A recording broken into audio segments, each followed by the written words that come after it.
Yeah. that session was. Oh, that's so sad. And then you put me in a bush, and I was there while Oh, you. yeah. someone No, we else put you in a was cooking. tree. Didn't we try throwing up a tree first? Can you imagine like three strangers putting another stranger in a tree? Like Unconscious.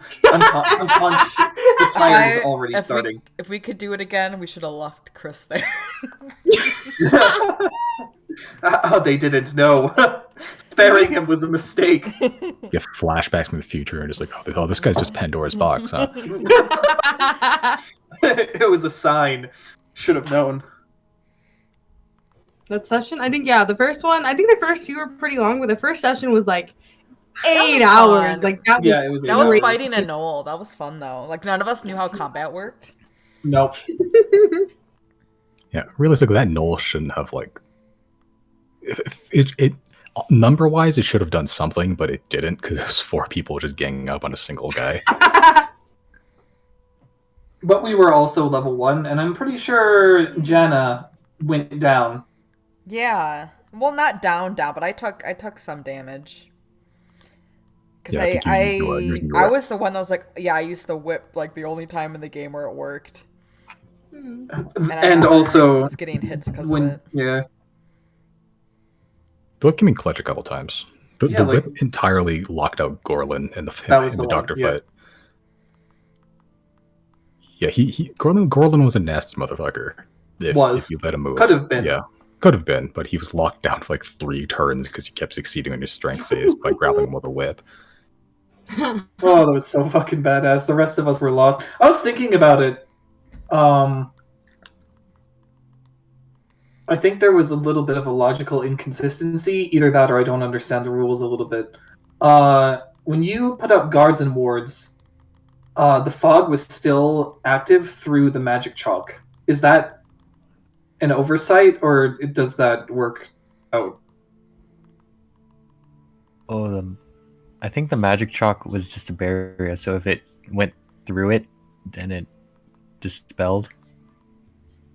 So then the But- fog was not inside the magic chalk barrier, but rather protecting it? Question mark. It just didn't cross it, I think. The ward was everywhere. It's just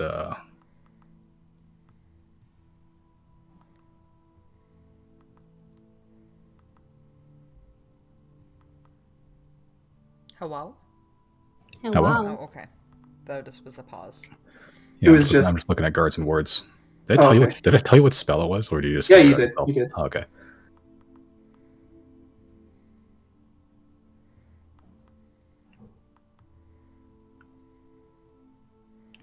Do you know what I hate in Yeah, Animal I don't know. Crossing? When it fucking rains and you get a million goddamn flowers everywhere. Yeah, I've had to like repeatedly shovel like entire, what's the word? Pockets out? That's the Yeah. one. What a good problem to have. My island is too lush with flowers. Simon, you have Animal Crossing? No, I No. think he's just saying. Oh, I'm gonna force him to play hypothetically. now. I do not want to play Animal Crossing. That's fair. You don't have a choice. I respect I'm a your soul my boundaries, Switch. Simon. I don't. I won't. I'm kidding. I'm sorry. I'm kidding.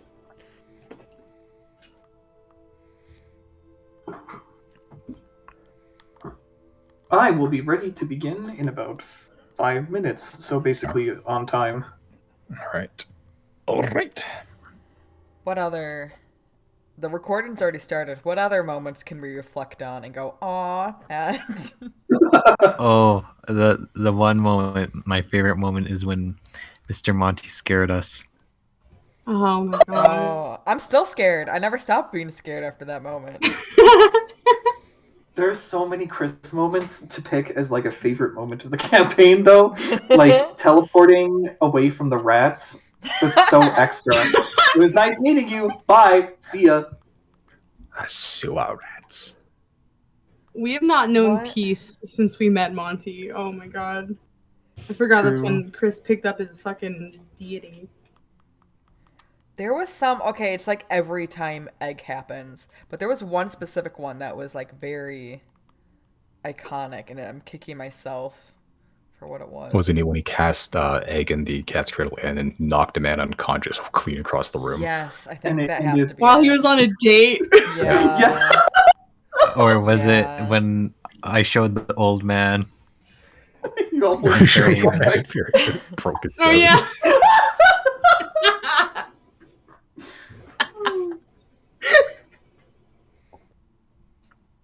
Or was it when I was in one of the frogs at the witch's lair? Oh. You've been vored a lot. Yeah. He's been consumed.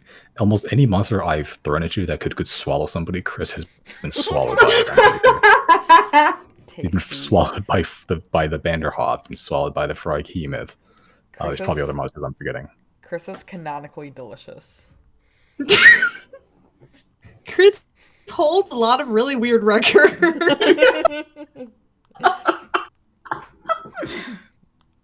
Where's that meme of Doofenshmirtz saying, like, if I had a nickel every time that happened, I'd have 3 nickels, which isn't a lot, but it's weird that it happened more than once. Do you know what I'm talking about? I know that's so Yeah. specific. Yeah. What's some zero moments? You guys told me, because we all have different values there. Mine is like, oh yeah, this was a cool edgy moment, and I appreciate also being able to laugh at Zero sometimes when I fuck up, and I don't know, what are y'all's? I think I appreciate the love triangle or the enemies to lovers arc that's happening between Zero and Claudine.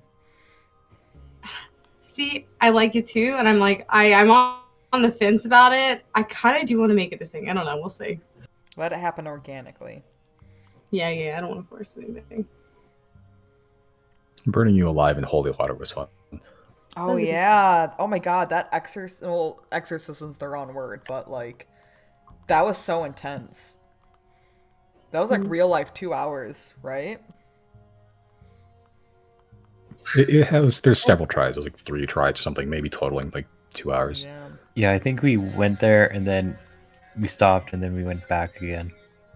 Yeah, I think it didn't work the first 2 times, but then like you came back for a 3rd attempt with like calling in I think the people you saved from like Imus to like help, and I think that gave advantage. Oh yeah. Yeah, the imagine if you didn't get rid of a chem. Imagine having a chem like right now.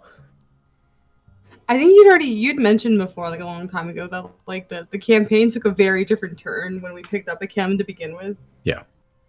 Was Zero supposed to pick up? Well, now there's nothing like there's no right or wrongs, but like was that planned or was that an unexpected for you, Simon? I just kept a very dangerous thing in an object and see who would touch it. It just happened to be Zero, and it just worked out that way. It fit thematically. Yeah. Oh shit. You remember that time Zero killed a kid? I was about to say, I was like, the lowest points of the campaign for Zero was killing the kid, and then the time I killed Slippery Zachary twice. Oh yeah. Oh, I forgot about that. Oh, God.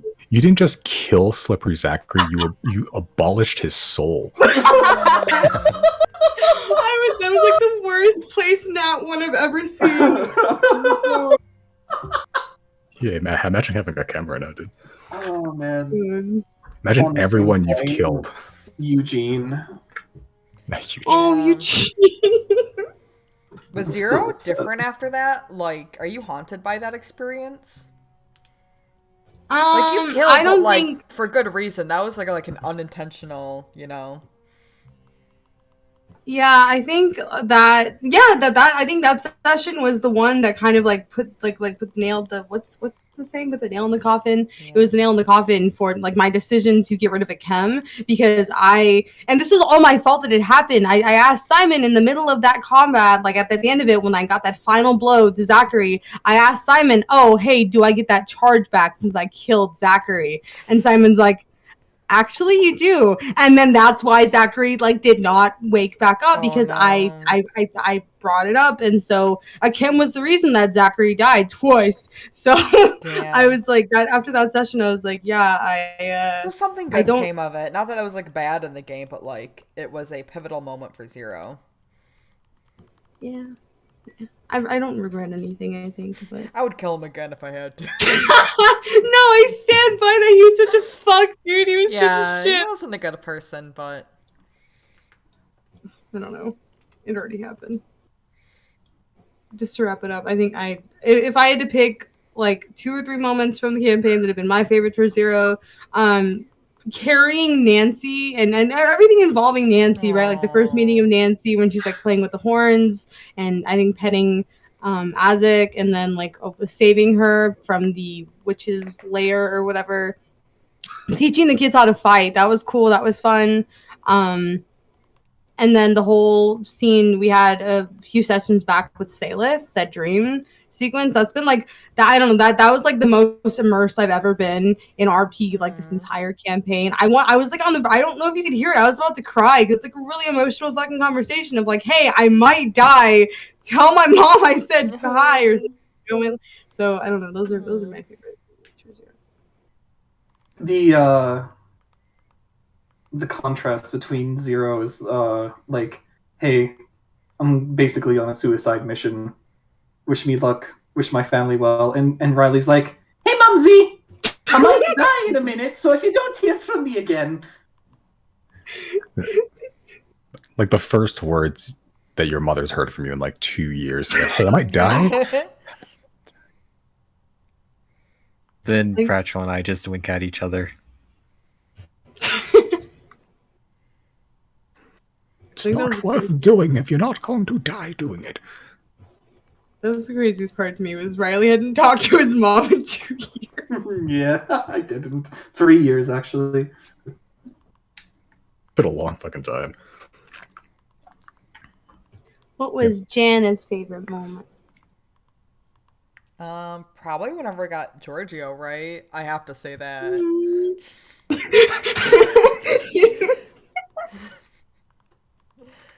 Literally, like, what if I did not, like, if nothing would be, like, if Giorgio wasn't, Giorgio's cooler than Janna. What about Ramsey? How many horses do you have left? I don't even know. I literally was like, who's Ramsey? A freaking horse. You have Fury. That's Zero's horse, isn't it? Or is that Riley's horse? It's somebody specific's horse, right? I took whatever horse is the black horse. That's Ramsey. I just kind of accidentally took Fury. No, I think you were the one who found Fury. Yeah, that's true. It was we have the Fury, Ramses, Ramsey and Wolfgang. Gordon? We had Gordon, but Gordon got murdered. Gordon died. Yeah, the white brown roan horse. Yeah, he was my horse. Oh no! And then he died. Yeah, that's about. You guys assailed by bandits on the way to Fairhaven, I believe. Oh yeah, I remember that. The fucking that fucking fight on the road where we did not say anything. We all just simultaneously knew what to do and suddenly synced up. Hey, Riley come a long way since Chris. then. Yeah, that was like like a beginner's. We can communicate telepathically. It works. Don't worry about it. Yeah. No, absolutely. I still I don't remember who did it, but who said it, but other just like I give Chris a nod. And it was me. I pulled the anime bullshit. I've come a long way. Give me a nod. Give me a nod. That means throw this acid vial. Cast firebolt. I'll kick off the thing and everyone will shoot. So that's what that nod means. And summon a demon. Yeah. Honestly, though, looking back on it, it made sense. Yeah. Chris is kind of fucking insane. He would come to that conclusion. Yeah, I feel like we just gotten out of trouble, so we're already on edge. So I don't know. I feel like exchanging a look would be enough to be like, okay, we're gonna do this, right? And then that's good enough. Oh, you ran over a man. Oh yeah. I liked it when we blew up the buildings. I know. Which one?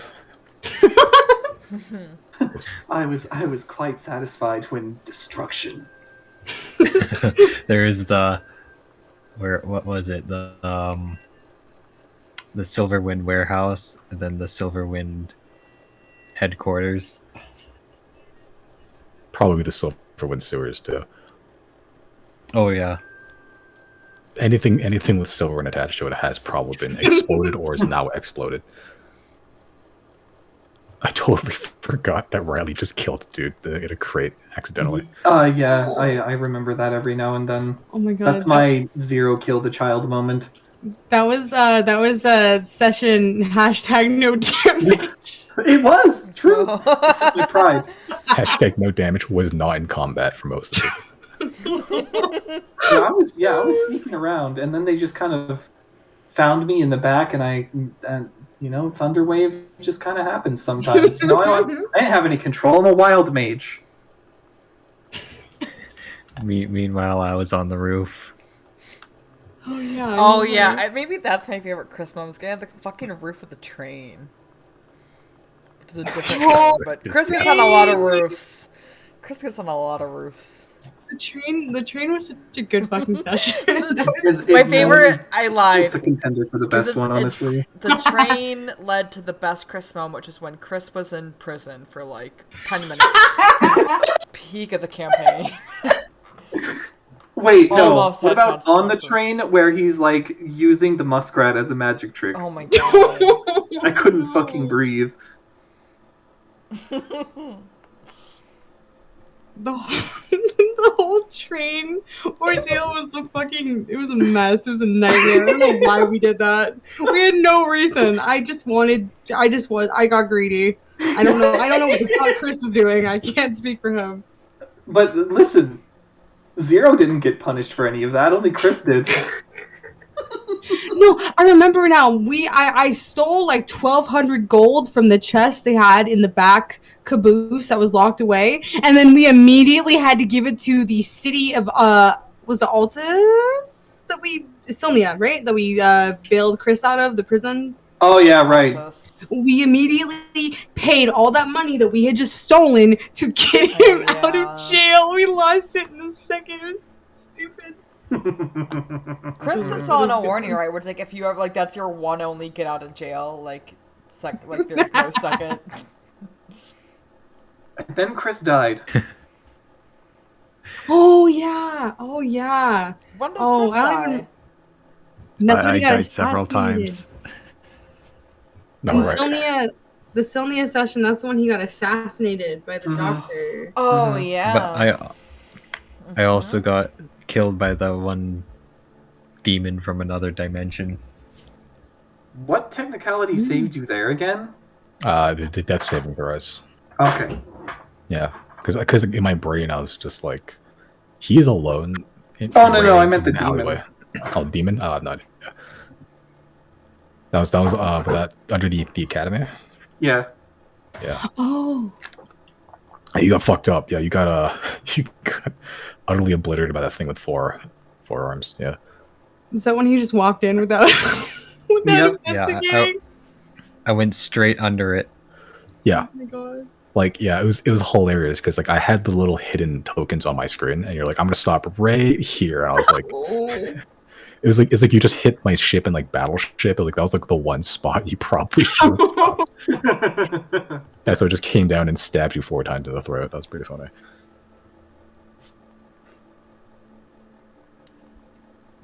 I like when Janna got a girlfriend. That was fun. Oh, and then she died. Really Then she got short-lived. brutally murdered. Pain. I didn't realize it was such like such a common trope until like It's like a alright. few months ago. I'm Oh, sorry. you're R. Griffin McElroy. Yes, like Oh. Yeah, What, murder fridging. the Bury- newly gained bury your lover? Yeah. gaze. Yeah. Oh yeah, Oh, and yeah, bury your bury your gaze as well, gaze. yeah. great. Yeah, it happened in Adventure Zone Balance. Literally, Also I think it was lesbian couple. I think they Yeah. both died, right? Yeah. No, just What? one of Oh, them that's did. especially Right? evil. I don't know. been a One of while. them died, And then next session, Griffin immediately apologized. He was like, "I'm so Actually, sorry. they're I about did not know that cut was all a thing." Yeah, actually, they're both alive. No, it's fine. It's all character development, baby. No. It was really satisfying you giving know how Jen the kill on the doctor. Again, it's gonna happen Yes. organically. We're not gonna force it. But the way you can make it up to me, Simon, is if on our 3-year anniversary on the 69th session, Janna finally discovers weed. All will be forgiven. Let's make a nature check. With advantage? Sure. I'm not gonna push my luck and say with I guidance. believe in miracles. With advantage. Oh, I didn't even need it! I didn't even fucking need it. God! Oh Get my god! wrecked. Oh my god! Where are we in Buried space about- and time right now? Where are we? Buried in the sand, like underneath the snow while conversation's happening. You see like Oh a my very God. you see a perfectly preserved like weird like 5-leafed plant like on a stalk. Like perfectly preserved, like it's like a snapshot of history, just frozen there. It's perfect. Thank you, Simon. Do I put 1 dank nug in my inventory? Yes, and you can add 1 dank nug or 1 bowl. That's up to you. Ooh. I had to screenshot that. That was perfect. What a way to start the session. Imagine if those rolls were a 4 and a 20. Oh shit, that'd be super hilarious actually.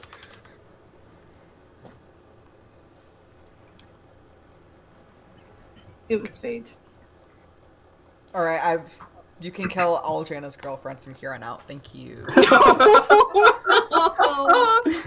Officially found weed. Fantasy week. The year is 14XX. I finally discovered the dankness. Like the next campaign is gonna be just widespread everywhere. I like that. Can there be a strain named after Janna and Giorgio too? Aww.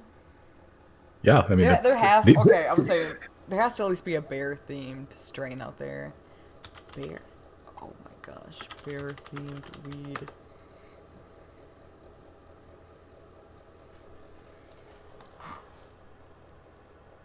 First result was just weed bear at Etsy.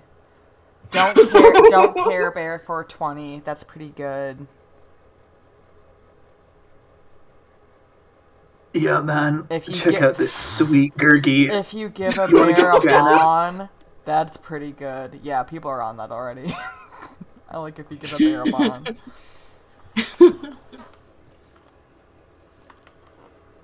It's not Mary Jane, it's Mary Janna. Oh, I love that. Yeah, I love it. I'm gonna cry. You can add the discoverer of weed to your titles of like to D&D accomplishments. Yes.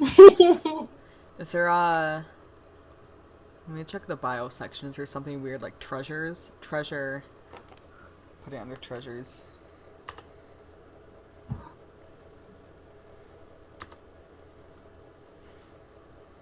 Also discovered. Oh, I forgot I even did this. In my treasure, I have what I have attuned to. Oh. Is that still accurate? I think so. No, because I have we all attuned to some type of amulet right now, right? For No, we're scrying. not. I don't know if any of us decided to actually attune to those yet. Okay, but we have them. Yes. Yeah, I think we just said we would do it before we go to What is that like called again? The amulet of proof against detection and some hold on. It's a fucking let me find it again. Amulet of anti-scrying is what I'm putting. That'll work. Amulet of proof against detection and location is the official. Also, am I now Simon? Is this being picked up? Am I now Simon? You are, yeah. Why? Because you have the yeah. gamer keyboard? Is that what I Yeah. sound like when I type? Do you have a mechanical keyboard? I don't know. I have a keyboard I bought from Razer. I believe razors are mechanical. Wait, Josie, did you get the keyboard? I did. I bought like a Accept. shitty one, but it's hot swappable, so I'm still gonna like upgrade it, but in my own Yeah. time and budget. Hell yeah. No number pad, heathen. Yeah, I don't have a number pad. It's a 65% layout, Mm. but I do have arrow keys. Some don't even have that. Mm. I hate the arrow keys where it's like the up and down are built in the same button. Oh, I've never I seen have that. not seen that. Like it's on laptops and shit, like small ones, where it's just like Um, it's like you know you have you, like the you the click the- certain the button, right? spots. Yeah. Yeah. Where it's like they occupy the same like space as like one button, but they just like split in half and it's like up and down. It's like on laptop Oh. and shit. Mhm. Fucking I hate those. I like the keyboard sounds. Can we do a sound, Simon? Can you tap some keys? Sure, I'll write something. According. Although Oh. laws of Can you aviation. link Jesus, me to what's your your type keyboard? speed? Should we do a typing test at the end? Okay, you're gonna cream me, dude.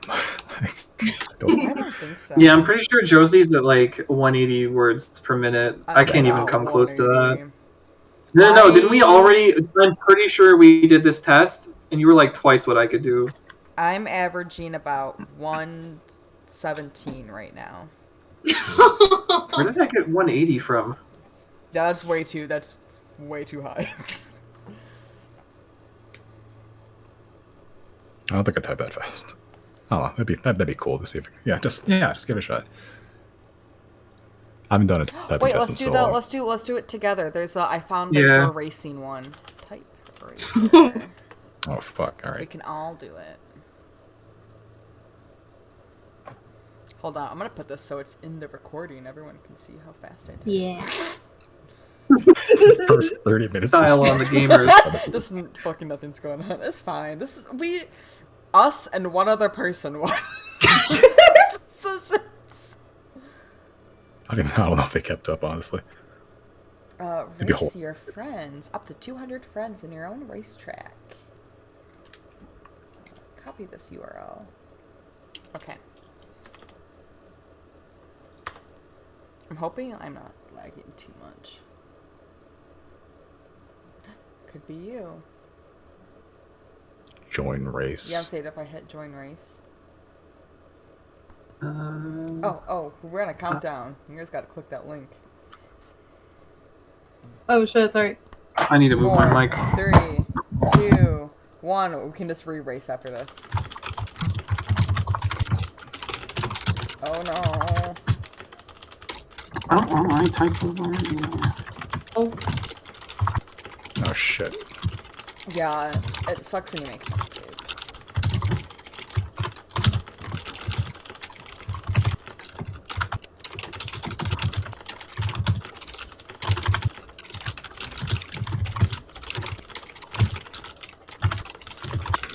Gosh.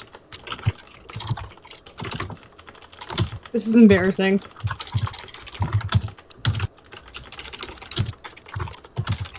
Holy shit.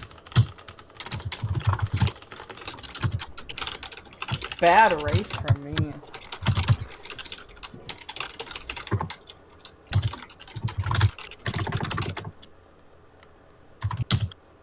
How? I fucked up a lot. We're gonna do one more after this because I feel like everyone had to get used to it. I don't think this is reflective of anyone's performance.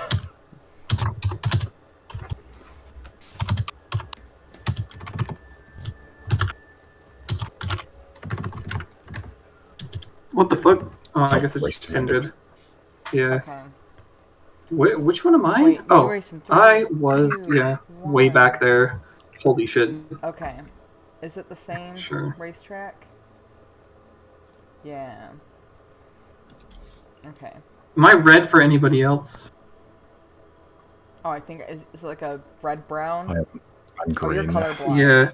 Remember when we discovered Bowen as colorblind during D&D?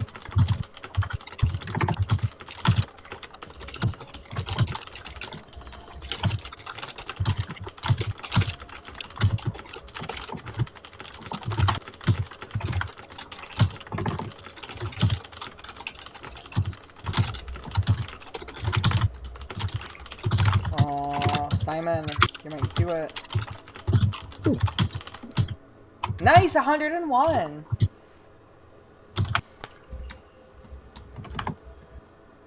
One Wow, more, that's best 2 out of 3.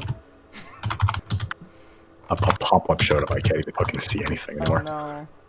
It's like I just typed 101, so it's just like, hey, are you a Oh, robot? it's like, yeah. Oh my god, that's abysmal. Holy shit.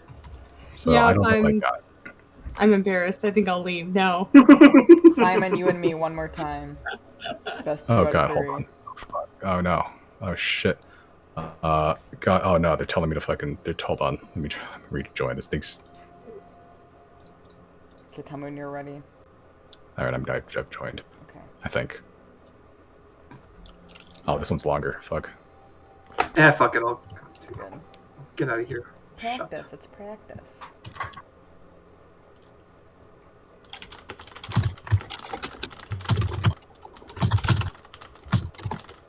Gosh. God damn it. Whenever I typo, I always have to fucking look at where the thing is.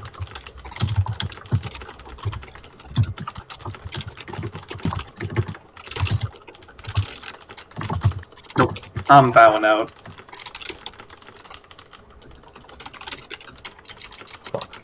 Fuck.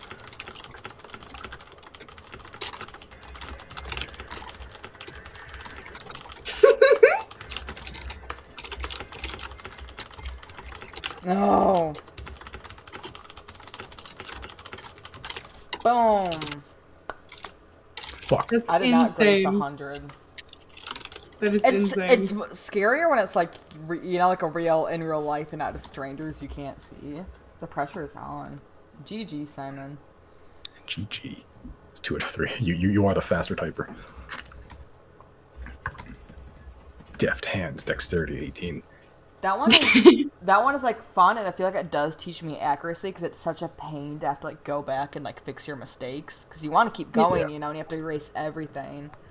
So I feel like on the ones where it's like you know, you just type each word, I feel like I can get to like about 120 words per minute now, but on that one, it's rougher. My speeds are slower.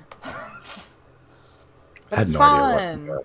I had no idea what the one I wrote was. The one where I actually finished first. I couldn't tell because they told me like, you're a robot, and I didn't want to feel like doing their Oh. test. Yeah, you got 101. I type at like half the speed. Same. 55 words per minute is so embarrassing. I have been writing for I 5 spend years. all day typing, dude. I'm at 40 words per minute. Aww. I'm gonna blame my. Do some Mavis Beacon, guys. Come on. I need to go back to Sheep Shaver. Sheep shaver. What's that? Typing application for school students. Oh. Mr. Stobo.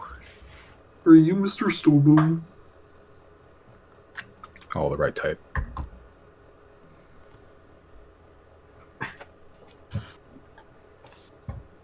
Before we start, can we just get some Riley moments? Because I don't think we talked about Riley. Yeah. Yeah, we only talked about Eugene. Pain. So what was Riley's best moment? I think literally, I like, liked- as a character, like, when you caught a fish in the sky. Yeah, I remember, like, enjoyed that a lot. I kind of was zoned out, and then I was like, what the fuck is happening? Like, I suddenly became, like, very interested in whatever Riley was doing. I'm like, this is crazy. I liked it when Riley went fishing while he was while he was drowning. What do you mean, drowning? You were in that room. Oh, in, yeah! You want to ruin ruins. That's right, the water trap. And I was like, well, if I'm going to die here, I may as well die doing what I like. And especially funny was everybody confronting me afterwards, like, so you understand that that was like the way to fix that puzzle, right? I'm like, no, I have no idea what happened there. How did I survive that? Now I think I know. Divine intervention. But at the time, it's like, nope. I know just as much as you did. My favorite moment was when Riley conducted a coup of the fucking, is that how you say it? Coup of the Coup? Fairhaven, Oh, yeah. Fairhaven Yeah, government. he got really And just- pissed off, yeah. Yeah. We just walked in and just Like, gave alright, it you to him. That's motherfucker. crazy. Do you really want this entire fucking town to know about your shady back dealings? I don't know how, I don't know how to make a fucking Irish elf intimidating. That's about as good as it gets. Oh, it works plenty.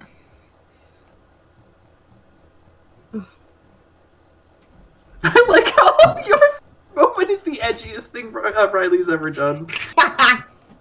That's who I am at my core.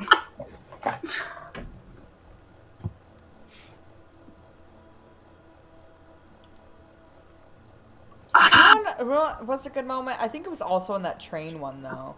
Was when we like did the band on the train. Yeah, that was a good moment. Underappreciated train session moment. Yeah, it played up to Riley's strength as a bard too. It's easy to forget he's a bard when all he does is fish, but no, he is professional in that as well. Sometimes you just roll really well on performance checks. I think Riley had even had like a kind of, I don't want to call it special, but he had like a more serious moment with Kit in Fairhaven. Like when we were like, I think I was like teaching the kids, Nancy, how to fight, and Chris was giving the kids drugs, and Riley gave Kit a pep talk, didn't you? Did I? I remember you like Kit was like off to the side by himself, and you were the one to approach him and be like, hey bud. And I don't remember what you said, but I remember like I seeing Riley be the one to step up to Kid who was like the outsider. I was like, yeah, I like that. Feels good. Aww. Simon, do you remember that moment? Because honestly, I don't remember doing anything like that. Yeah, I think that happened. I remember someone gave Kid a pep talk. I think it was you. Okay, because to that extent, I remember egging the kids on to learn like swordplay. Oh, you know what it was? Yeah, I did. I was over there. I was like, Kid, hey. Yeah, Kid after. You should get stronger after so that this doesn't happen again.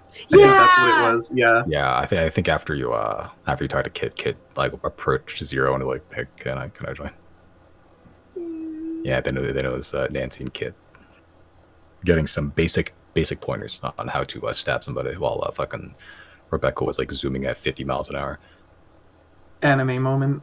My favorite part of that moment was when, Chris gave a child drugs, and then I had previously told the kids, okay, here's how you stab. Don't do this when you're angry. Followed by Chris doing what he did. I punched him like really hard in the stomach, and I think it was Kid who was like, I thought they said not. I thought we're not supposed to use it when you're angry or something like that. And I was like, not the best role model. I never.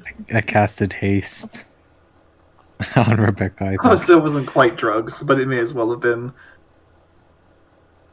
Magic is a certain flavor of drug.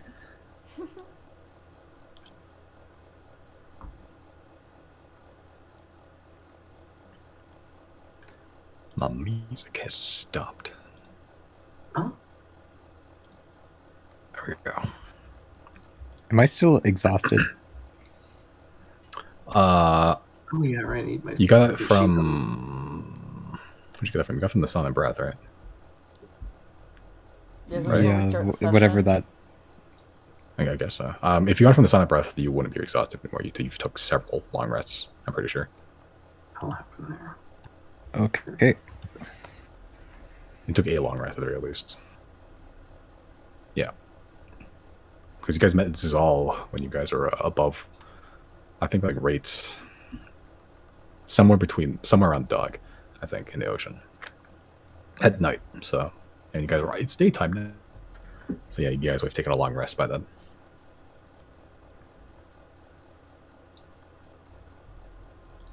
Did I?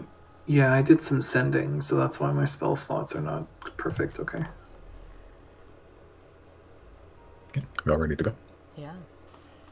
Yeah. All right. Cool. So, last we left off, you discovered that Captain Avandra Lillian Caspian, the airship captain of the Whisperwind, a previous smuggling ship turned ferry, was in fact alive after being attacked by Ratave after a brief stint of no communication. And decided, you know what, that's some bullshit. So you guys turned around and went to go on a rescue mission. On the way, you found some operation happening around the Spear Point Mountain. Couldn't tell exactly what, but you did note that whatever it was, they were wearing Teague gear, at the very least, the same red robes for the mages and the same arm for the guards, the Tundra Guard, I believe, if a little bit more furred. No idea what they were doing in there, but there's something going on. You were hit by a silent breath, a magical storm that freezes just about everything without remorse, to the point that it even freezes the air, where little ice crystals just hang in the air for a little bit. But with the clever use of Tiny Hut, avoided most of the impact for the next 2 days that it lasted. And finally, before you landed on the island, before you even began your search, really, you managed to fortuitously, maybe it's some of you, find a strange sea creature, a massive 500-foot long manta ray with a giant yellow eye growing out of its back. Zal, who is a knowledge custodian of some sorts, from what it told you, and gave you a good amount of information regarding a lot of questions you guys had.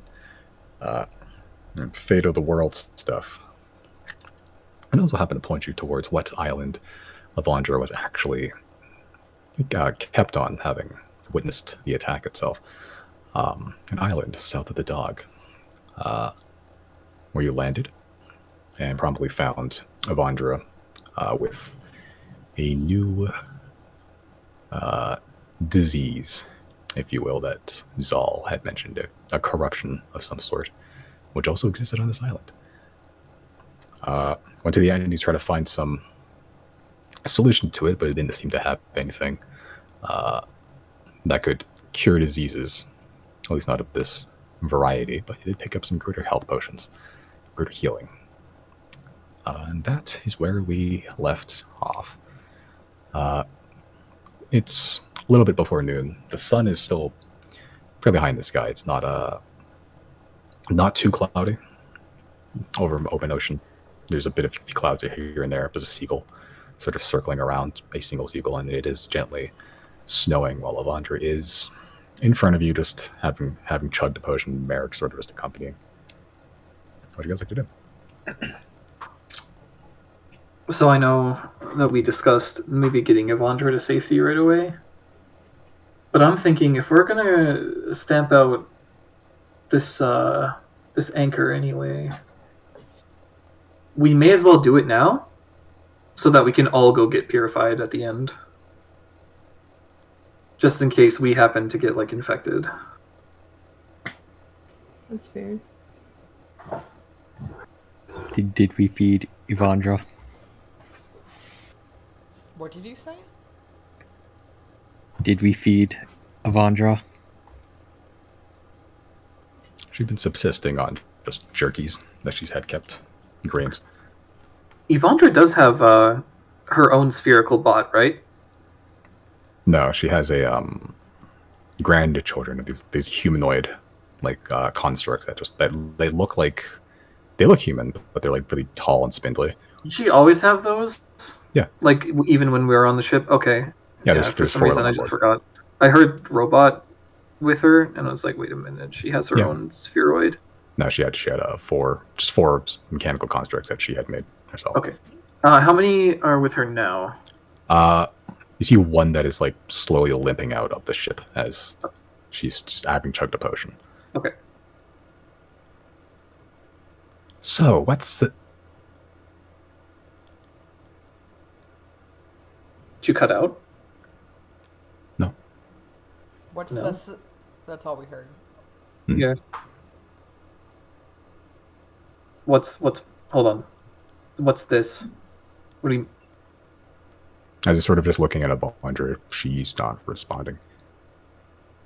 Her gaze is just fixed, unmoving, unblinking. What is she staring at? The ground, currently. Can I go to her and wave in front of her face? No response. Did it get her already?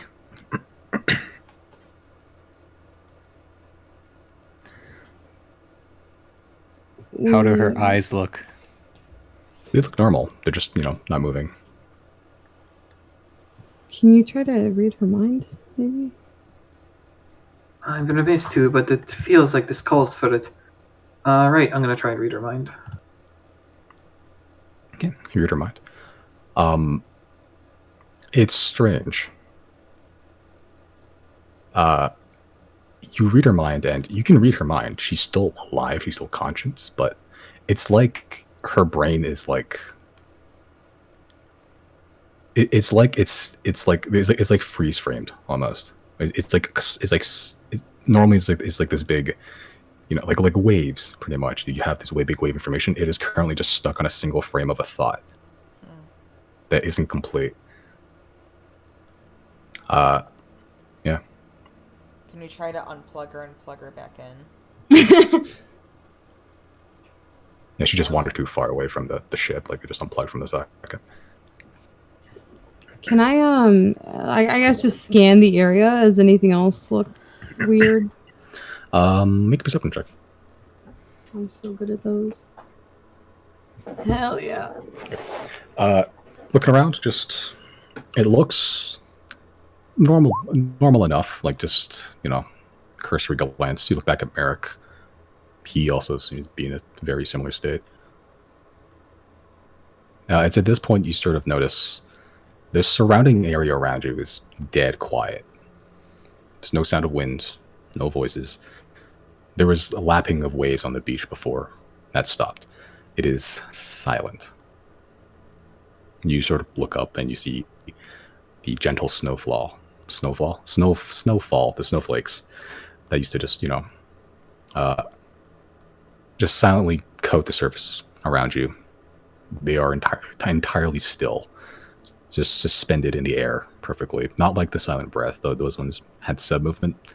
This is just like freeze-framed in the air. That one gull that's flying around you that used to circle around, frozen in the air. It's not falling, though. Can I try just cast Healing Spirit on her? Just to see. Okay.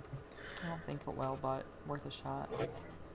Right. You cast Healing Spirit on the Avandra. Well, it is the form of a whale, right? Or something like that. What's like a small Arctic appropriate, like a little snowbird, maybe. Okay. That's like an Arctic puffin. Yeah. Or something. Or like Yeah. I'm thinking, like the birds you feed in the winter, like a little like red robin, Okay. Yeah, sort of just lands on Avandra's shoulder. You can see like some scuffs and scrapes that are on her skin. You can heal up, but it doesn't affect her mental state, seemingly. I feel like this is some sort of... It's not an isolated event. Yeah. Yeah. Things not right here. And why is it only us? You begin to hear the faintest of sounds, clicks and clacks, followed by a mechanical whirring, almost, and humming, almost like the electronic din of like an old light bulb turning on. You sort of look down at your feet, and you are standing on a huge circle of darkness, probably about 30 feet in radius.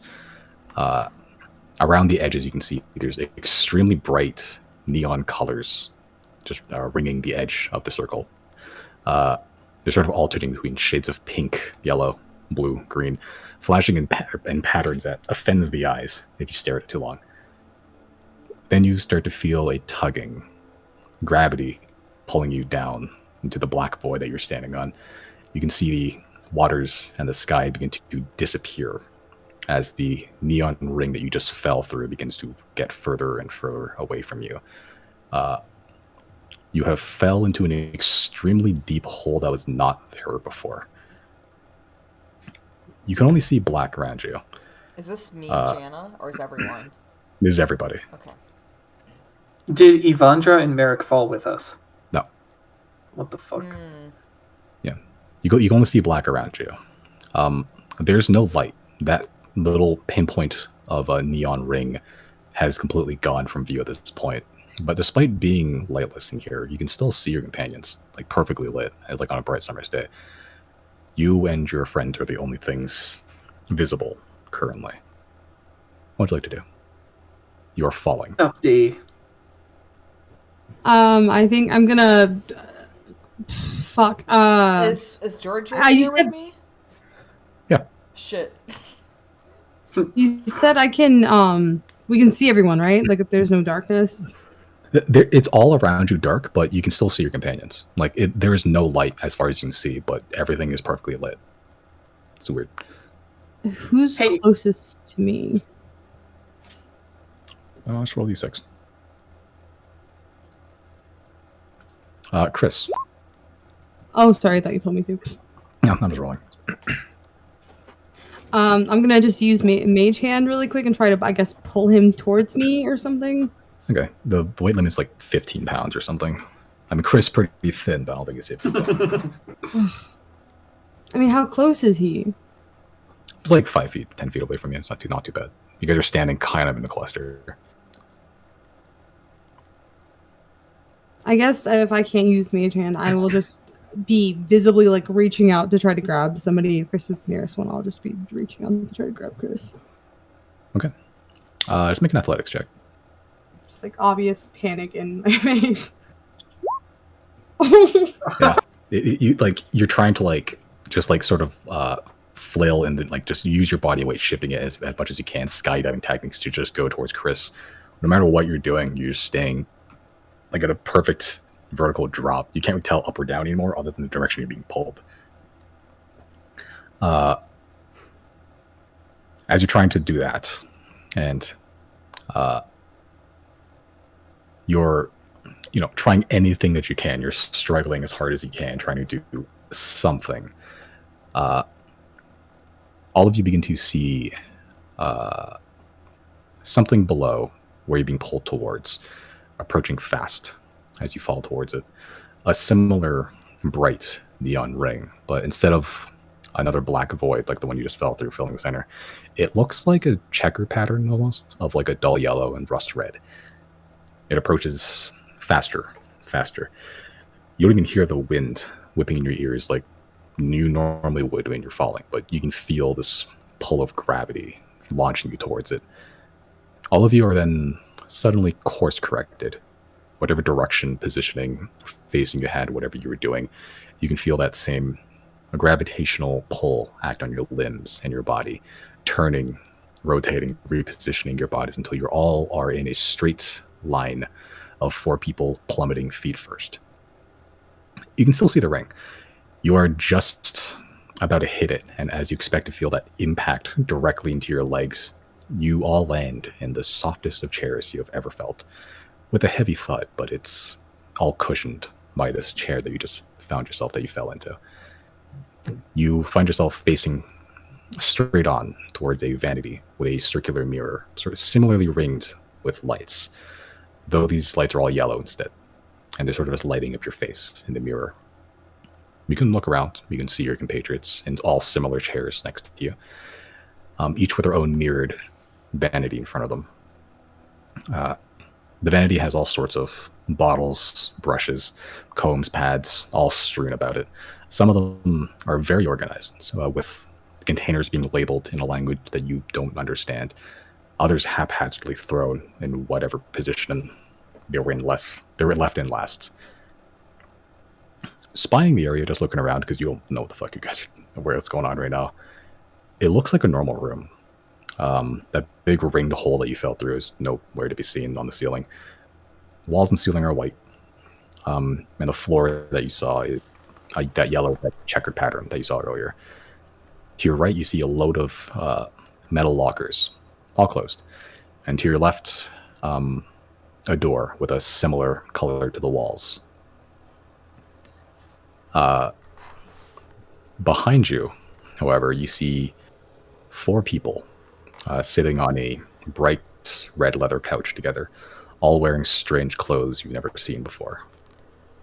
You see one of these people is a full orc man, black hair tied up in what could be classified as a man bun, dressed in a sort of pure white, buttonless, laceless cotton shirt and dark blue pants with sort of thin fibers of white threaded through it. Using meta terms, he's wearing a t-shirt and jeans.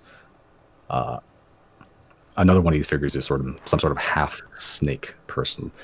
Upper half is that of a woman with bright green hair, wearing sort of black leather jacket, but the lower half is that of like a large black snake. She seemed to be eating something from a white container with a lid.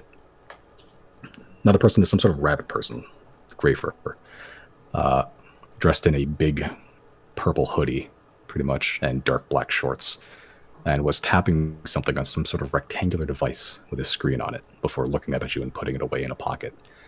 And the last one is just a skeleton, straight up. No clothing or anything, but the bones appear to be washed and cleaned. Skeleton was sort of just building a house of cards on a glass coffee table in front of the couch. And the moment you all land and spot them, they all look up at you, finish up whatever you're doing, and begin to walk towards you rapidly. What would you like to do? How close are they? Like 10 feet away from you. They're just walking very casually towards you. I'm gonna Did cast you Mage Armor. Summon us. You casting Mage Armor? Yep. Okay. Janna's just gonna Okay. hug Giorgio to protect him. Okay. You cast Mage Armor. You see the skeleton that was approaching you. Sort of just recoils a little bit, but just keeps continue walking towards you. Janna, you hug. Giorgio, 0, what you're doing? If anything. Fuck. I guess I will just grab my Truth Seer and I'm not gonna attack, but I will almost like ready to attack, I guess, if anything gets hostile. Okay. And Riley, you said something? Yeah, did you summon us here? They don't respond. They just keep walking towards you. Riley will stand up. Okay. You can see you get the orc with a man bun. He sort of just grabs you by the shoulder and just not pushes you down, but he sort of, as you're like mid standing up, he sort of just grabs your shoulder and just like pushes downwards to put you back in your chair. Wanna explain what you're doing there, pal? Without a word, they all begin to grab all the tools and brushes on the vanity in front of you. Janna, you get the snake lady, and 0, you get the rabbit person. They'll grab their stuff from the vanity and begin dabbing them in all sorts of powders and liquids and solutions before seemingly trying to rub them on your face. Swipe them away. I think they're trying to use disguise self on us. I just ask him, what are you doing? What are you trying to do? Yeah, they're not responding. As you're trying to swipe them away, you're like physically fighting them pretty much, but the snake lady is like weirdly dexterous, and like the arms are like kind of lanky, and even though you're trying to swat them away, it sort of just like wraps around some of your swipe. Some of them you do manage to swipe away, but like every so often, like a piece of like makeup pretty much gets just brushed on your face, and just slowly, little by little, stuff's being put on your face. I don't like this. Yeah. Yeah, your hairs get your like hair gets combed, or at least they attempt to. At least nails get done. Was this what it What felt you guys like do? when we did this to Merrick?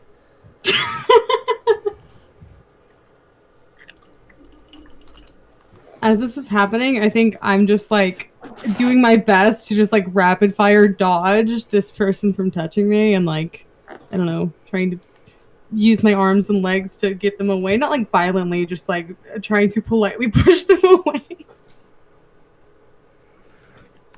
Okay. I'm gonna read the orc's mind. If he's not gonna fucking answer me, I'm gonna fucking get answers. Okay. You have to share a language with detect thoughts, do you? I have no idea. Let me check. I've I've detected thoughts of animals before, so This is I true. imagine not. Let me just check real quick though. Where the fuck is it? Yeah, I don't think it specifies. Yeah, it should be okay. Yeah, it doesn't. Okay.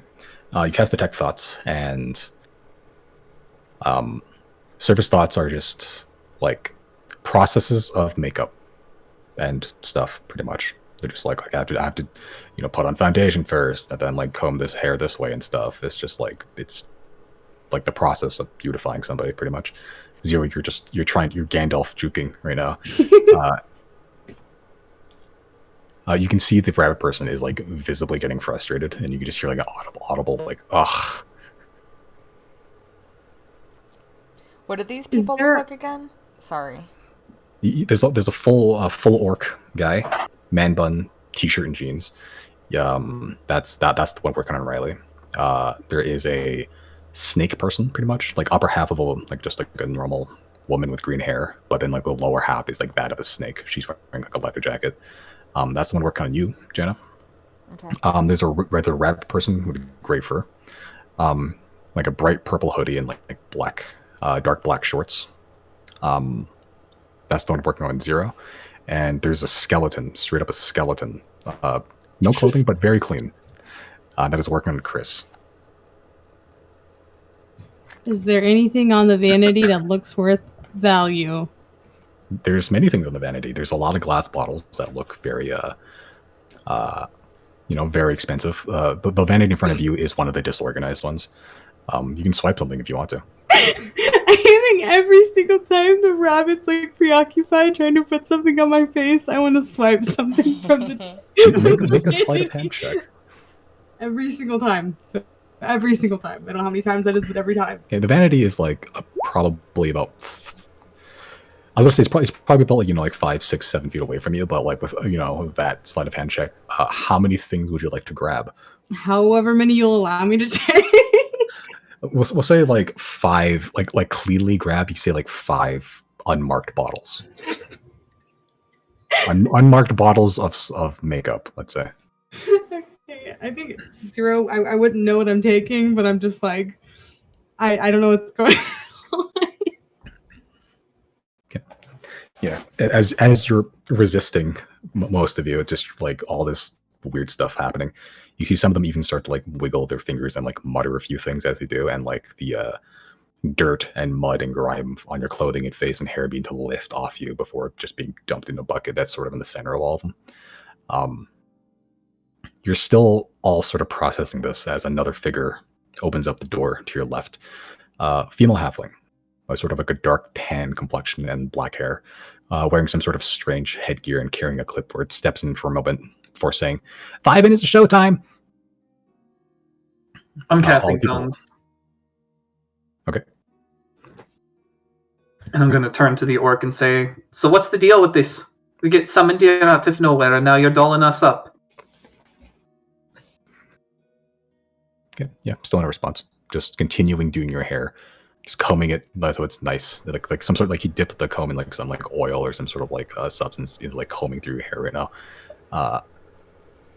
Yeah, it doesn't respond to you. Yeah, all the people just doing up your faces and hair just sort of nod as the halfling leaves, the door closing. But as the door was closing, another figure stops it and then walks fully into the room. A human man, fairly tall, with a peach-colored skin, very clean-shaven, like perfectly, with a head of neatly combed, swept-up, bright, platinum blonde hair. Dresses even stranger than the people in this room, like a bright pink, the glimmering sequins suit with bright white shoes. In his hand, he carries like a black stick with like a yellow orb that is just hovering about an inch away from the tip. Sort of steps into the room, spying you and smiling brightly, revealing his weirdly perfect teeth. As he sort of walks in, hey, there's our stars. I know this is all very sudden. I'm sorry to say I don't have time to explain what exactly is going on. It's all very short notice. What I do need to do, however, is in about, he sort of checks like a wristwatch.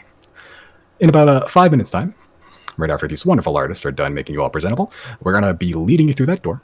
It's going to be very dark, and when the lights come on, all you need to do is smile and wave at literally anything you see. But especially the big metal flying orbs whizzing about your face. Can you do that for me? Good. I know you could. Break a leg out there, champs. Wait, why? What is this? He sort of just turns without really acknowledging you and opens it, and just as he's about to step out the door, pauses. Tell us right now why we won't do it. He pauses and sort of sticks a head back into the room with a smile. Oh, and happy birthday. He just leaves. Yeah, just as swiftly as entered, he just leaves with a rushed step. Quick out of character question: is it actually one of our characters' birthday? No. Okay. As far as I'm aware, you can shoot your fucking birthdays. I don't know when your birthdays are. Yeah, at last I checked, it wasn't autumn yet. What am I, 69 harvest or something? Something I think so. As he's exiting, I want to pickpocket the rabbit. Okay. Make another sleight of hand check. Sure. You grab that strange rectangular device that the rabbit put in their pocket. Zero gets an iPhone. What will they do? Excellent, I tuck it away. Yeah, there's a weird logo at the back of it that is like an apple with like a little chunk taken out of it. Yeah, and the artists finish up. Some of them finish up early. And you all look like yourselves for the most part, but strangely clean, like unnaturally so. Like your hair's all done and everything. Like your face like is just more defined in general. Yeah, and like the people just go back to the couch. What the snake lady's being finishing up eating.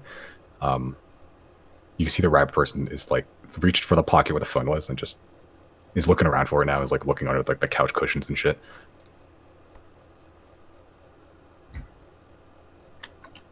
Yeah, anything you'd like to do? So giant metal orbs. What's that about? You're talking to the people. Yeah. Yeah, the half-orc guy sort of goes, cameras. Camera. What does that do? Yeah, it'll be all self-explanatory later, I'm sure. Hey, weird cute. What existence plane are we on right now? That's hard to explain. I mean, technically you're not supposed to be here yet, but short notice. Yeah.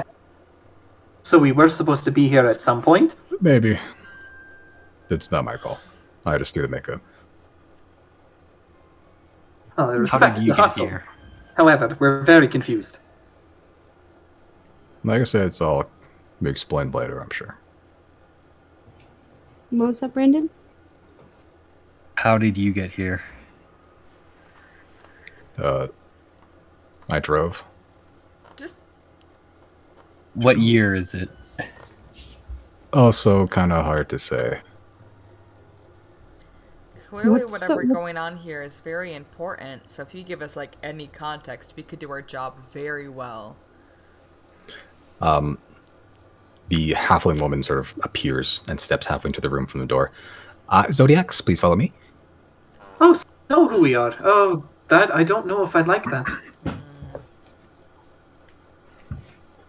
Is the halfling woman gone, or is she waiting for us there? She's standing halfway through the door, just looking at you guys.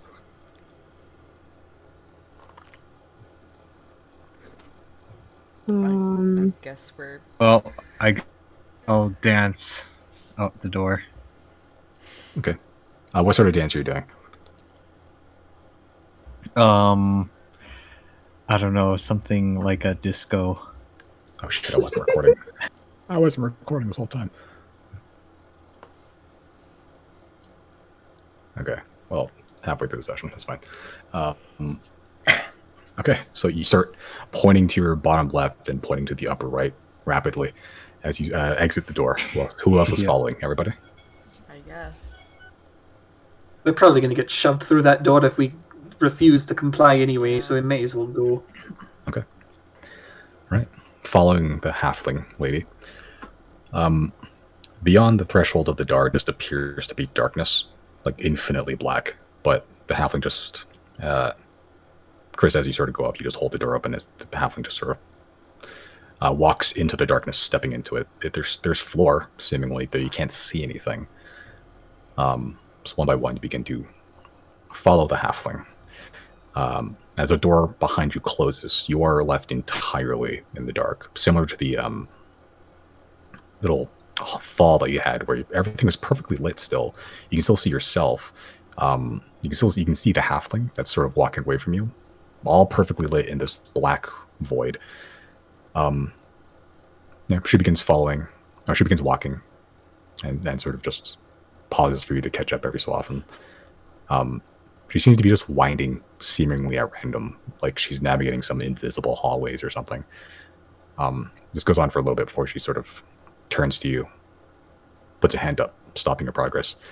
Then she sort of just puts her fingers to her lips and silently shushes you before going back the way she came, away from you, turning at some unseen corner and disappearing from sight entirely, leaving you alone in wacky darkness.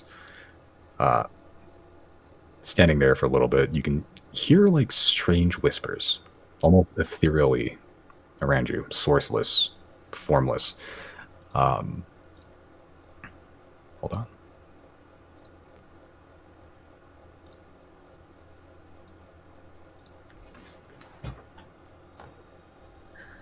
You can't make out anything they're saying, if they're saying anything. It almost sounds like idle chatter you'd hear in just like any group gathering, or it's just noise pretty much, but it's all just like very hush hush. And you're sort of just sitting there. Would you like to do anything?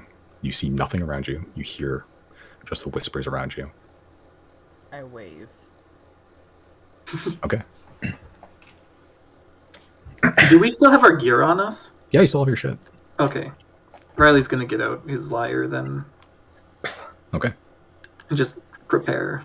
All right, Chris or Zero doing anything? Um, Can I use one of my charges on my Truth Seer to make a hold on. I think I want to use Burst of Knowledge. Can I make a check to see what the fuck is going on? Maybe like a religion check? Sure. Making religion or arcana check, your choice.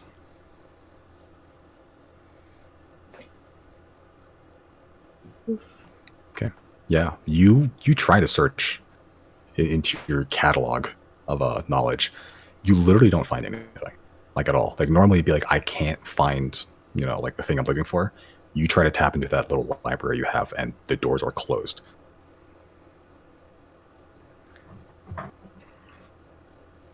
Okay. Chris, were you doing anything? Sorry. not at. Well, maybe I'll do Misty Step. Okay, to where? Just 30 feet in front of me. Okay. You appear 30 feet. You can all see this too. Chris just teleports like he normally would. Misty Step just appears 30 feet away from you. Are we in the you said the darkness again? You guys are in darkness, but you guys are standing on solid ground this time. You literally don't see the floor below you. You don't see anything around you. And all you hear is just these little whispers that are just people, like they're whispering something, but like it's just like idle chatter almost. It's weird. You all hear a mechanical thud. As it does, as you hear that, you can see above you 4 separate shining spotlights illuminating a single figure floating about 30 feet above you in the darkness that you didn't notice at the time. They weren't there last you checked. That same human guy in the sequins suit is sort of standing there on a glittering dust trail almost. He's sort of just standing on it, holding that yellow orb on a stick up to his face. The chatter stops. The little whispers cease as he speaks into it. His voice echoing and booming with each word. Ladies and gentlemen, and anything in between, friends, fiends and fae, dragon and construct, giant or ooze, monsters of all kinds. Welcome to our 69,420th episode of... all of the voices that went slight now yell very loudly into this void. Burn, bright, or burn out! From above you at about like a 30-degree angle above, a series of bright flashes of light just erupt into this void, as a sign with the words "Burn Bright" is illuminated in the dark by many, many, many very bright light bulbs that's simultaneously turned on, followed by a smaller sign with the word "Or" below it, and then finally another sign below that one that reads "Burn Out," which erupts into a massive pillar of flame. This huge spherical orb that's above the floating man suddenly alights as well, illuminating the whole chamber you're standing on. You are standing on a large circular stage about 100 feet in diameter, made of pink glass and ringed once more with bright neon lights. You can see around you there's high seats, almost like a stadium, seemingly, with all sorts of creatures in them. You can see creatures that look like angels standing next to devils, robotic constructs, oozes and humanoids, and oozes in the shapes of humanoids. You can see full-on dragons in the far back with their long necks craning over the rest of the crowd, all cheering, all smiling below the sign that says "Burn Bright" or "Burn Out."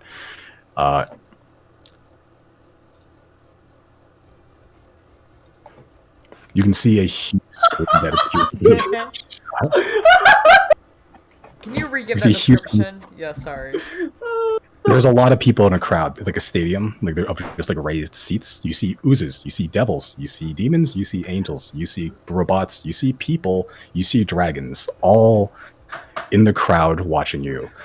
You can see there's a huge screen that appears to be showing some images on it, as if it was looking through the eyes of some flying creature soaring high above the stage you found yourself in.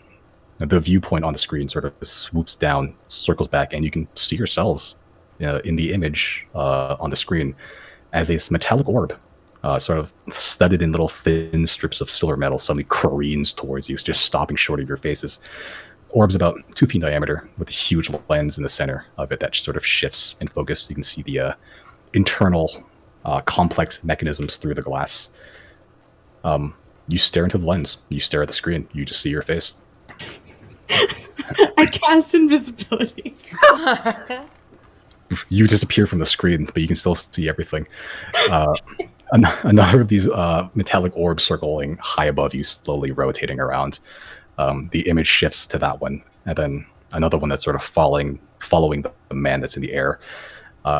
Image on the screen suddenly shifts to that guy as he sort of puts the device up to his mouth again. That's right, folks. We are sure to have another wonderful show today. Whether you're joining us from our live audience from another world away, I, Bernie Starbright, will be there to brighten up your day. Speaking of, let's shine down a light on our contestants and see who exactly will be risking it all for your entertainment tonight.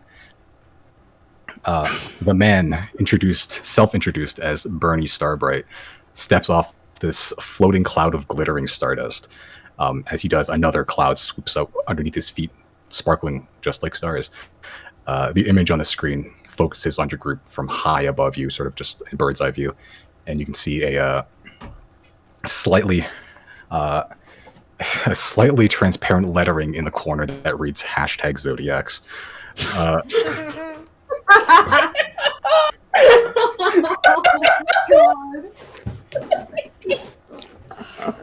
The man steps down from the stardust stairs until he meets you on the ground, as the crowd sort of just erupts into cheers.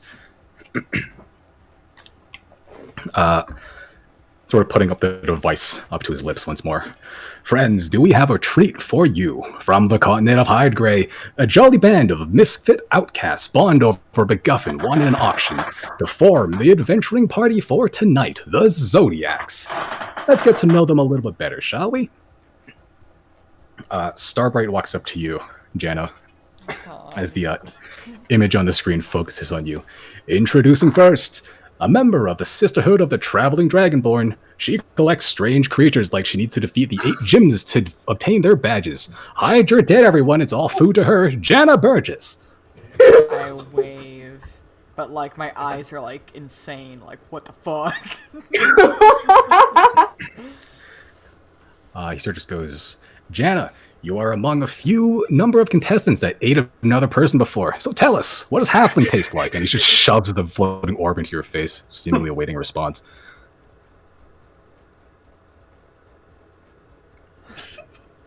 I'm sorry, I had to restrain myself. I think I'm gonna go with my gut reaction and I guess punch him. Make an attack roll. Just make a strength check. You don't ask Janna that question. Hold on, I'm sorry. Roll 20 is slow. I'm just doing it. I'm doing it. Core. Athletics?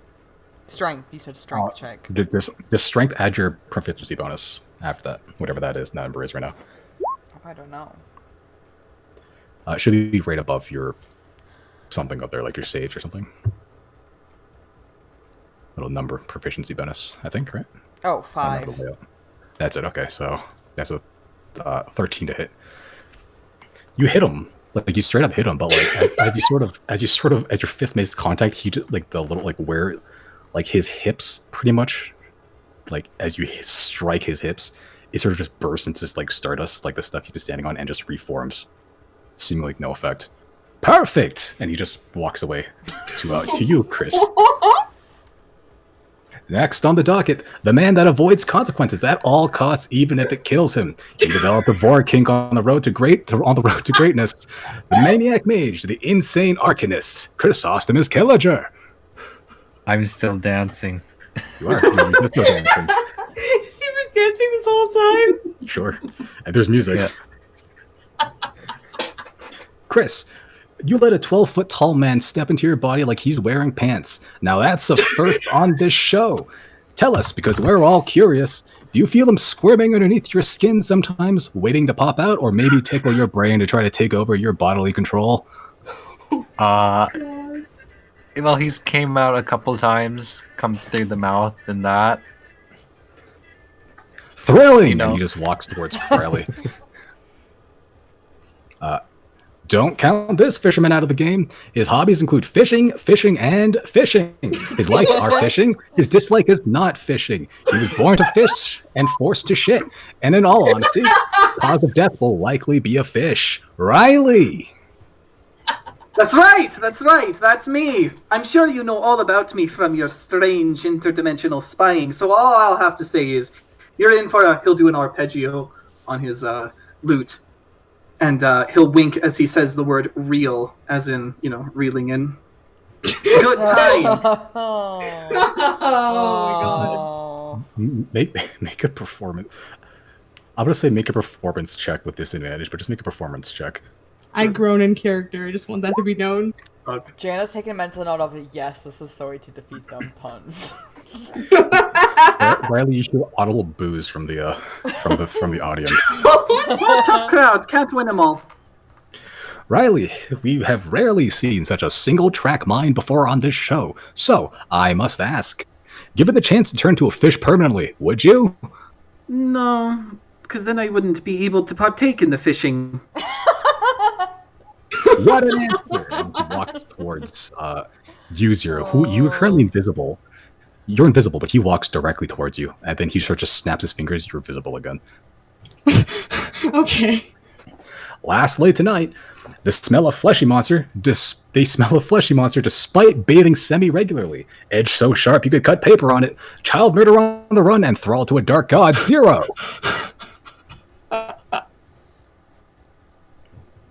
I'm just staring him in the face. Like, no expression, just staring at him. Zero. It seems even when you drop the whole murder god shtick, you still end up gruesomely slaughtering innocents. So, let us in on your secret. Who do you think your next victim will be? I didn't consent to any of this. I didn't sign anything. What a great set of contenders! He just walks towards the center of the stage. Can't you just imagine them struggling for their lives already? Now, it's time for the first game. Live audience, you have a list of selections in front of you. Cast your votes now and see what sort of game the players will play. Oh man, I hope it's Squid Game. Oh my god. Riley says that it's like what is Squid Game to Riley, a fisherman? I'm sorry. Exactly! So brilliant. I hate this campaign. We're about to TPK, it's fine. I do love that this was Simon's chance to just like roast us for like we deserve it. This is the best character I've ever made. Like I hate this, but I also love this. Like it's great. Like you see the members of the audience begin to close their eyes, and as they do, this like weird white mote of energy travels from their head and gets sucked into that large illuminating orb above you, which glows slightly brighter with each mote absorbed. A swarm of these motes sort of bombard the sphere for like a full 20 seconds, and when the final mote of energy is absorbed, the sphere briefly dims, then alights again. That screen has changed to like two alternating images of small cartoon humans swinging a sword at each other in like a 3-frame animation. Starbright has not stopped smiling this whole time, but begins speaking again. It seems our audience members want to see exactly how deadly in a combat our contestants can be. The first game will be Death Battle, and the arena for today will be our very own Thunderdome Neo. Firstly, it would not be fair to the contestants to simply throw them into the arena like that, so let us freshen them up a bit and hand them a bit of time to prepare first. Let them put up a fantastic fight. Starbright sort of waves his hand very casually, and you all feel a strange wave of energy suddenly just strike your body, like you just woke up from the best sleep of your life. You have functionally taken a long rest and replenished hit points and everything. You can change spells around as needed. But we don't know what we're about to do we? No. You just know the whatever... He said death battle at some point. You're like, what the fuck? Can we sincerely, like, as players, get like at least 5 minutes to like look at spells for a second? Yeah, go ahead. Okay. I generally was so caught up in the story. I'm like, oh, quick, the cameras are rolling. Yeah, I forgot I'm playing D&D. That one-liner planned for 10 minutes, man. I can't believe it went over so poorly. 4, 5, 6, 7. It's the pressure, it's okay. I'm gonna check everything.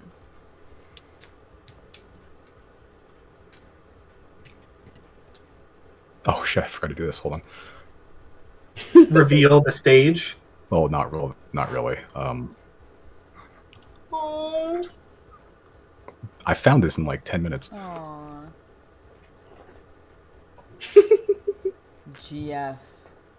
I don't know what that means. Girlfriend? Sure. Gluten-free.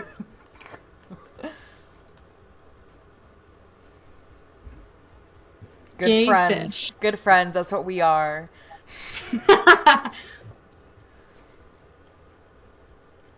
I really hope we're not fighting each other. It kind of sounds like that's what we're about to Okay, do. first things first. Protect Georgia at all costs. Yeah, interdimensionally snipe a band of travelers and make them fight each other to the death for the entertainment of whoever the fuck. In my mind, Simon knows we love PvP in our off time. What if Simon put PvP, but in real life game? It's like the Hunger Games.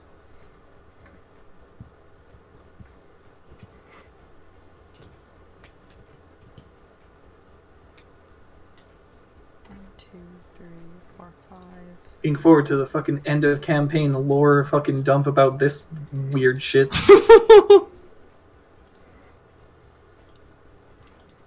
That'll be funny, yeah.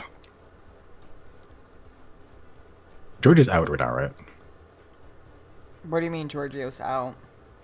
Like he's like out of the ball and everything. Like he's walking around. Yeah, that's what I asked you if when we were falling, and you said Giorgio was Yeah. with me. Can I put him in the ball? Yeah. I want to put him in the ball. Oh yeah, I don't want him to be a part of this. And I can He's out of his Bark's skin. cage. I'll He's out of his select it cage just and in he's doing case. just fine. Sorry. Because if Giorgio dies in the game, he dies in real life.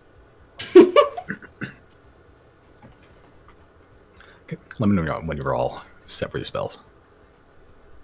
In the meantime, just listen to the game show music.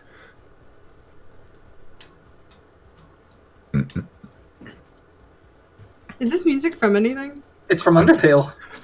Oh, it That's is. why I I didn't laughed. recognize it. I did not recognize it. It's literally called "It's Showtime" from Yeah, Undertale. Yeah. So I was like, I Frame can't one think had me of dying. I was not expecting it. I can't think of a better game show song than this. It's seriously so good.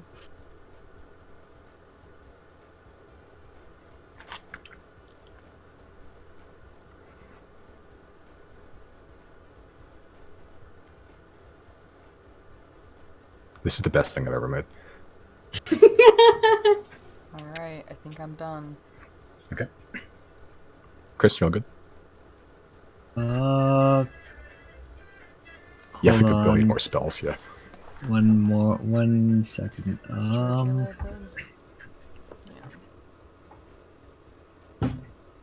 Chris is gonna set the whole studio on fire.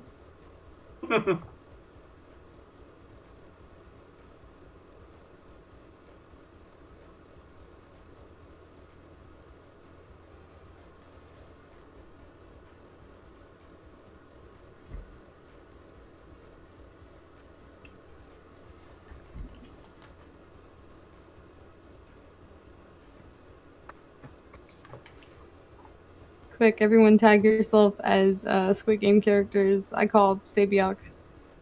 I think we'd all pick Xodiac, though. You would've- It's kind of unfair. Squid, I guess. I still haven't seen it. Can I be You killed? know what? No, I want to be Kiyun because I want to win. Yeah, that's fair. I'm wanna be the the old guy. rich guy that runs the thing. Yeah. Yeah.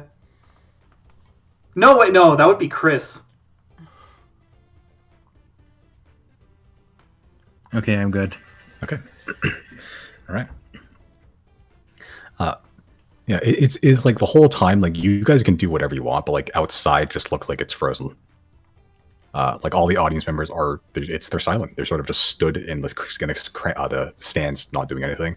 What about the Mr. Man with the beaming smile and the Bernie Sanders? He's walking around. The Bernie Sanders. Yeah, he's So- walking around. Yeah, Mr. Bernie Man, what's this all about then? it's death battle, my friend. You want to elaborate a bit? Oh, you'll see what good and soon enough. Yeah, it seems you're all ready now. And then the moment he says that, all the crowds begin to just, kick up again, start cheering. Now then, without further delay, let's bring our players into the Thunderdome and see what frightful opponent they'll face. Sorry, one more thing before we hop in. I think I'll just, because I know it's like a free action, I think I want to summon Azek really quick just to come back. Okay. Like I shouldn't need to cast Yeah. it. Just call him. And all your items that have charges as well will also get replenished. Mm-hmm. Yeah. Oh my god. Is there anything different about this Neo Thunderdome? Doesn't look different. Another neon ring appears at your feet while you're on the stage, but instead of falling into it, it sort of rises above you this time. As it rises, you can see, like above the ring, like the top half of the ring, where it intersects with everything else. It looks like the stage you're standing on, but below it, it turns into like grass and stone bricks. And as it sort of crests further and further above, it reveals more of this arena. Sort of like it's like pulling back a curtain of reality. It's very strange. And you sort of find yourself standing in this huge dome with a pit of acid in front of you and a series of wooden walkways suspended above it. A stone pillar with a pink gem rests in the middle of the planks. And you can see 20-foot tall wooden palisades that dot the landscape occasionally, as well as 4 small square stone buildings.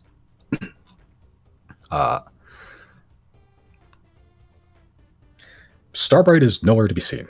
but you can hear his voice echoing through the domed chamber you found yourself in. Welcome to Thunderdome Neo Zodiacs, a dangerous and ever-changing landscape. Pay close attention to your surroundings, as the arena will begin to work against you and your opponent if you can't keep up.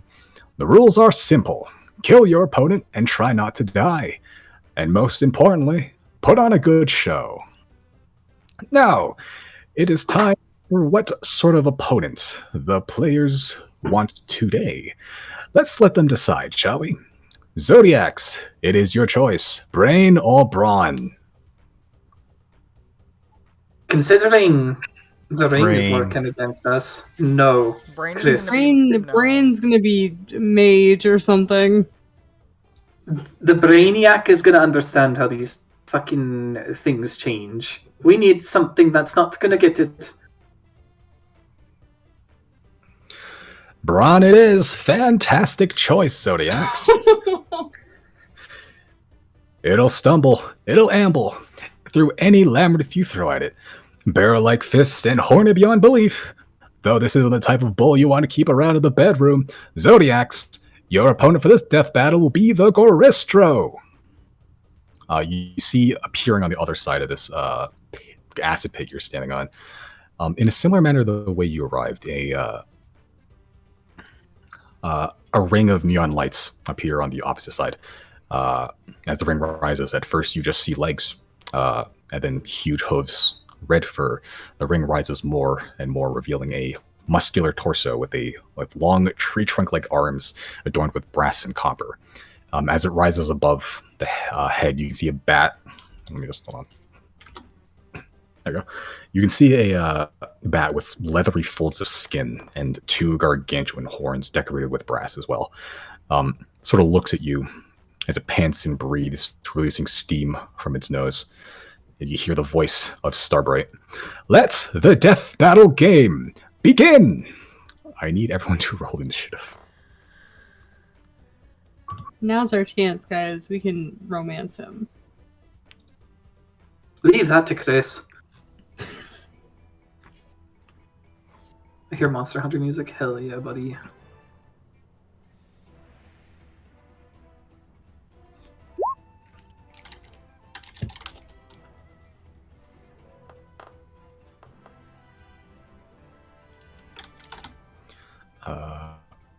Okay, Azek's still on the field, right? Yes, sorry, I accidentally refreshed. I have to wait for everything to open back up to roll. That's right. What is Azek now? An owl? Yes.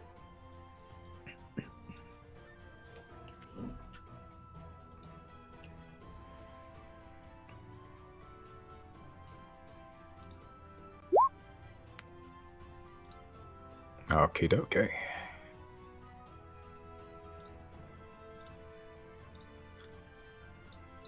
Oops, this thing gets roll too. Yeah.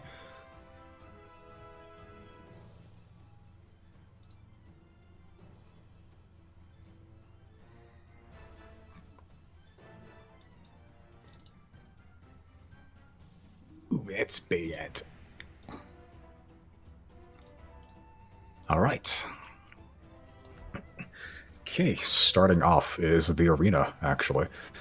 Oh no. Oh, the arena.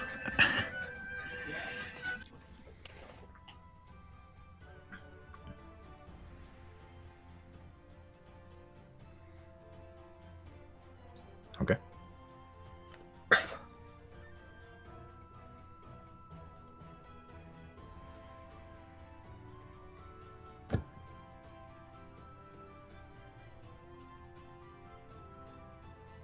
Okay. I need everyone to make a dexterity saving throw.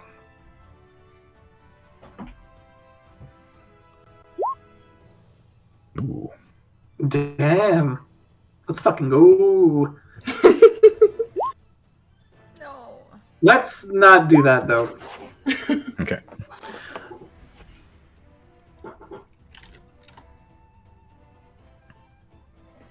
Oh, it's not bad.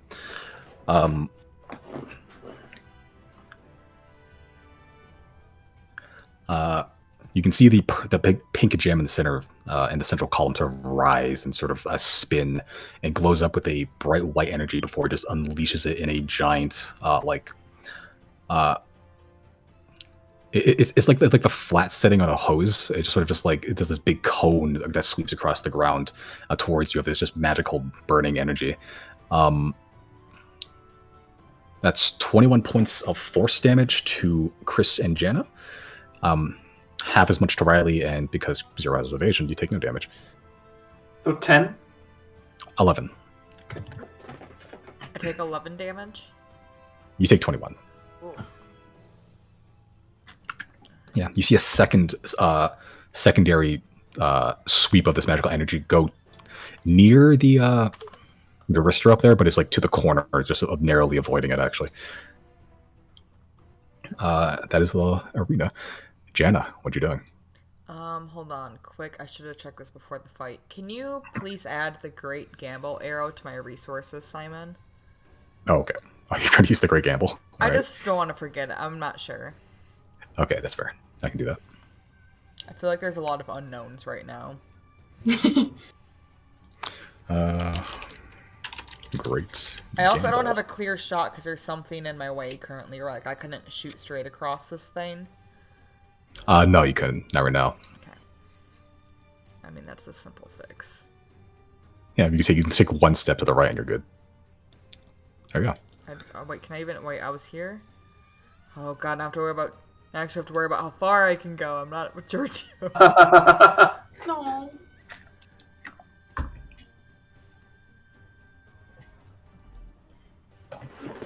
don't want to go too far.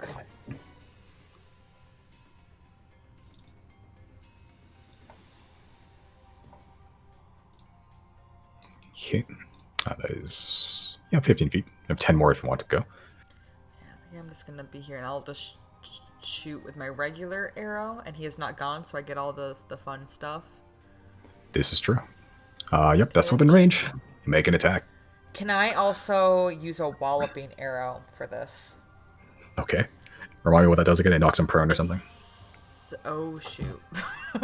I know it's like it has like the punching fist at the end. Yeah. Walloping ammunition. Walloping arrows. Roll 20. You are pitiful. Succeed on a DC 10 strength saving throw or be knocked prone. Yeah, you can do it. Okay. Oh, and I'm gonna hunter's mark it. What's the range of all Hunter's the things. Ooh, good cue. Has roll 20 to stop it altogether. Oh shit. Hold Okay. on, no, it's going. It's very slow.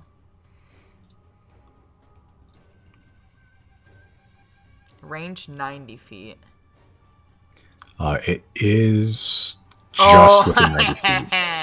Nice. All That shit according is to Hunter's Mark. Kaiku? I don't know the funny words. It's good enough. Okay, hold on. Okay, Hunter's Mark, slowly switching back over to core. Okay, now I'm gonna hit it with the walloping arrow with advantage. This is true. I hit the You button. did. I'm waiting. Where do you see? Oh, there it is. This hits. Yay.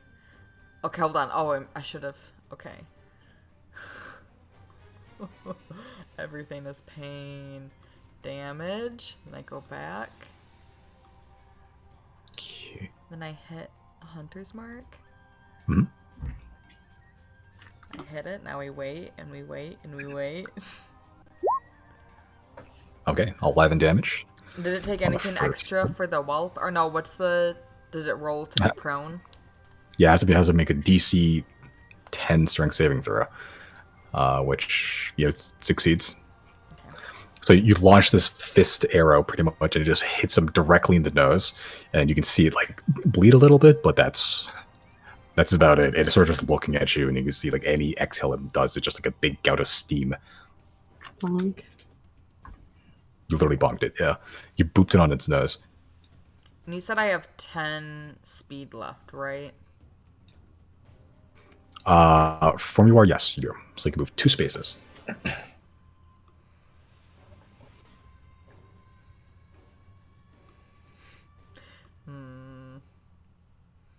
to go where everyone else is or not. Yeah, I'm gonna start running over here.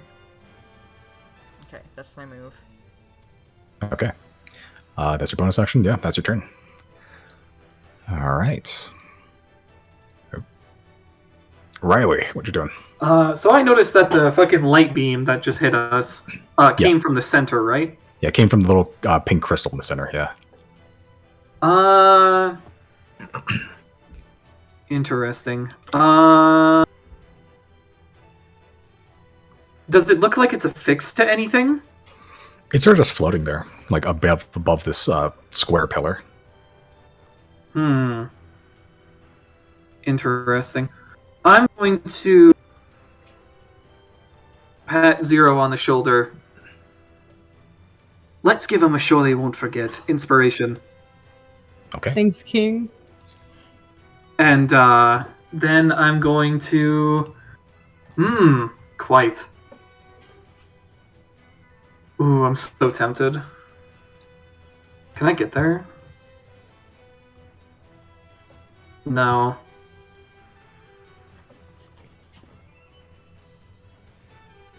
Yeah, the pillar's about 20 feet up, and that's where the crystal is. Fuck it, I'm too curious. If I don't, Chris will. I'm gonna teleport to it. Okay, to the pillar? Yeah, on top. Okay. Alright. Is there a way to, like, edit height? I should be able to see over everything. Unfortunately, no, but I can just quickly get rid of this for now. Good enough. I'll make Does that only apply to me, or does everyone know this? Everyone knows this. Okay. Yeah, everyone can see past that pillar now. Technically, on screen. In character, you can, but you know. Alright. So that was action and bonus action. I guess free action wouldn't be interact with the crystal. No. Alright, that's my turn. Okay, so you have this giant, like 3-foot, large, 3-foot like diameter crystal, sort of just hovering in front of you right now. That's your turn. Zero, what you doing? I'm going to use my movement, which is 30, and I can use my action to dash, right? Like, I don't have to use bonus action. Yeah. Okay, I'm gonna... Yeah. I'm gonna use my movement and my action to dash here. Okay. And I'm going to bonus action hide, and that'll be my turn, I guess. Alright, make a stealth check. Okay. We'll see that's enough. Oh, also, I didn't roll for Isaac earlier. Can I roll now? Oh, right, okay. Initiative? Oh, Azek would probably actually be obliterated by the big beam of thing, actually. Oh, fuck. I didn't even think about that. Okay. Okay, never mind. All right.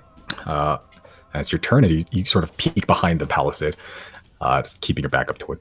Chris, what you doing? I think I still have mage armor on, right? You do? Okay, I will... Yeah, I'll summon a fiend. Okay. What kind of fiend? Let's see. I'll do... This is the fiendish spirit one, right? Not the actual, like, Yeah. Okay. What the fuck? I'll do the devil, I think. The devil. Okay. Where are you summoning it? I'll summon it.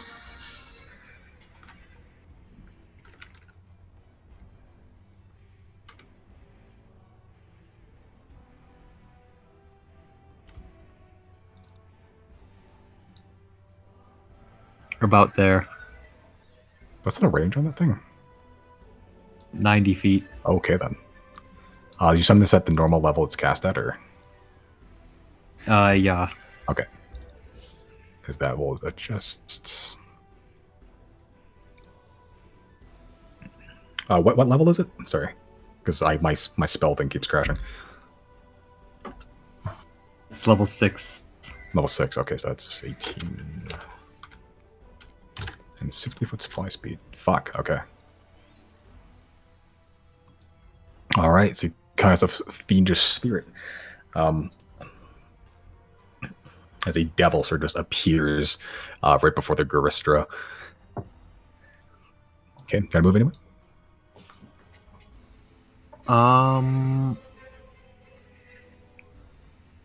Let's see.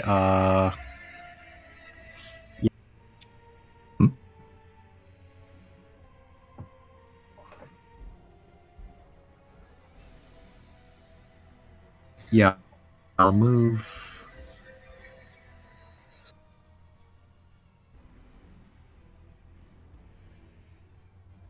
Move like right there. There. Just 30 feet. Okay. All right. I think that's your turn. Yep. Garistro rolled up ass on his initiative, so he is very last. Wait, does my fiend get extra hit points for durable summons? It does. It's like 30 or something, right? Yeah, I think so, yeah. Okay, let's bring up to 70 then. Fucking hell. What a bastard. Alright. Okay, it's Garistro's turn.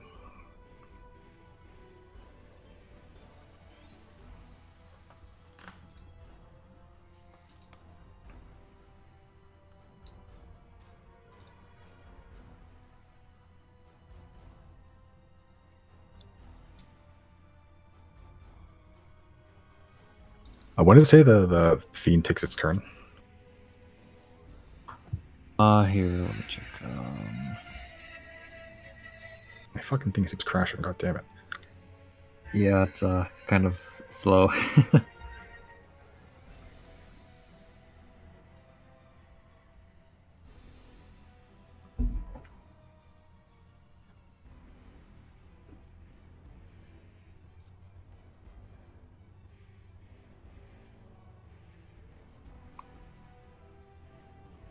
It takes it immediately after me. Okay.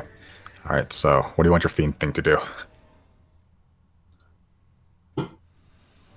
Hold on, let me see what the devil can do.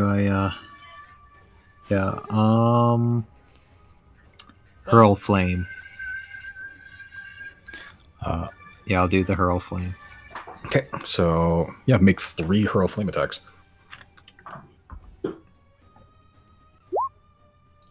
That one hits. That one misses. That one also misses. Okay, so one of those hits. Okay.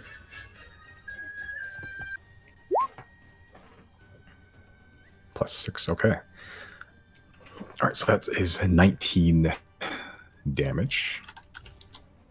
Whoops. Okay. As you tell your fiend to start just hucking flames at this thing, you see one of them hit, but the rest sort of just bounce off its body, seemingly. It doesn't burn as badly as you think it would. Okay. Okay. But it is now this guy's turn. Am I able to move my fiend? You can. Okay, 60 I'll foot. move him. I'll move him just behind that barrier. Which one? To the left? This one, okay. Yeah, right there. Just half behind it. Yeah, right there. Yeah, that's good. Alright. Cool. Alright, Garistro, finally.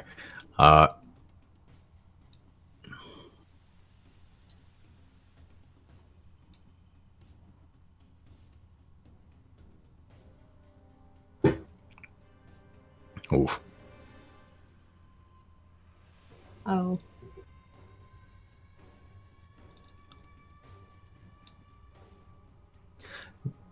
Okay. You can't do anything, but you just watch, all of you just watch the Garistro just fucking bound. Like with each footfall, you can feel the thumping in the earth. Double dashed over to there. Can't do anything, but it is gonna chill there. Next round. It's now the arena again. Okay.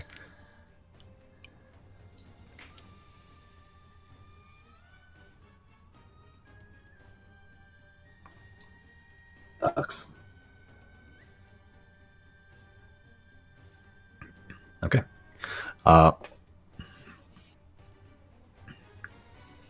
You all begin to hear like a rattling. Well, actually, everyone except Riley. You hear the rattling. You sort of just look down your feet. You see skeletal hands beginning to just appear. Begin to just pull themselves up from the earth.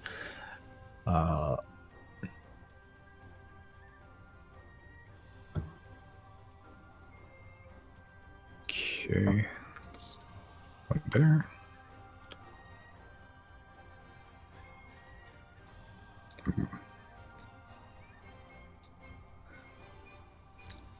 Let's give everybody 2 each that's in the grass.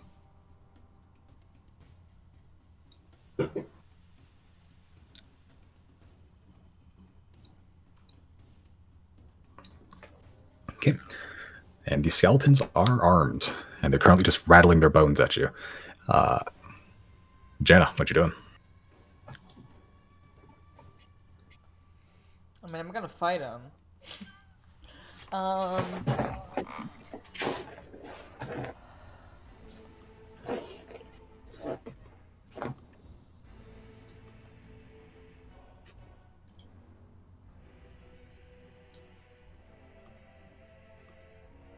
I would like to use...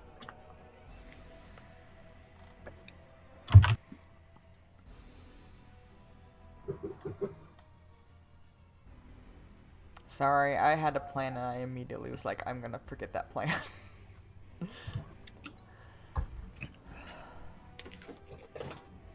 Okay, I'd like to use elemental weapon. Okay. Is that also concentration? Yep, I'm not gonna use elemental weapon. But I can use my elemental arrows, right? You can. Yep. And I choose between acid or fire. Poison and fire. Let's do poison. Okay.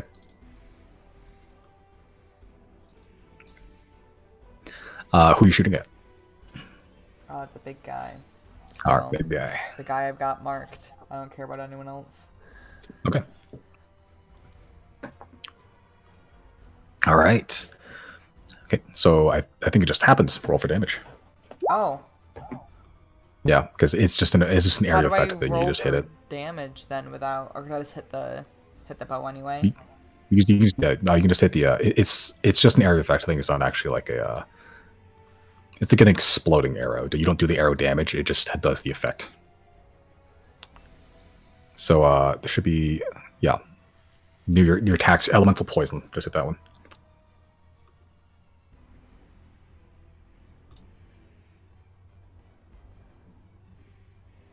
How come my fire has a plus 1d10? Oh, that's for if they fail their saving throw, they're set on fire. That's how much damage it'll take if they don't put themselves out. All right. Okay, so as you launch, nice. Sort of launch the arrow, you strike it directly in the face, and as the poison sort of spreads in this large cloud, it sort of just walks through, seemingly unaffected by the poison. Okay. With my free action, I shout to Riley, "Do you need help?"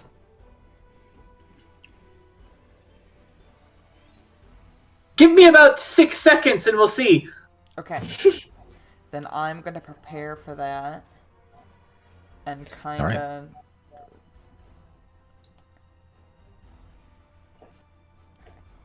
A dash means I double my normal, right? But that requires your action, which you've already used. No, I've got fleet of foot or something. Oh, okay. Because of something and something. Fleet of foot ranger. So with my bonus action I can dash. All right. Okay. So I can go 50 50 feet. This is true. Roll 20. Why are you paying? Okay, so I just want to get out of these guys so I can get up to here. Okay. Cool. Okay, that's my turn. Yep, easy enough to avoid their swipes. All right, that's your turn. Riley, what you doing? How big is this crystal? Fairly big. It's like 3 foot in diameter in all directions. I'm gonna try stuffing it in my bag of holding. Okay. You just trying to lift it up and put it in your bag of holding? If not that, then putting the bag of holding over the crystal and sealing it. How big is the opening for bag of holding? Probably bigger than 3 feet, right?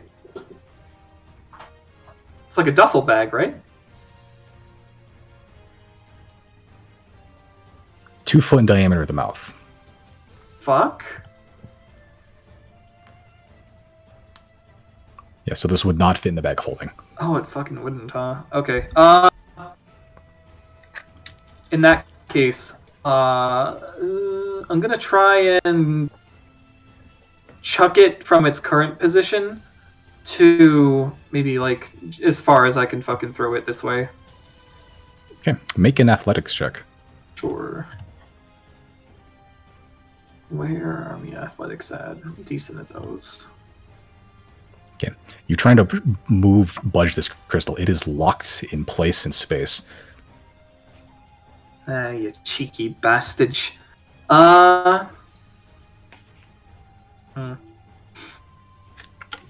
Yeah, like it's floating there, but then as you try to move it, it budges not an inch.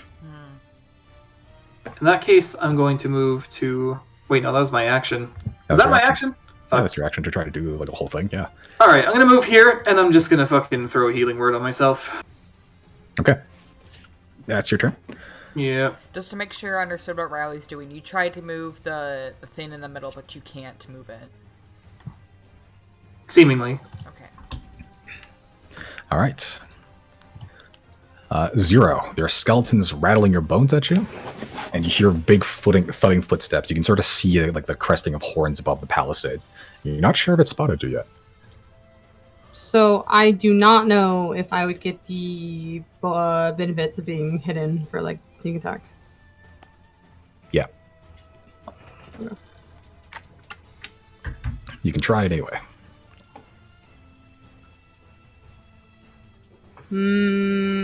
Fuck. Hold on.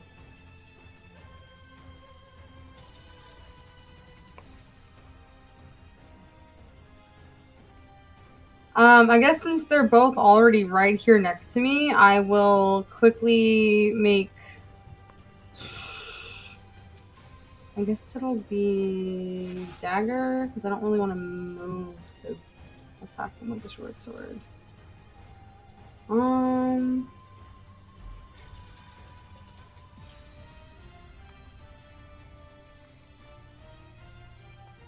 Okay, yeah, I guess I'm just gonna do 2 dagger attacks. Use my action to throw a dagger at one of them, and then bonus action to throw at the other one.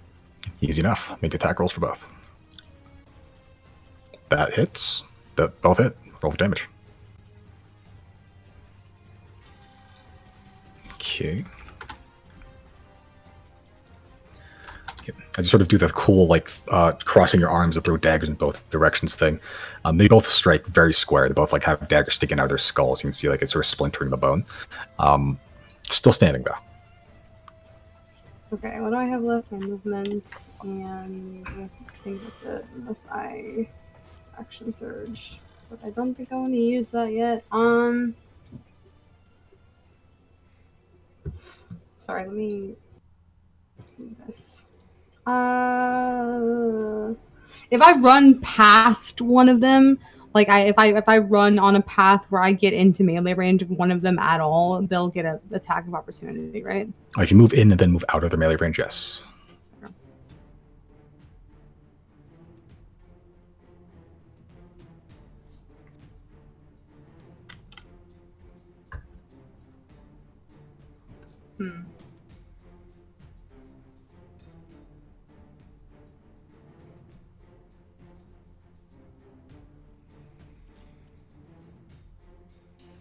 Then I will just move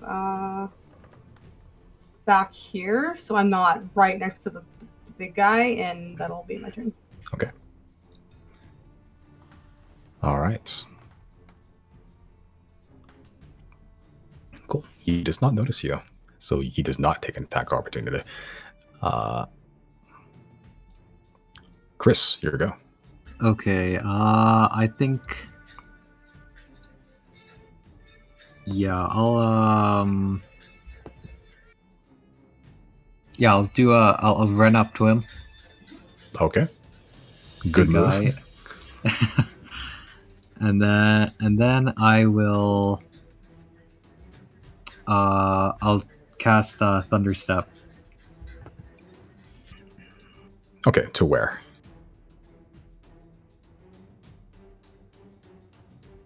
I'll probably go. Hold on.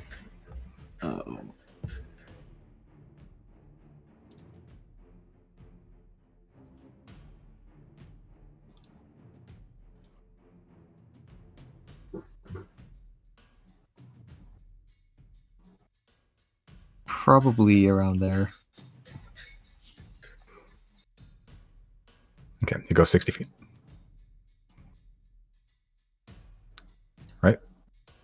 Hold on, my roll 20 is just being really bad right now. Jesus. So it's kind of hard to use it right now, but yeah, just I forget what the range is for that one. I think it's 60 feet or 90 feet. Thunderstep? Yeah.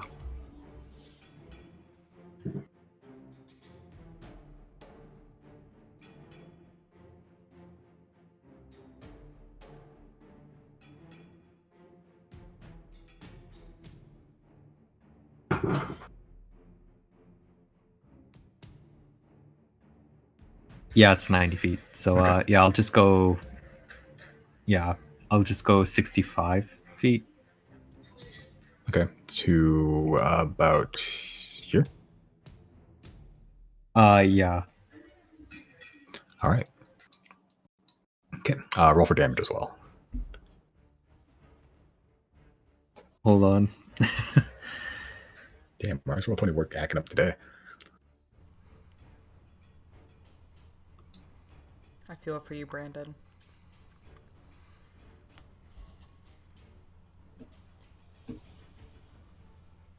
What if we like missed the memo and chose the one day that they had like, Like maintenance or maintenance? something? I had no problems It's like on a my end. weekday, like late at, yeah. It's fine. Be Remember totally there's like a fine. little banner though, right, that says it? Yeah, that sounds right. I don't know. Mine's a little slow, but I think it always is kind of slow for me. We're heading into Roll 20 Con like this weekend, so there just might be more traffic than usual. I didn't consider that. That's true. People doing shit, people getting maps, stuff built. Anybody I'm going, quote unquote, going to Roll 20 Con. I did a session, I entered. Didn't even know that was a thing.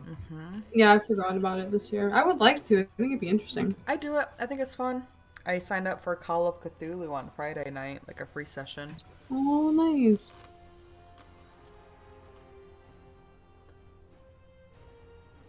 We're getting there.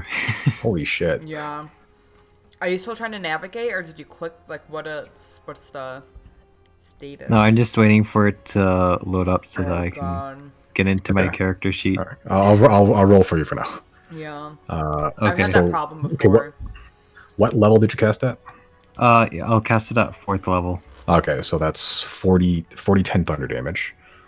40 10 thunder damage. 20. Constitution saving throw. Do you know what your intelligence is right now? It's Actually, I can just fucking it's check your max. fucking. Okay, cool. Actually, just check your fucking character sheet myself, can't I? You might Spell want save to, 18. Okay. Brandon might want to exit roll 20 and then come back in. Sometimes that's helpful. Oh yeah, that's what I did, but Uh, it's just loading up from then. Okay. It fails its Constitution saving throw, so it takes the full 20. nice. Oh, that's good. Okay. You haven't marked off your spell slot either, have you? 'Cause you have to be able to get in. I don't think I have. Okay, I'll mark it off for you. Okay, so that's Thunderstep done. As you sort of just bamf, explode, and appear over there. Is that your turn? Yeah. Well, actually, I'm not 100% sure where I was placed. Oh, did it even update for you? Yeah, that's a good spot. Okay, Yeah, cool. that works. Yeah, I'm good. Okay. I'm good there.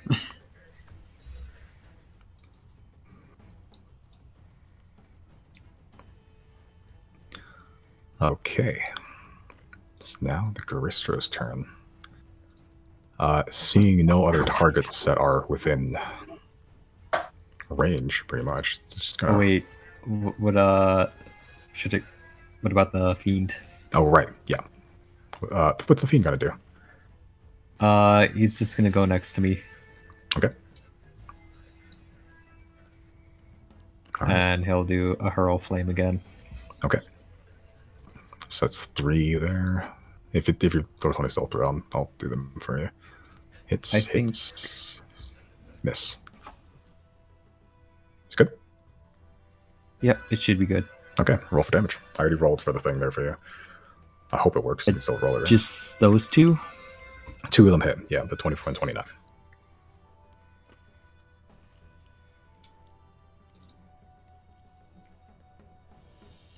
Okay. 11. It's 24 fire damage.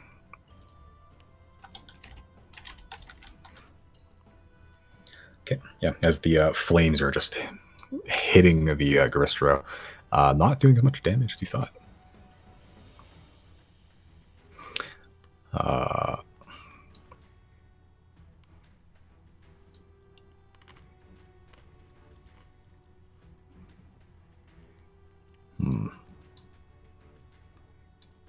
Yeah, it doesn't see any other targets right now. Okay, so it's just going to run over to you, Chris, and make a single gore attack.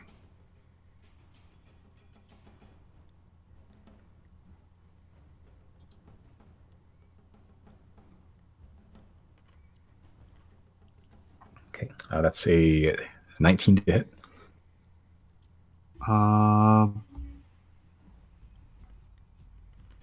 Let me see. Didn't roll. Yeah, I roll think it still hits. It Okay. still hits me. All right. Oh shit. Oh shit.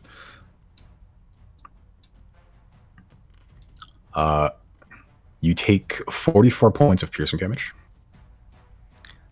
Okay. And an additional 35 points of piercing damage because it went 15 feet in a straight line before it did its core attack. Oh my god. Wait, how much? See ya. That is 44 plus 35, 79 points of damage Oh my total. God. I think that's over the amount of hit points I have. Are you down? Yeah, of course Yeah. he's down after that. Okay.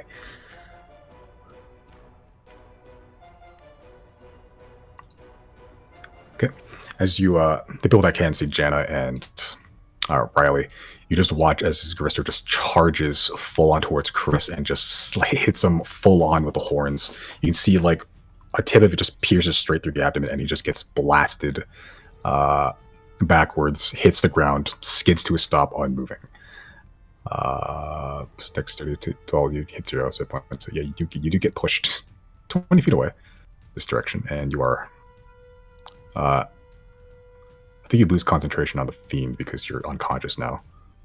I don't know if that drops it or not, but I'll double check. But you are currently bleeding out and prone. Let me just double check the what happens when you lose concentration on the fiend. It might just disappear. It might go crazy. I have no idea. It's different. Chris is dying right now. Yeah. Yeah. Chris.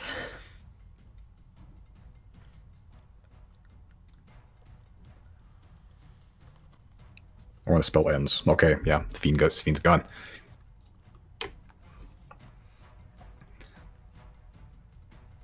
Okay. Well, you currently have 0 hit points. Okay. That's the Grostro's turn. It is now Arena. Okay.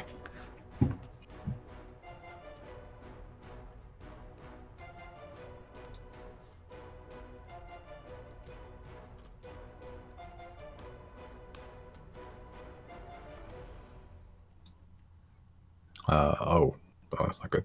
Okay, 3.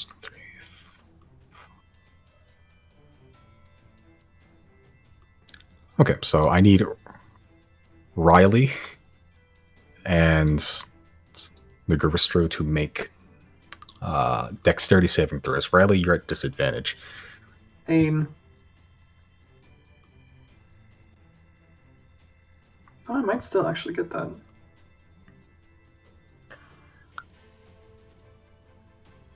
Garistro fails as well. Okay. That is... As well, you say. 20 damage incoming. Good thing I healed. Were we all doing this? Sorry, I was thinking about how to save Chris. Okay. Riley, as you're sort of messing with the crystal, it lights up again as it does another sweep of energy towards you, and you're point blank next to it, so you didn't have a huge amount of time to react to it. You take 27 points of force damage. Fuck, I have to do math. As the laser sort of sweeps down this direction.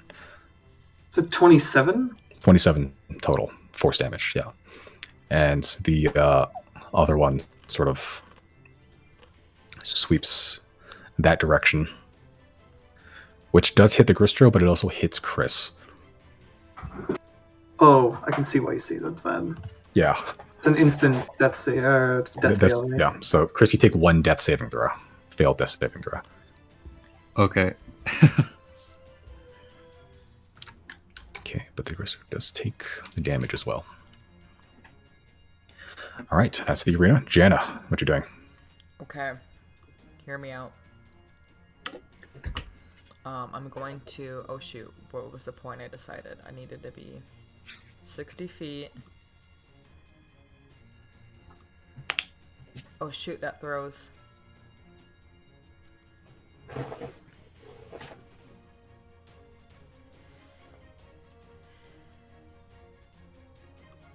One second. God damn it. I had this figured out. No worries.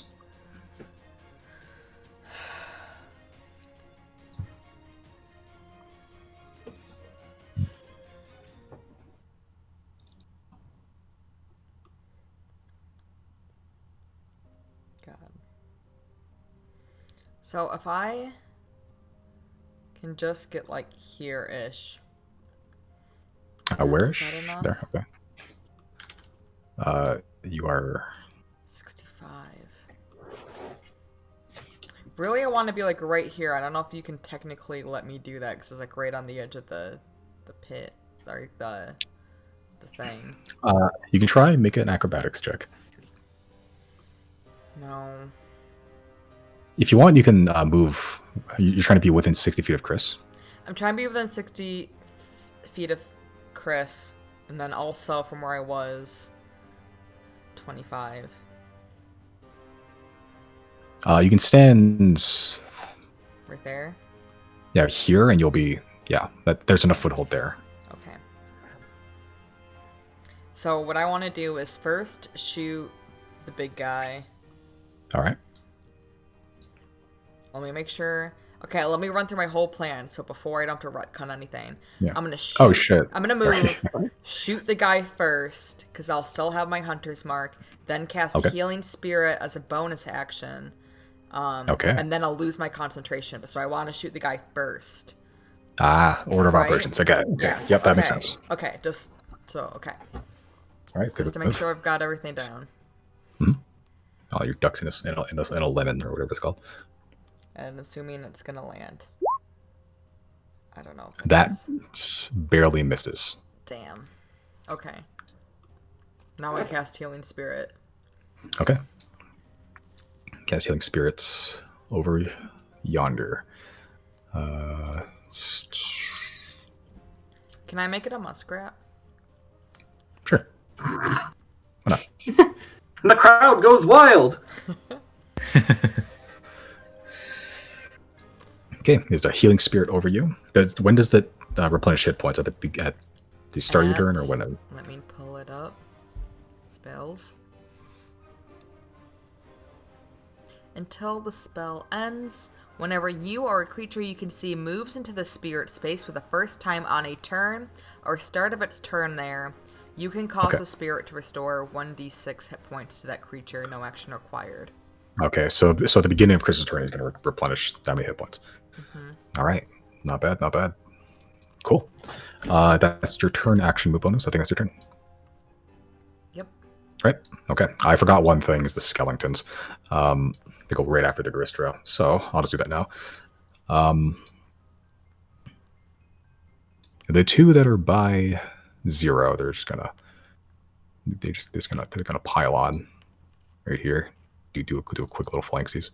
I'll say one doesn't actually flank yet. Is an 8 hit?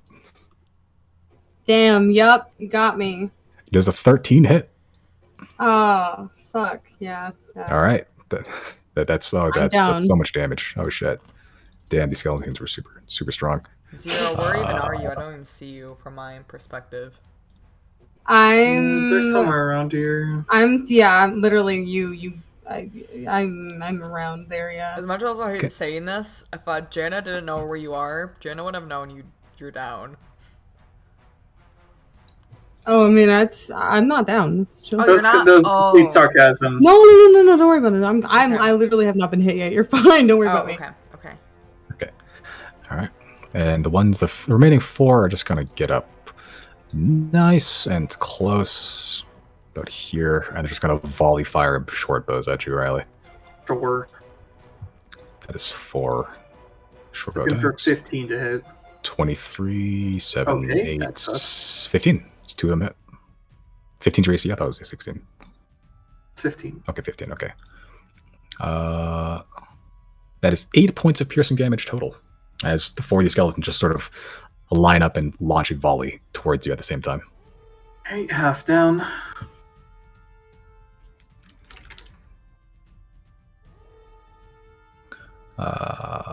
All right. That's Skull making his turn. Jan is done. Riley, it is your go though. Do you draw a cone? What? How the fuck do you draw a cone? You can't. Oh, how do you do it? I made those and I saved them in a separate page. Can I ask you to put a cone in front of me? How big? 60 feet. Okay.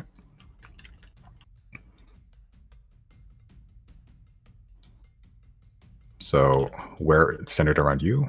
Centered, yeah, and obviously not aimed there, but aimed at the primary target. Okay, doesn't hit anything else. Perfect. Then I know exactly what I'm doing. Hate to rain on your parade after you gotten all fired up, but I'm gonna have to ask you to chill the fuck out.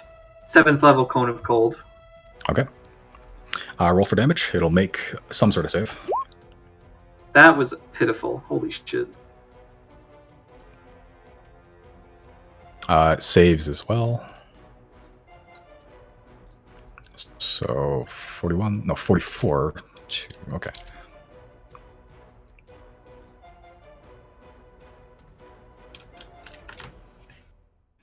Okay. Yeah, as you cast this huge blast of just shards of ice and snow and freezing wind, hits it directly. Yeah, and it seems to short off most of the impact. You can see some of this ice that's already on its fur starts like melting away almost immediately. Okay, doesn't have quite the impact as you hoped. Yeah, that's not good. Bonus action, Fool's Tumble. Riley out! Let me actually do some... 1, 2, 3, 4. You said it's a 20-foot drop? Yeah.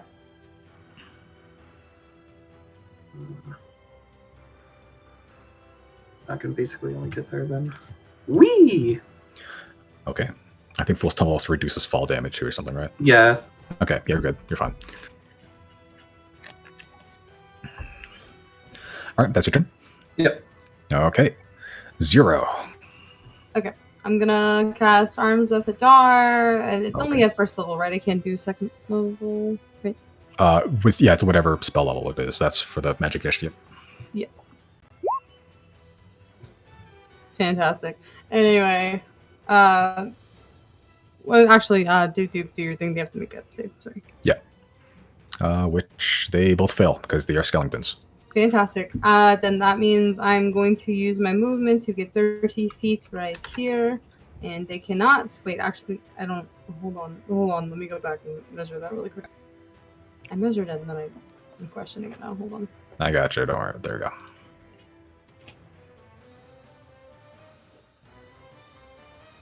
Okay, I guess that was correct. Hold on. Okay, yeah, that's 30 feet of movement. They cannot take attacks of opportunity because of the spell. From here, fuck. I didn't think this far through.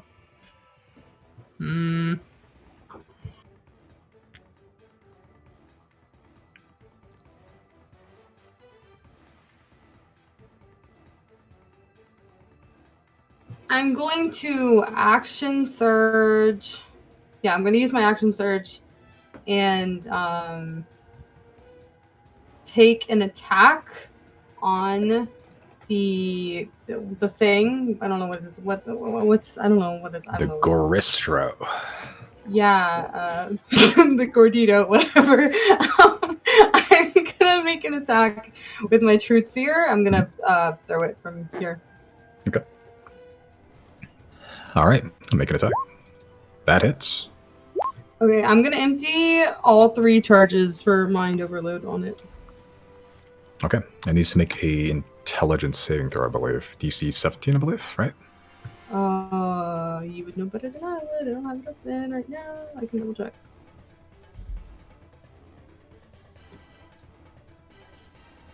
Yes. Okay. Mind overload. 6 takes half damage. Okay. Roll for damage.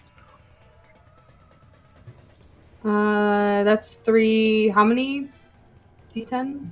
Is it 3d10 per charge?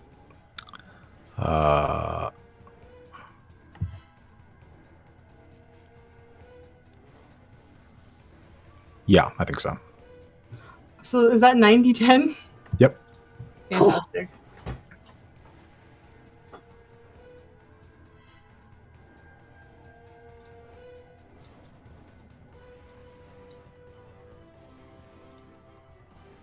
Okay. Okay. It does succeed on the save, so it is 22 damage, half it. But you sort of just huck Truth Seer at it. It sticks into his legs. You see this like purple white energy sort of just travel up his leg to its brain as you just see this explosion of psychic energy. If it wasn't focused on you now, it certainly is. Currently. And I still have my bonus action. You do. I am going to...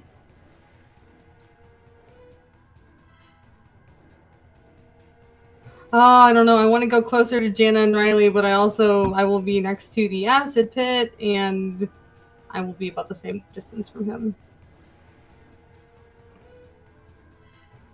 Fuck.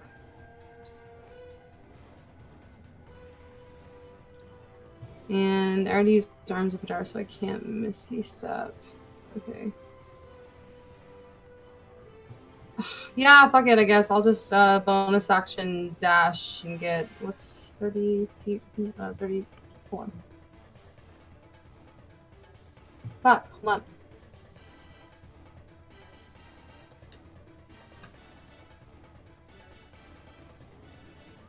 Okay, I am there. I am nervous there, but I guess that is my turn.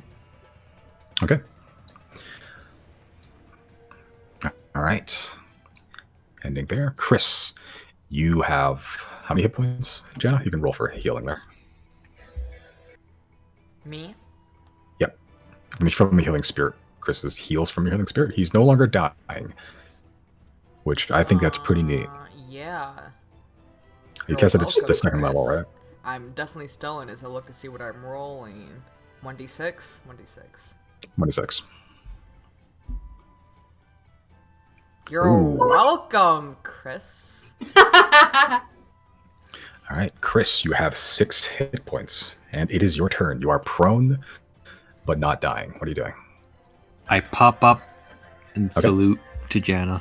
All right. Janna salutes back with her free action. And then I'll try and get up for my prone. Yep, so you have 15 feet of movement left. Easy enough. Okay, and then I will cast Tidal Wave. Okay, It has a range of 120 feet. sure. Easy enough. Um, How big's the area, though? I'll go right there.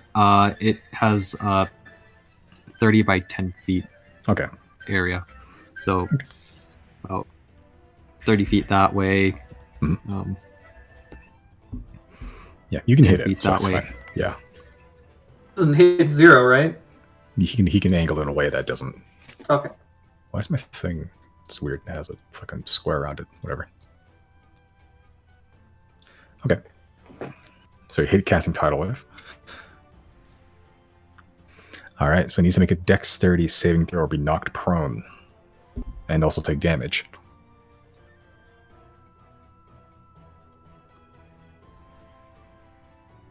Damn. Okay. He fails. He takes.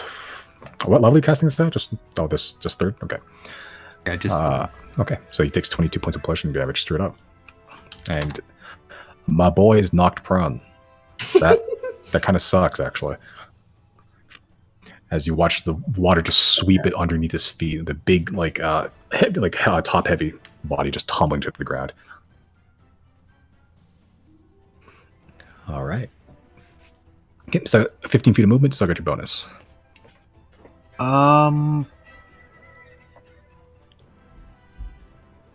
If you stay in that spot, Like you keep getting killed.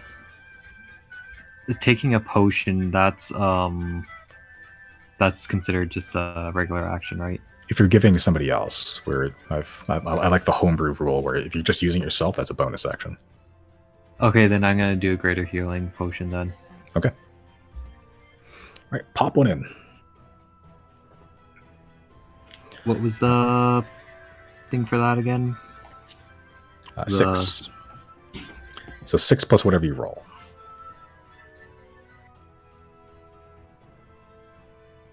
Which I think for greater is 44 plus 4, I believe.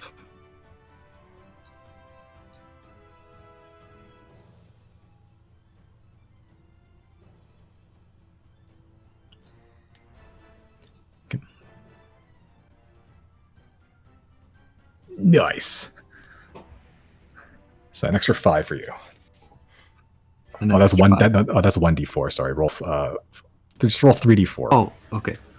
Yeah, just roll 3d4 more and just add it to the number there.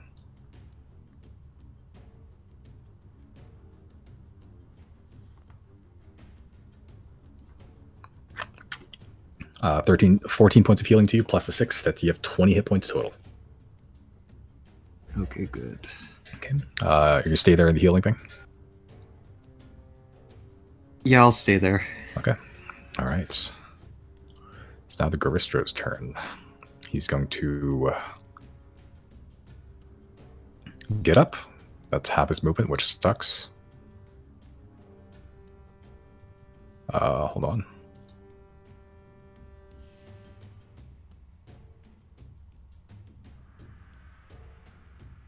Oh, here we go. He's going to see you, Zero, who just did all that damage to him. He's going to take 5 feet movement back as he sort of braces himself and runs 15 feet towards you, and he's going to hit you with a gore attack. 21-0. Huh. I guess. Oops. So you take 46 points of piercing damage.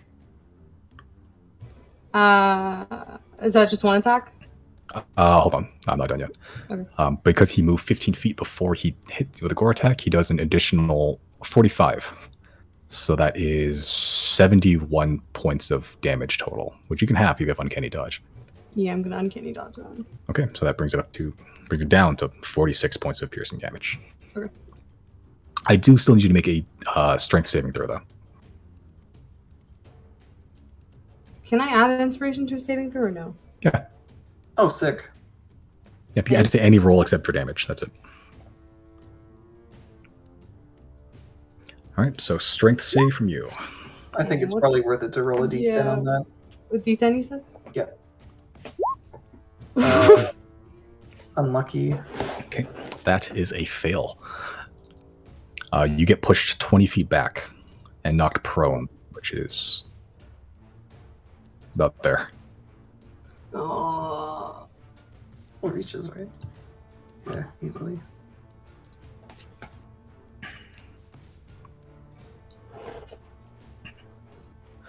Okay. So at the start of your turn, you're going to take acid damage.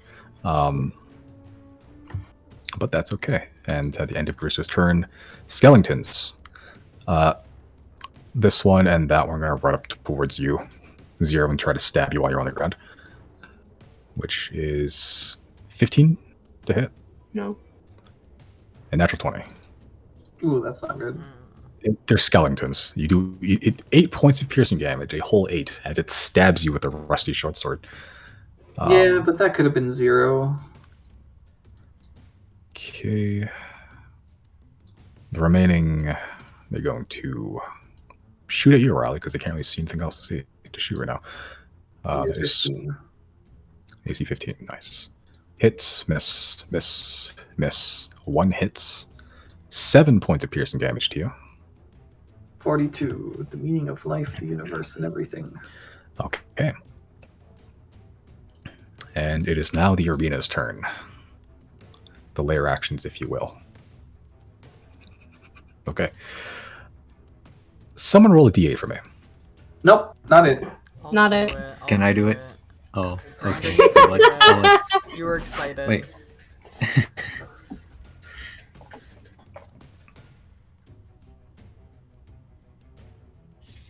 don't know if we want to Okay. roll high or not.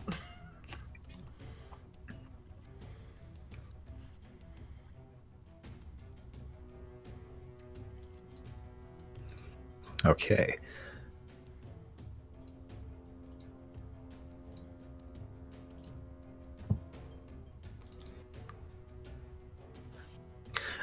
You all of a sudden hear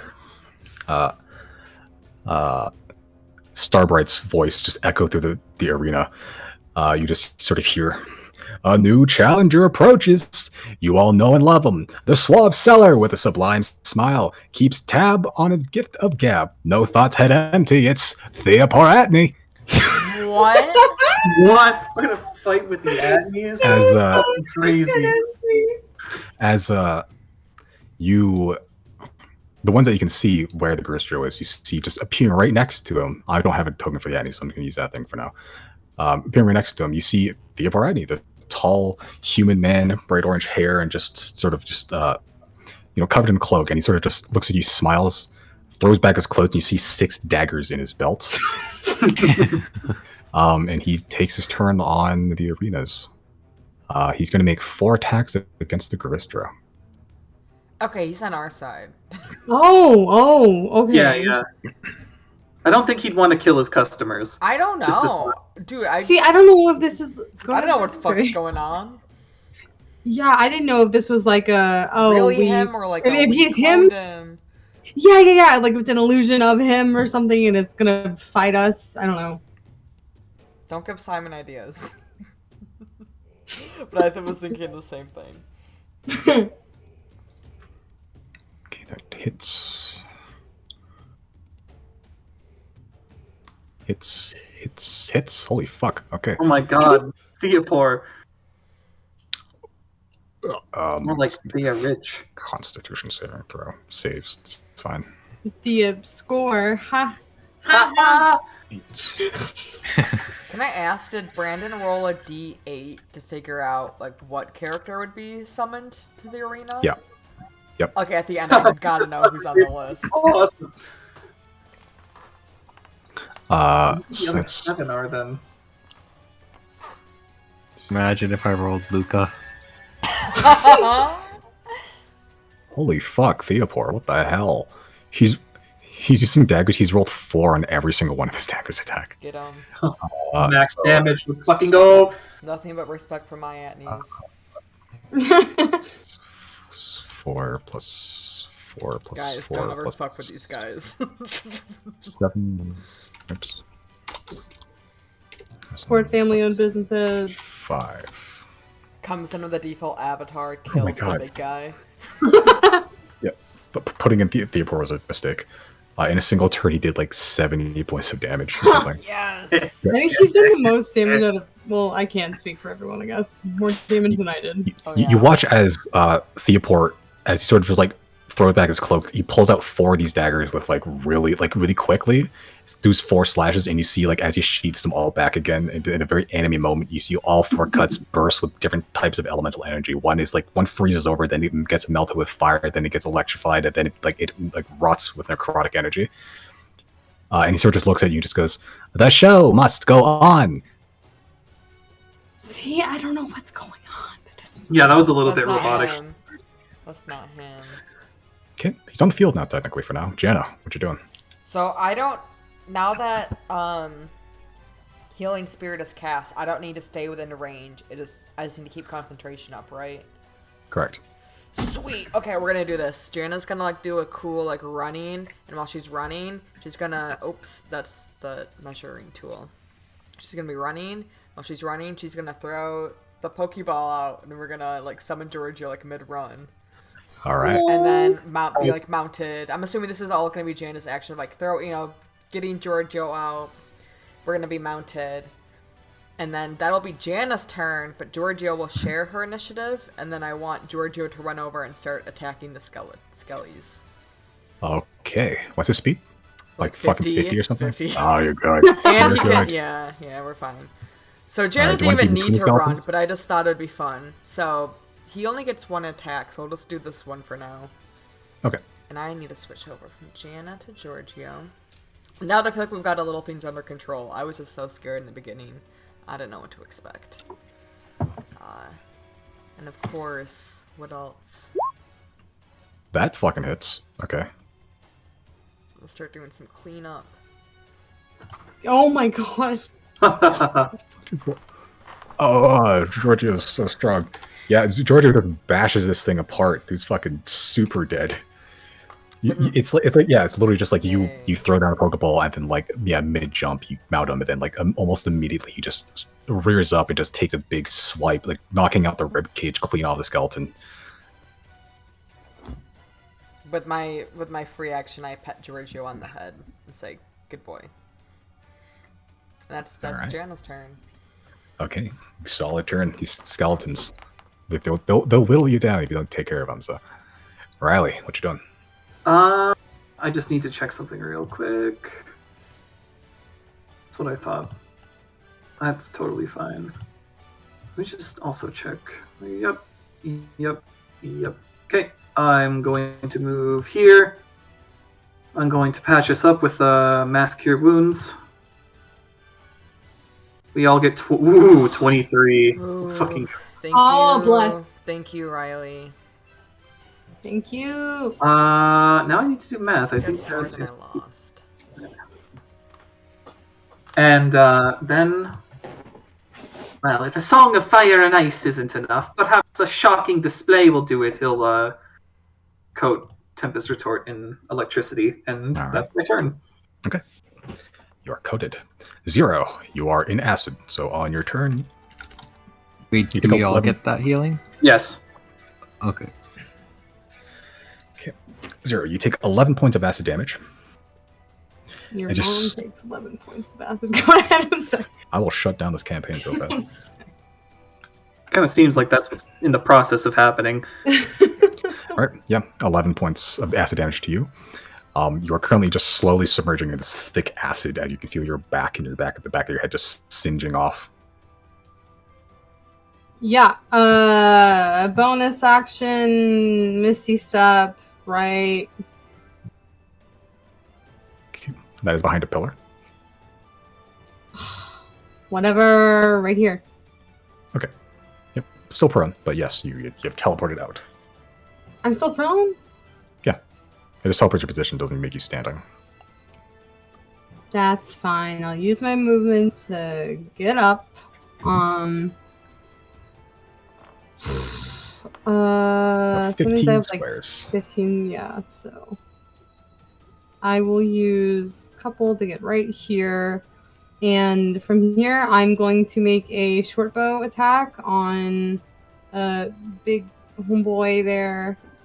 And I should be theoretically getting sneak attack, right? Because they is there. Yep. Okay. God damn it. That does not hit. And I spent that fucking inspiration. Okay. Shit. I think that's all I can do. That's my turn. All right. The arrow sort of, it does hit, but it's just the hide too thick. Just sort of makes like a little needle prick in him. Chris, you take. Jenny, you want to roll, or should I just? Do you want me to just like quickly knock it out? Quick. Oh, Giorgio did. There we go. George will give you 4 points of healing from the healing spirit, as you hear just Okay. from the healing spirit. All right, what you're doing? Yeah, I'm gonna cast haste on myself. Sick. That is your action. What you doing? Where you going? And I get another action with the haste, right? You get another action that you can only do certain things with. You can't cast another spell, but you can do other things. Can I fire the Giselle rifle? Yeah, you can actually. Yeah. shoot a Okay. gun. Shoot the Zill. Yeah. Yeah, I'll do that then. Okay.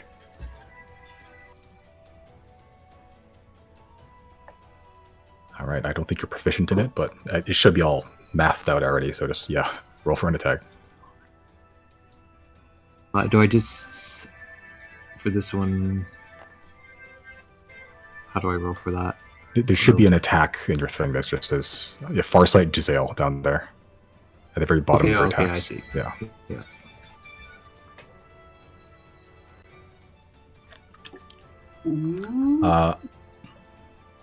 That one, the +2 doesn't apply here because it's not from a stick. That misses, unfortunately. Yeah, you're not sure, like, you know how to, like, operate a gun, sort of, but you're not, like, not sure, like, this isn't a very advanced rifle, and you're sort of just aiming it. You fire, and it sort of hits a bit of fur and goes wide, unfortunately, as it makes this big, cacophonous, loud sound, and a big plume of smoke bursts out the end of it. Okay. It looked cool. Okay. You still have your movement, which is 60 now, I think. Yeah, I'll Or you can stay there and get healed, up to you. I'm gonna stay there for now. All right. It's now the Garistro's turn. He's just gonna make 3 attacks against the one Adney brother there because he did a lot of damage, and this guy's not very smart.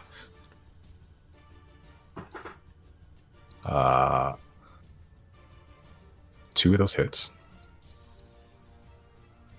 That is 46 points of bludgeoning damage to Mr. Adney. He's still up though.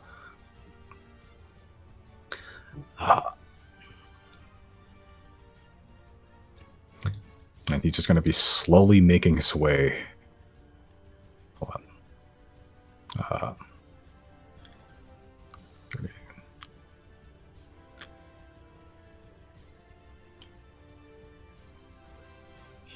He's trying to make his way across the boards, but it's narrow compared to his size, so he doesn't fall in the acid, but he's at half speed while he's on these boardwalks. He's trying to like tightrope across them. And he does take a attack of opportunity, which he misses with an extra one. Okay, arena turn.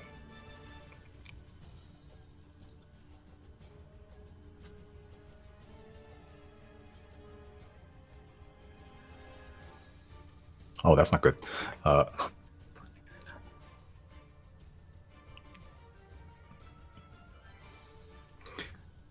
Okay. So Addy disappears. So long, and thanks for all the damage. Everyone, the ones that are near the acid pit, you can see it starting to bubble and roil. And while it was the wooden plank with the planks were just barely above them before, where you can see that they're now being submerged as the acid washes over. It's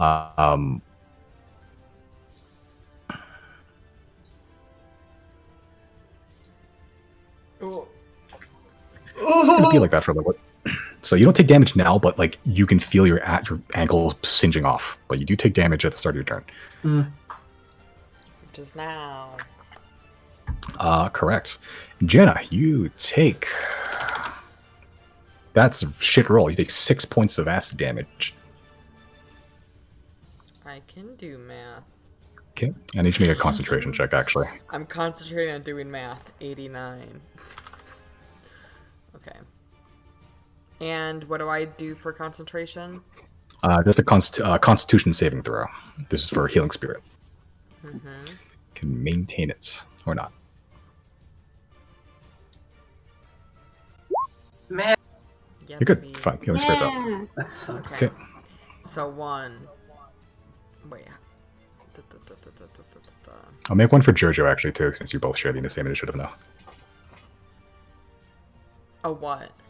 Oh, sorry. You both take six acid damage. Jojo takes it as well. Takes damage. Sorry, never mind. Not concentration. I'm like, he didn't cast a spell. No, sorry. Yeah, never mind. I'll think of something else.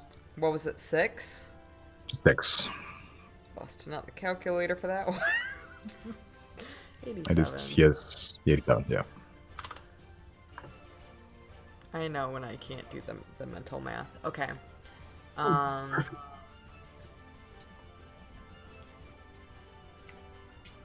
Okay, I think the move is to attack this guy. Right, can I clicky click? No, because I have the ruler. Oh, I forgot the This skeleton's guy, turns again, however. And then skedaddle. So like on our way, so we're gonna like, you know, do this thing, attack, hopefully one shot the guy, and then leave the acid pit. Okay. Alright, so roll for it. That Did I fucking switch? hits, yeah. Did I switch to Giorgio? It's still, I'm you still on hit, the it's fine. sheet. Okay. Yeah, it's fine, it's whatever. We got you. Okay, sorry. Roll 20 is not fun right now. That will kill the skeleton. Okay, nice. Also, while we're here, before we leave, Janna's gonna shoot at the big guy. Okay. She still has an action. So it's no longer Roll no 20, honest mark roll 20, anymore. roll 20.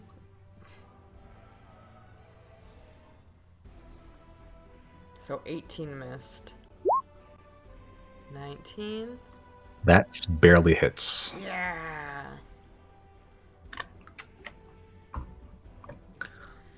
I am struggling to get the damage.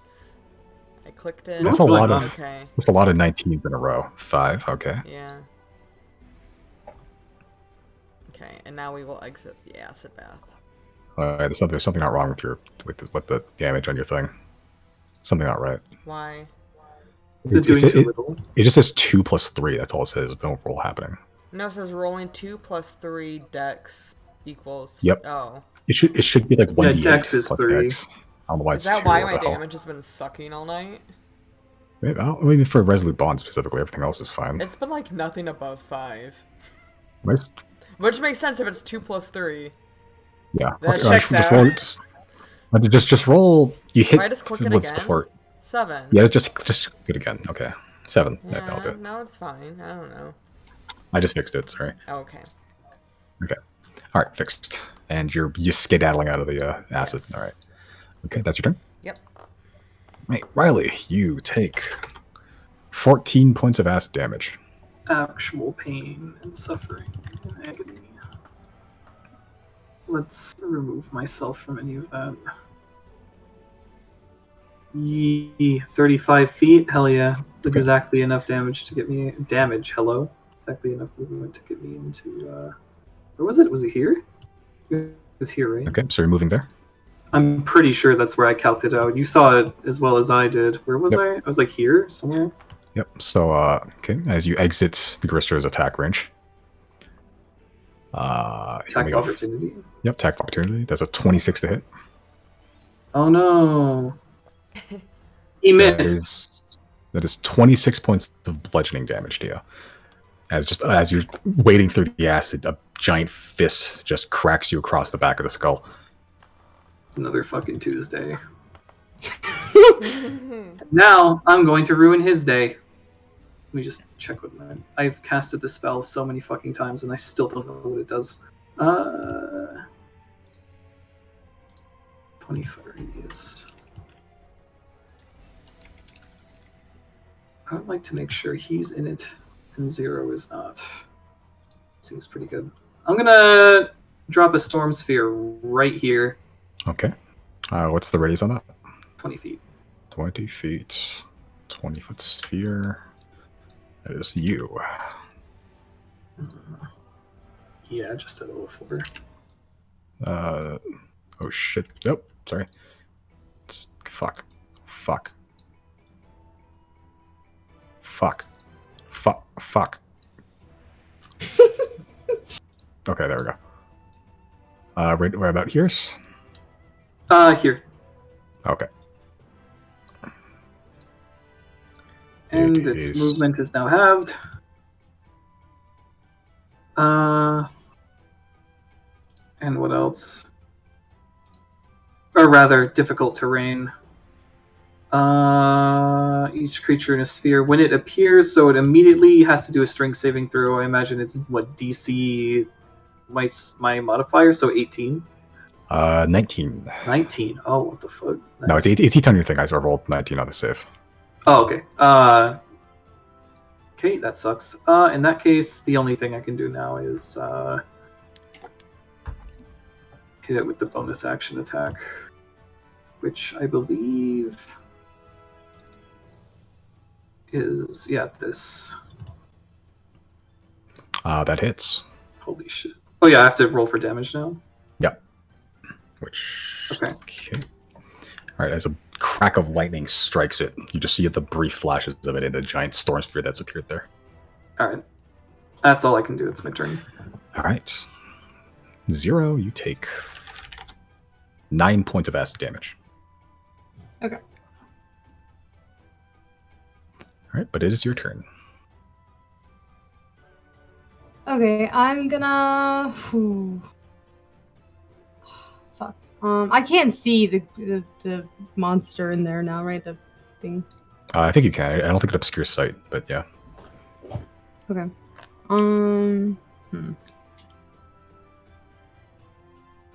And did you say earlier Riley was in his fucking range? Attack for, of like, opportunity attack of range. opportunity? I don't even understand how. Like, Yeah, I thought Riley was like 4 blocks away from him. I was pretty fucking far away. You're here, right? I think. I was 35 feet away. So yeah, like here. Yeah. Oh, Would it have okay. just a baseline 15 feet like attack range? So is it just a 10-foot range he has? If I'm allowed to ask. Make a perception check. Preemptive perception check. No idea. Why I is have it passive always... perception of 24. What would I know? Yeah, but I wouldn't. It's no longer your turn. Pain. Should have checked earlier. Okay,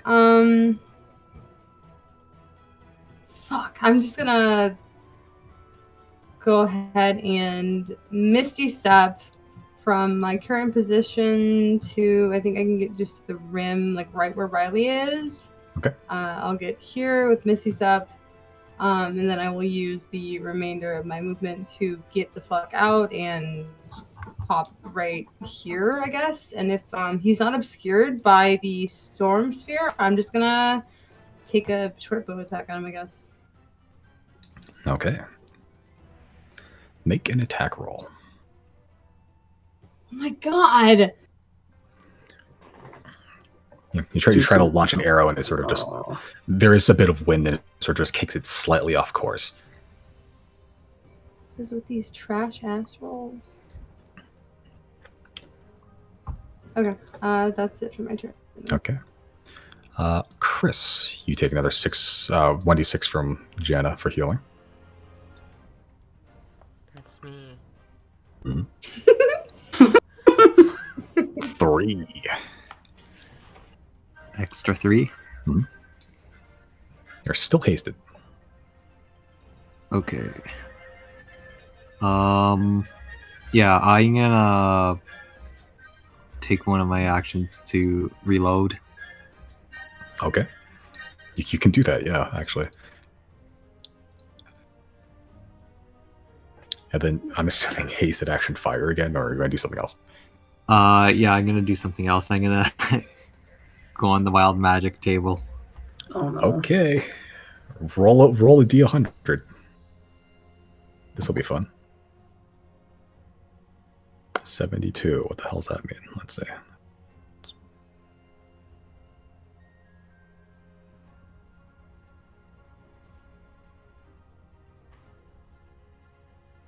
Okay. As you sort of just concentrate on the wand, you feel a chaotic sense of magic permeate the air, something you've done a couple of times already. You feel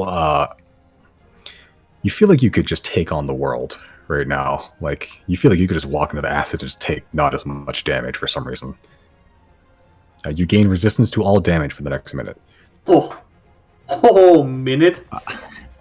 So like the combat, pretty much, you have resistance to every single piece of damage. Holy shit. I'm gonna go right into the middle of Alright. the acid. Sure. You're 60 foot, like, right... You can get straight in the middle if you want to, like right there. Yep. Okay. Just cause. No plan, no Yeah. reason. You take, when you enter the acid for the first time, 11 halved, so 6 points of acid damage. And you do need to make a concentration check. That's what it was. Okay.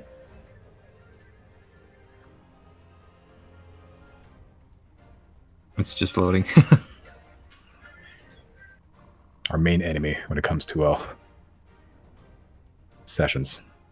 Technology.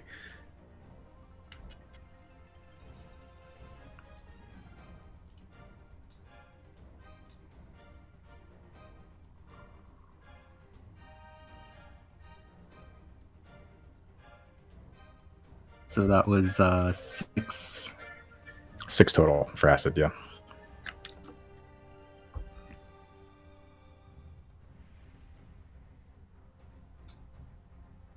Damn, it's taking a long time.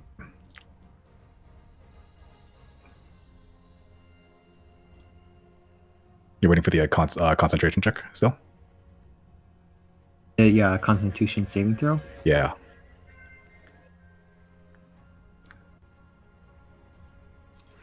All right. Haste drops, and you are stunned, I believe, because of haste. Oh, okay.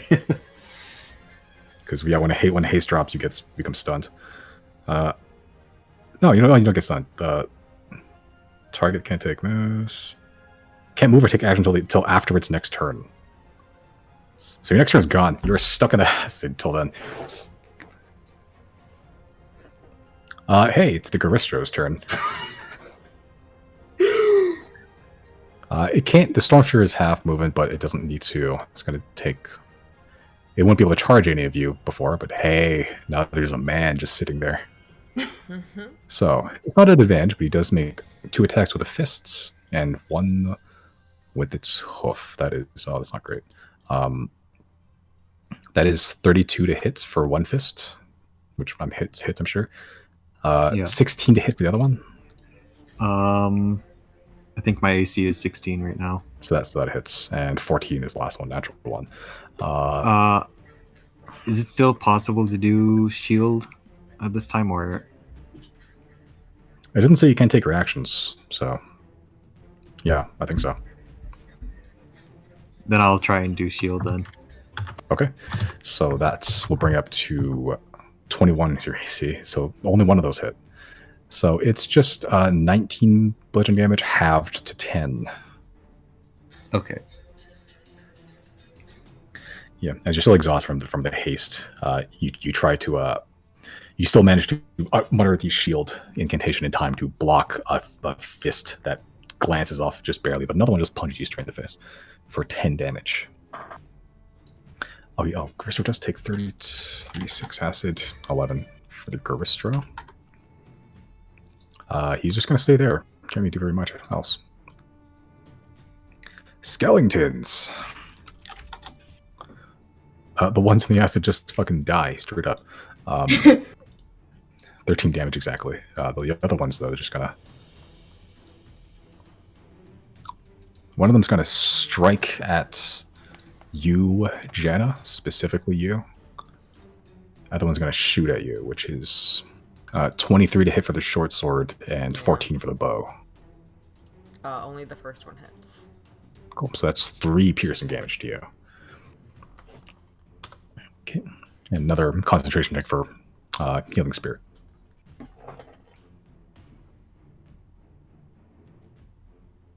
It's a going. Healing spirit drops. Sorry, no one was using it right. You could have moved not it though. Well, not really, because it lost concentration. Okay. Okay. That is Skellington's turn. Arena.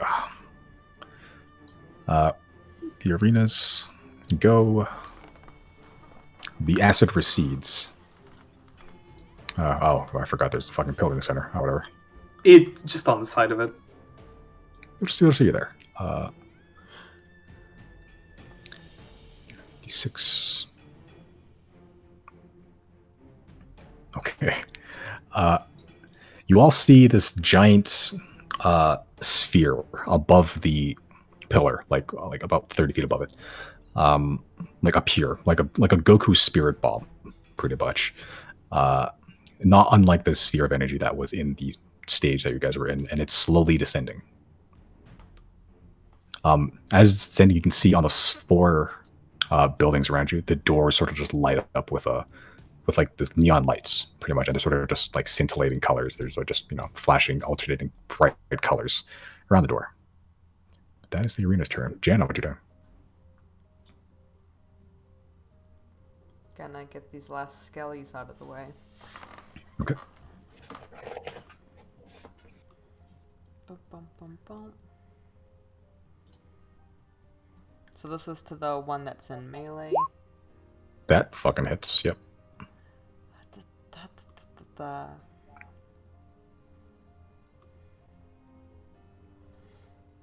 Yep, that one's dead. Super dead. Like, ultimately dead. And I'm gonna shoot the other one. Okay.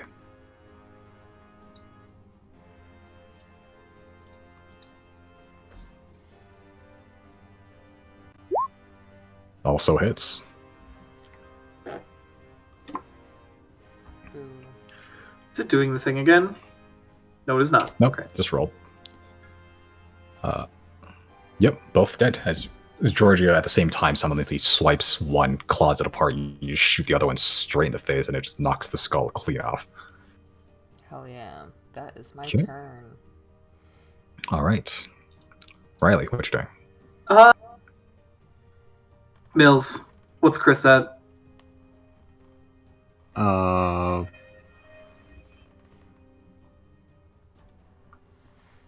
He's at about 30. But I mean,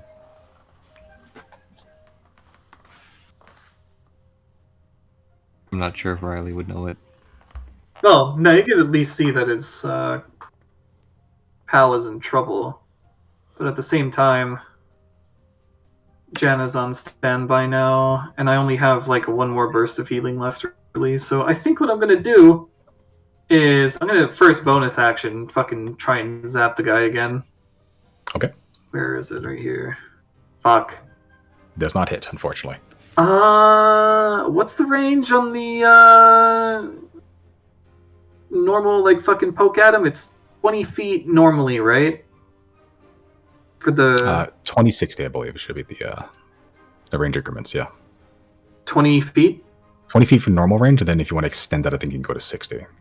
Okay, you've got disadvantage though. I don't Yeah. want to step into the sphere because I know fucking consequences are gonna happen, but at the same time, I literally can't fucking make use of my shit if I don't.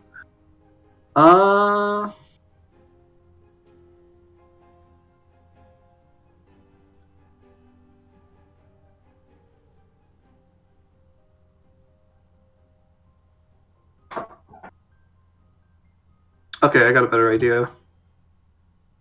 Let me just look this over. Okay.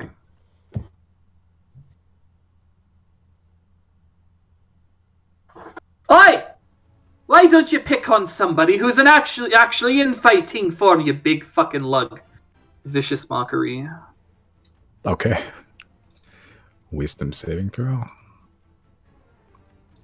17.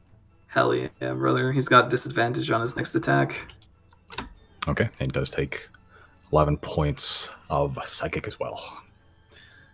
Very nice. Okay, that's your turn. Yeah. Okay, 0. Wait, let me check real quick, actually. Nope, that's fine. Everything's fine. Okay, I'm gonna use my movement to get right here. Is this technically behind it, or do I need to like really actually go back here to like hide? I'll say it's close enough. Okay, I'm going to bonus action hide. Okay. That is.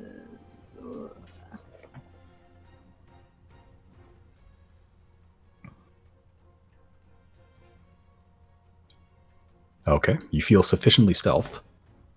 And I'm gonna make a short bow attack. Okay. Fuck. Does not hit, unfortunately.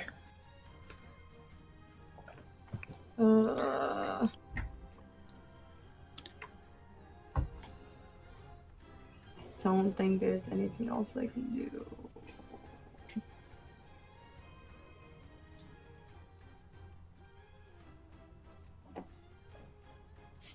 Am I able to like not like actually physically? Well, I don't know. I guess.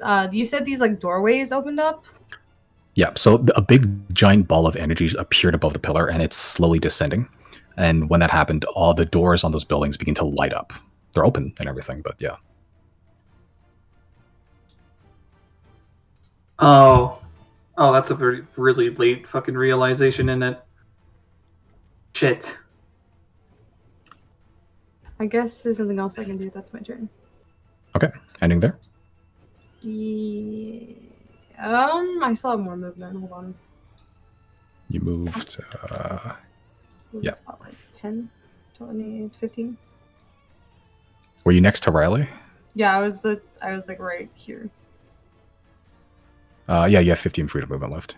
Okay, and then from there I will go here, and that's my turn for the meantime, I guess. Okay. Chris, your go. Okay, I'm gonna do some steel wind strike. Oh boy. Okay.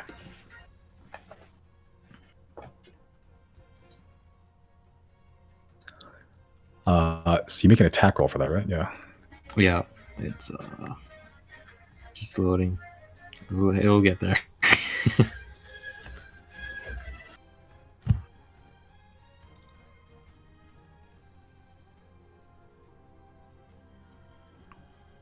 Why is it so slow for Chris? Not for Brandon specifically. And Josie. And Josie, yeah. I'm not sure why it's slow tonight. I'm just wondering why it's like Roll20 is always so slow for the two of you. Like specifically the two of you. It's weird because even on my shitty setup, it still wasn't really giving me problems ever. It knows where the That hits. Big number. Shh. That outliers. That's a big number. Oh, get out. oh. Fuck. Okay. Oh, you roll 3 2 ones, but you know, there's a 10 in there. Just that'll hurt. As you sheath your wand, draw it. Do you want to peer anywhere else within 5 feet of the guy, or you want to stay there?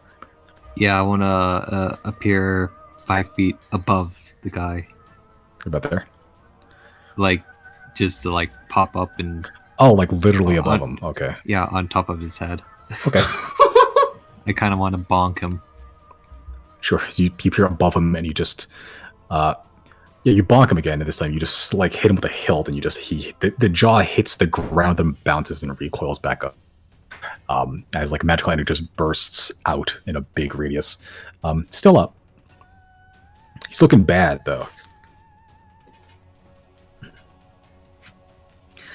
Yeah, make an athletics check. See if you can hold on to him if you want to stay there. Do you want to stay there, or do you want to be on the ground? I'll stay there. Okay.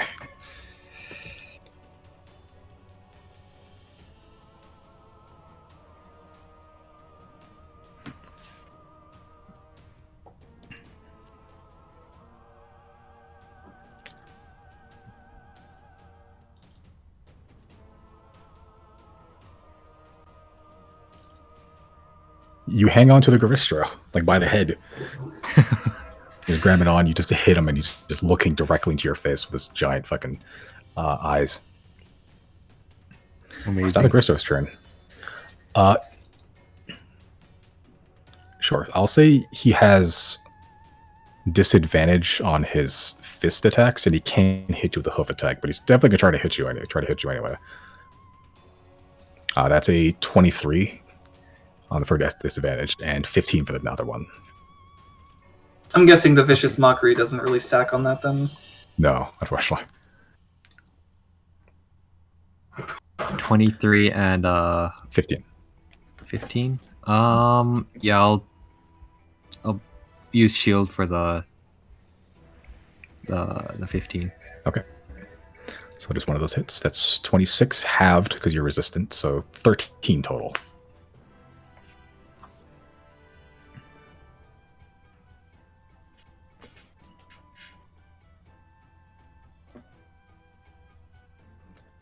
All right.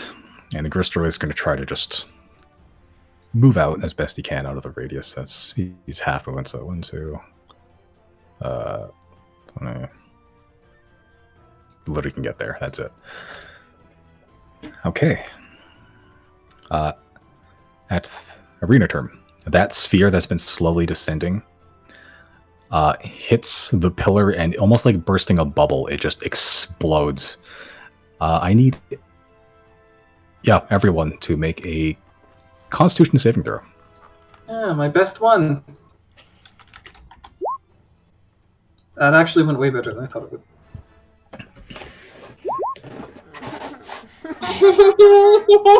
Oh no! Okay, so the Gristro too, actually. That might still kill, though. There was... Yeah, I didn't realize how low my HP was. I think we just die here. So that's 51 points of radiant damage. Halved for Riley, so that's 26. Oh, that just kills me, dude. Come on. Did you say that's 51? Yeah.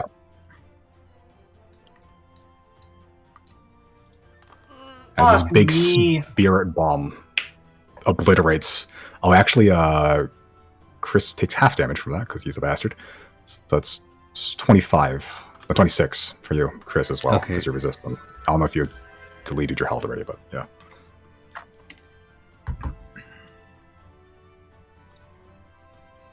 Oh yeah, Storm Sphere down. Okay. Chris, are you 0 hit points? Yeah, I think I actually,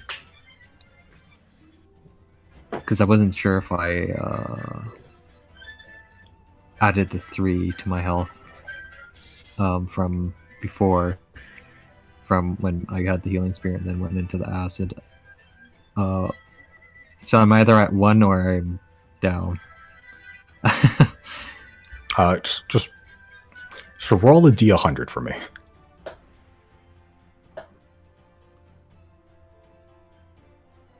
You're good. You're fine. Okay, I'm at 1. Okay. Okay. So as this giant ball hits the top of the pillar, this big blinding flash of light singes everything in radiant light. It's like the sun cranked up to 1,000, pretty much. You almost get blinded when you squint your eyes a little bit, and when the light fades, the Gristro is no longer there. As Chris, you just sort of hit the ground, and Chris, you're sort of looking around. You see like below you, there's like just a huge Gristro shaped ash stain on the ground, and you look over, and Riley's also a big ash stain on the ground.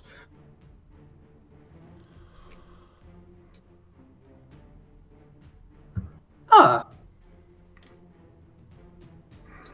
Gristro's dead, but you don't see Riley anywhere. Oh no.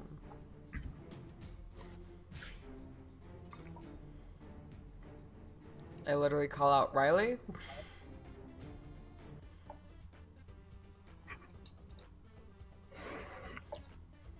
Okay. After the battle is over, you're sort of taking in surroundings. You call out Riley. Don't hear anything.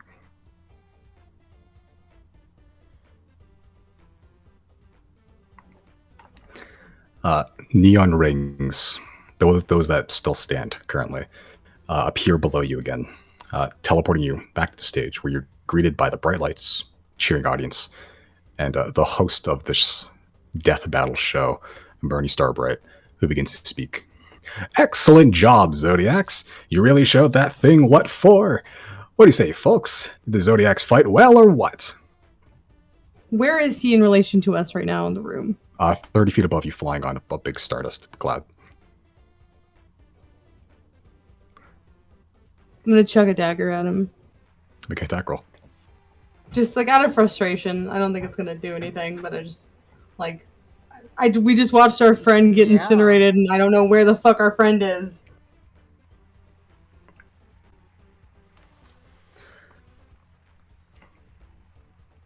Okay. Yeah, that hits technically, but as you sort of throw the dagger, it again passes through him as it just turns into stardust. Yeah, you hear cheers erupt from the crowd. A few whistles through the cacophony of voices as you're just sitting there, bloodied, bruised, and minus a member of your party.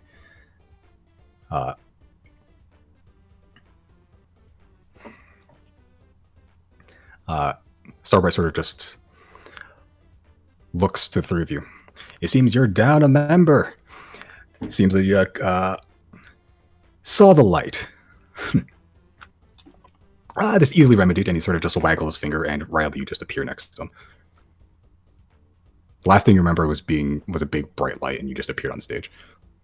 That ball was quite fortunate for us, wasn't it? It teleported us straight back. And to the victors goes the spoils, because you have proven to be well versed in death and capable in combat. Why don't we give the crew to help enact that carnage, something to call in backup in case you want everything around you to be chopped up and sliced in a matter of moments. Here we are, your prize, the Horn of the Raider. Another wiggle of his fingers, and this 2-foot-long silver-curled horn just appears in his hand. It looks like it's wrapped in like sort of long-worn leather bands and sort of melted bands of slag iron. He sort of just hands it to one of you. He sort of just like walks down on the stardust stairs. He makes for himself. Who would like to take the Horn of the Raider? What does it do again? He said it calls in backup in case you want everything around you to die. I don't know why, but that feels like a 0 thing. That does. It certainly does sound like a zero thing, doesn't it? I very, in a very annoyed manner, take it from him, staring at him. Okay. Horn of the Ritter is in your magic items.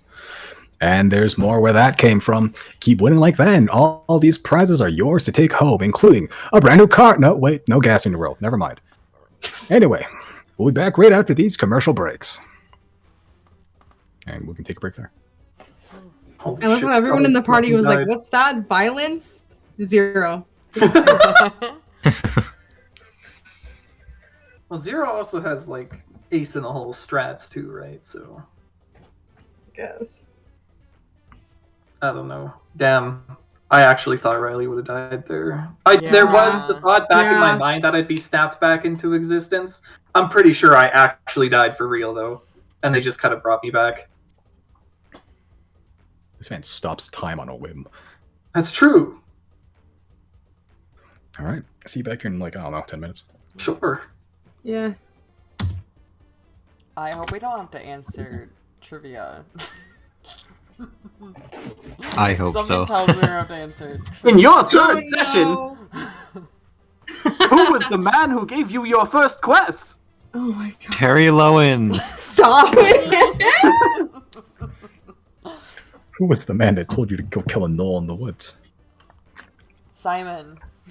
That is me. All right, we all here? Yep. And we're recording. All right. Neato. Okay. As you all reconvene on the stage of this show, this weird,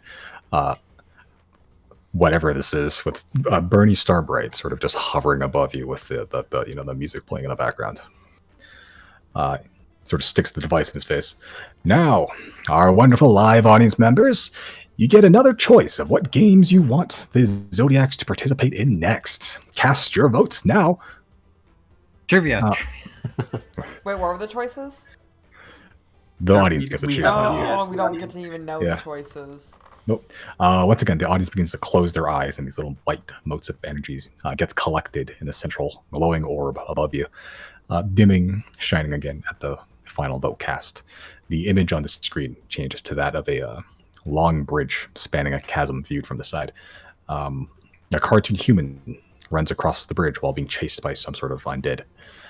My, does our audience want to see how the Zodiacs fare in a high-stakes, palm-drenching trial of risk and reward? It seems they do. Our next game is Adventure Time. Get ready, Zodiacs, to think quick and act quicker. You're going to be running and jumping your way to the end. But first, let's make sure you're at full strength. Put on a good show for everybody. Another wiggle of Starbright's fingers, and the aches, pains, death, and fatigue of battle is immediately lost and revitalized and full of energy. You can take another long rest and can choose, spell slots, recover spell slots as necessary, all your items and everything. What was her challenge again? Adventure time. Run, jump, think Adventure quicker. time. Yeah. So like I know you won't tell us, Simon. I'm thinking aloud to the group, like obstacle course. That's what I'm thinking. Like that. What's that? Like American Gladiator type thing, you know? That's what I'm thinking. Maybe like Takeshi's Castle or something. I don't know what that Ninja is. Warrior. Or Oh, see yeah. what was it called? MXC. MXC, that's the one. Yeah, MXC where they Americanized the shit out of it, yeah. Yeah, they spoofed it. Yeah.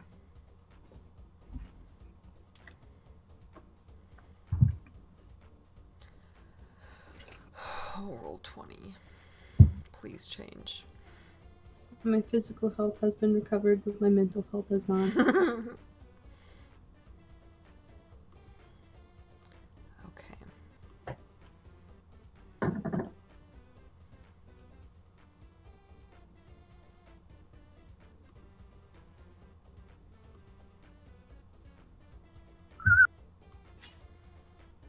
Okay, so I'm. Yeah, I have mage armor on. Okay. 5. That one for sure.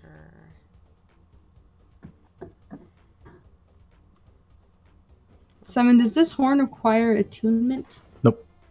Nice. You just have it. Oh my god. What is happening?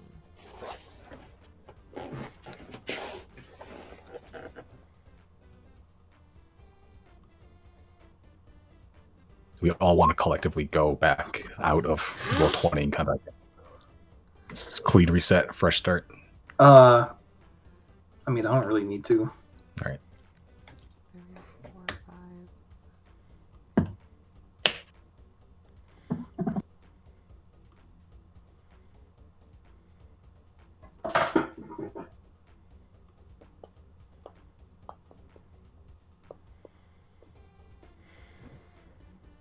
Oh, I forgot to play the sound effect when you died, Riley.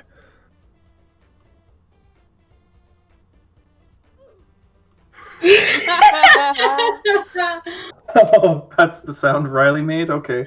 I totally forgot to play it. Yeah. Damn it. Always next time. Yeah. I mean, you guys might die today. I don't know.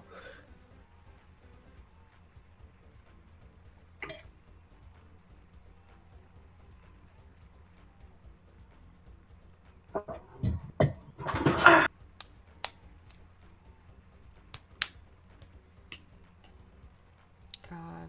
What are we like? What are the other spells people prepared? I just want to make sure we're not doubling up on things. I feel like I'm trying to be strategic.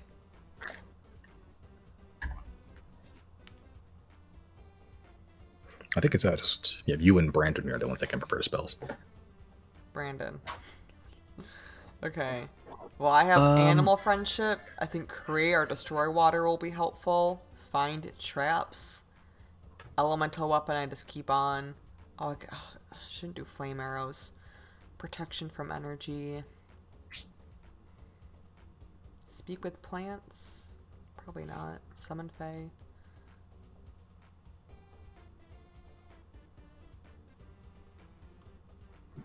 Just have fun with it. It's not like your life's on the line or anything.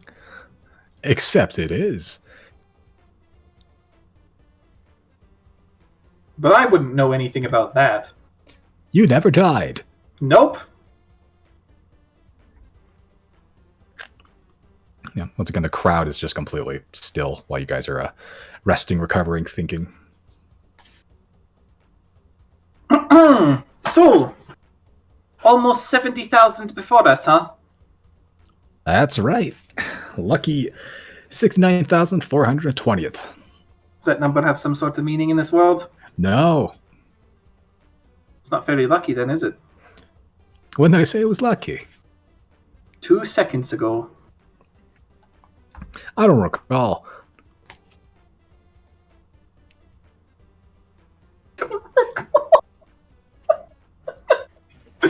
Oh. Yeah, and talking time at this guy means nothing anyway. Yeah, he's. You guys are in like a bubble of magic right now. He's just waiting. Okay, I think I'm good. All right. Okay. Good. I'm good. All right. The bubble drops and the crowd resumes their cheers. Let's play the cool sound effect. Okay. The neon rings appear below your feet, rising to teleport you into a very small room, dimly lit by a single lamp hung above you. The room is very small, barely enough to fit all of you. Made entirely of a smooth, dark gray stone, with only a circular depression in the wall in front of you, with the words "Burn bright" or "Burn out" etched or stamped into the center of the depression. Behind you is a gate, made of this greenish tinged metal. With your dark vision, you can see there's a huge swath of undead zombies just kept behind it, in all sorts of states of decay. Takes a moment to notice your presence, but with one acknowledging you, the rest immediately begin to claw towards your direction as well. They must be fans.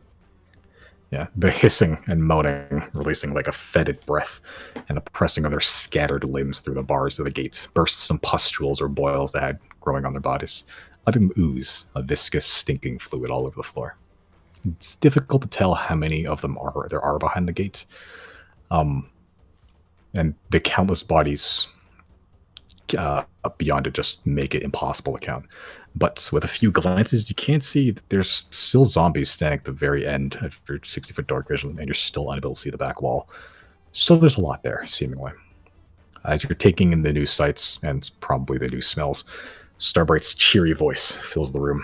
Xodiacs, welcome to Adventure Time. The rules are simple here. There are 3 chambers chosen at random by our fabulous audience. All of them are perilous and deadly. You must cross them using any means at your disposal and reach the end of all 3 chambers. If even one of you makes it to the end of the 3rd chamber alive, you'll have won.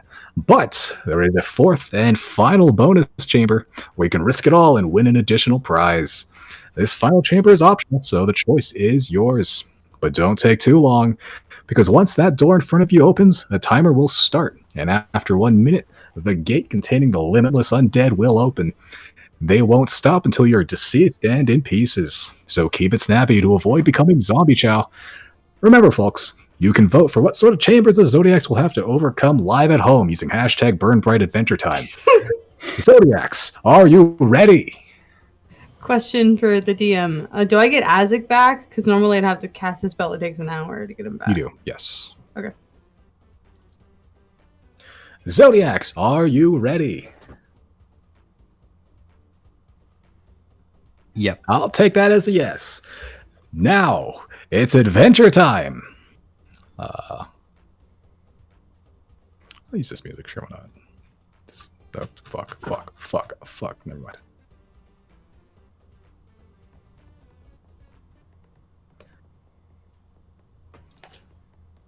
Okay.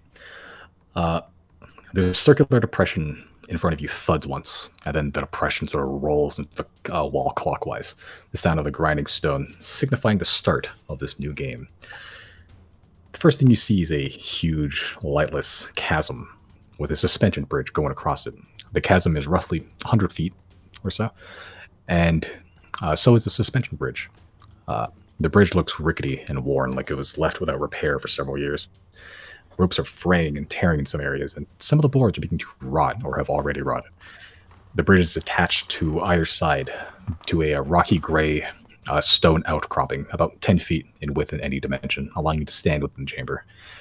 Despite there being no light source in the chamber and being unable to look down into the bottom of the chasm and seeing everything is still perfectly lit, as if it was daytime. Starbright's voice provides narration upon the door opening. The deep pits, fantastic choice by our audience. How will the ticking timer and endless abyss below the Xodiacs influence their decisions? Let's find out. What are you guys doing? Wait, how much time is on the timer? No map? No map. Theater mind, boy. Fly us over. Yeah, I second that. Can anyone fly? Chris. Well, I'm gonna analyze this bridge for a second. Yeah, with a I fucking wanna wall see- of zombies behind us, we don't really have time for that. I'm throwing up an ice wall. Okay, casting ice wall. How long does ice wall last? Up to 10 minutes. Okay. Alright, I'm Chris, gonna, make it snappy if you're not gonna get us across. I'm gonna take a look at the bridge and see if like how the wooden planks are, like if I should step on particular ones that look more sturdy than others. Okay, how long are you going to take doing this? He's actually treating it like it's fucking Squid Game. Yeah, I'm gonna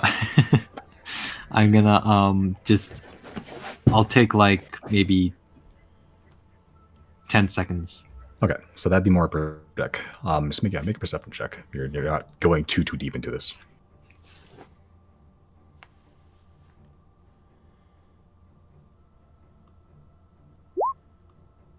Nice. Yeah, you won't be able to tell. Like you get the first half of the thing. You can tell some are very obviously rotted. You can tell that some look completely fine, but they've been hollowed out on the underside. So like if you step on them, they snap completely in half. But again, you manage to gauge kind of roughly like how where you could step if you want to go. Would you like to take a step on? Yes, I'll start stepping. Okay. Okay. Make an acrobatics check with advantage.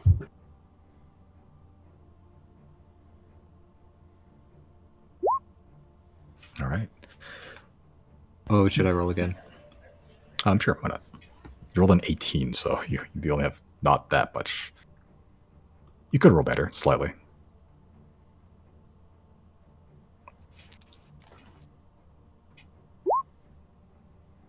All right. Yeah, you take the first step trepidatiously onto the first board that you know is pretty good, and you hear the ropes just go. You can start to see like some of the ropes that are already fraying begin to pull a little bit just from your weight, barely on the boards. But you manage to take the steps. Riley, you cast up the ice wall there for 10 minutes. Who knows how long that'll hold? 0. Janna, what are you guys doing? I am going to follow after Chris carefully. Georgia goes in the Pokeball. All right. Pause. Sorry, can I seems counterproductive. I just want to recon before I step off the space to the like solid land to get on the bridge. Can I use a blink back boots and just set my spot here on the ground? You can. Okay. All right. Okay, so you take one more step. Are you waiting for Chris to cross, or you're going to just follow behind him? I didn't even think about that. One at a time. Fuck. Okay, I'm gonna wait. I'm gonna wait until Chris does a bit more before I proceed. Okay. All right. Janna, anyone else doing anything, Janna? Or you guys gotta wait for Chris to go? Quick, describe this bridge again to me. Is this just a rope bridge? Rope bridge with Just planks? just a rope bridge. Yep, rope bridge, planks, very old. Okay. Here's Janna's move. She's gonna move stealthier and quicker than Chris by turning into a cat with wild shape. And just move this over very, very quickly. Okay, good use of wild shape. Make an acrobatics check with advantage as a cat, which what is? Let me see if I can fucking find stat of a cat. What is it? What do you say? Dexterity? Acrobatics check. If he doesn't have an acrobatics proficiency, just dexterity. dexterity. Just dexterity. Yep, with advantage. Oh wait, how does this work? I have a stat block. If it's not already proficient in acrobatics, it'll you just say if not, just roll dexterity check and just click on it. Or you actually have it in the thing. No, yeah, like I have a stat block. It says Dex 15 plus 2.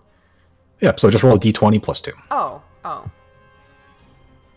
don't know how D&D works. It's been 3 years. Well, I can't wait for the day we've actually played in person. Like, No! Advantage, though.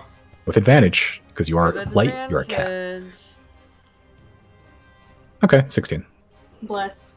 Shit. That is enough. God, that saved me.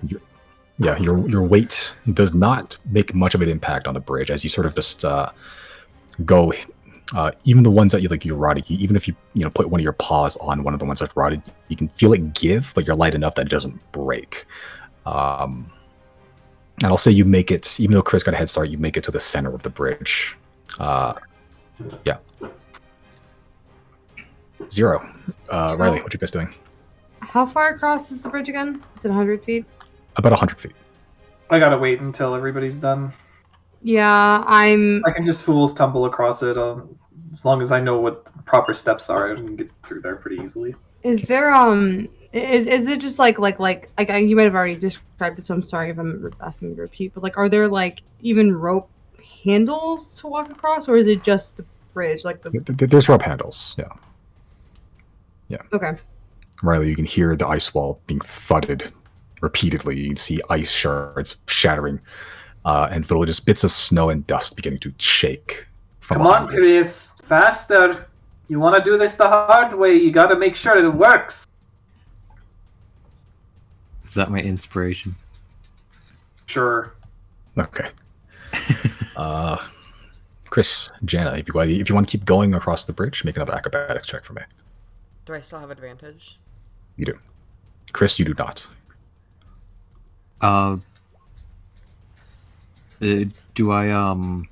Do I need to make another perception check? If you want to take the time to do it, you can. Or you Okay, can just keep going. It's up to you. Yeah, I'll do it for another 10 seconds just to be safe. Okay. Jenna, you make it completely across entirely. Yeah. Chris, make a perception check for me. You spot the other half probably above the other bridges. You can probably spy just which ones are rotted. What that one is a little bit discolored. Make an acrobatics check with advantage. Okay.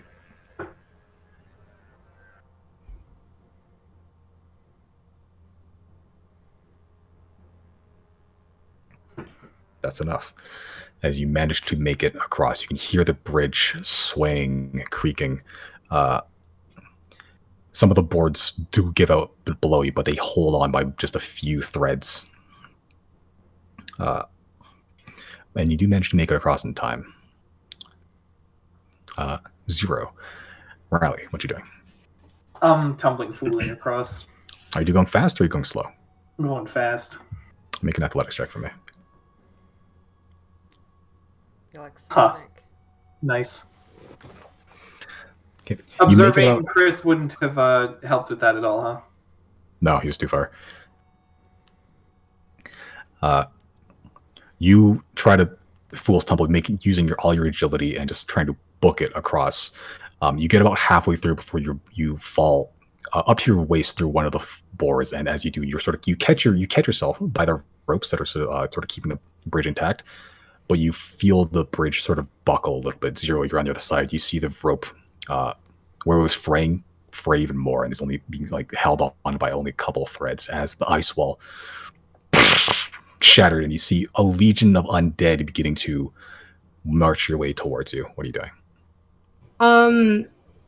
Fuck. Just to double check, I'm trying to read through my character sheet as well as the items I have.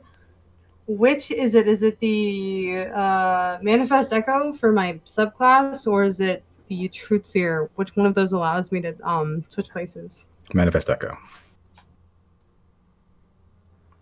Which there should be a range of how far you can put that. Just in the class feature. Okay, I'm going to gamble and. Okay. First of all, I'm gonna use the horn I just got, the horn of the raider. Okay. And I'm going to direct them to keep the zombies back while we cross. That's a good use of it. Nice. Roll 2d4. What was that? Roll a d4?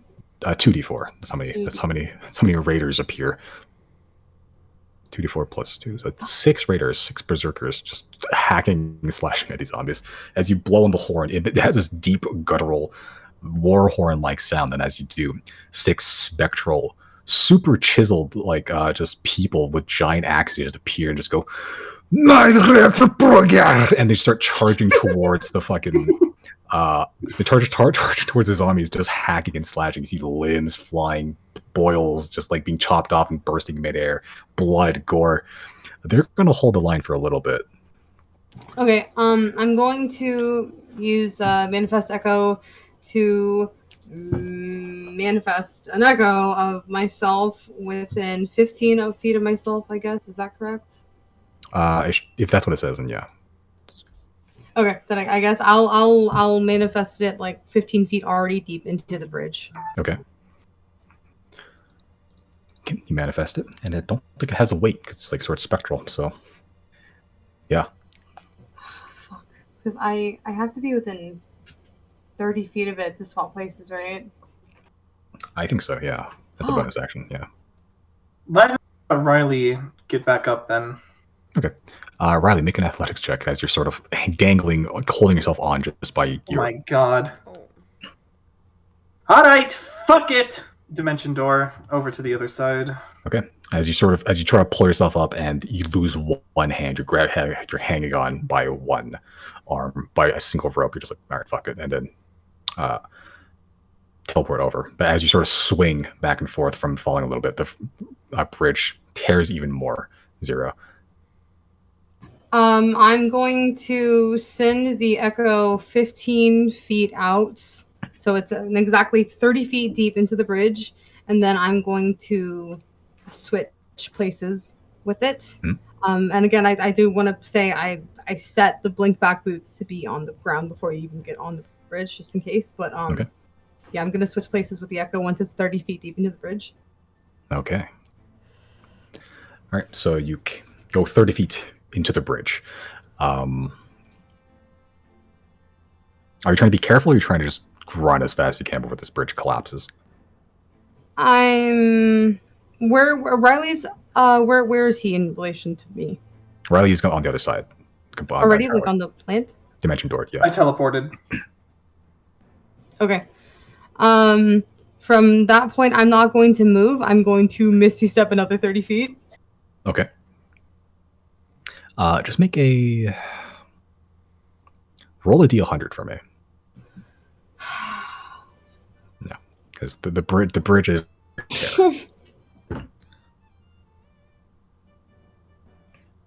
Okay. As you get about you went 30, Misty fixed 30. You're roughly a little bit past halfway, and as you appear just slightly, like a couple inches off the ground, and sort of hit the ground. And as you look back, you hear this. The bridge has snapped and is now swinging to the other side, with you on it. Correct me if I'm wrong. There should be like how many feet now left to go? Like another 30, 40 feet. I'm going to Misty Step 30 feet again. Okay, you missed 30 feet. You're about 10 feet left. Make an athletics check to try to grab onto the bridge. As by the time you cast Misty Step, the bridge has completely hit the other side. Is now vertical. Fuck me, dude. Okay, you hang on, but barely. You catch on by a single plank that is thankfully not rotted. It sort of like clips your knuckles against the side of the cliff as you are now dangling by one hand across this gaping chasm by a bridge that is frayed. I can't see the land, can I? You can see the land, but you can't see the top of it. If the people are across, you can look down and see Zero if you want to. Yeah, I'm gonna reach down and try and pull up. How far down am I? I'm 10 feet down. About 10 feet, yeah. So it's a reach. Can I use my last Misty Step to Misty Step to Chris almost? Yeah, I'll say you can. You can teleport slightly above, and just like you managed to catch Chris and companions managed to catch you as you're now all across. Jesus fuck. Janna is a cat. What's your cat look like? Just out of curiosity. I think Janna would be like a tabby cat, like a brown tabby cat. Nice. Who's gonna carry Janna? I mean, Janna's a cat. She doesn't need to be carried. She can walk. Okay, as you're all now on solid terra firma, you can look across and you can still see blood still being splattered. There's now only 3 berserkers. Someone got overwhelmed, and you can see there's almost a wall of fucking zombies now. Like, they don't stop. But as you're on the other side, you can see that there is another circular depression, very similar to the one that was in the original room. And as you all make it, that was this one also opens and slides out of the way.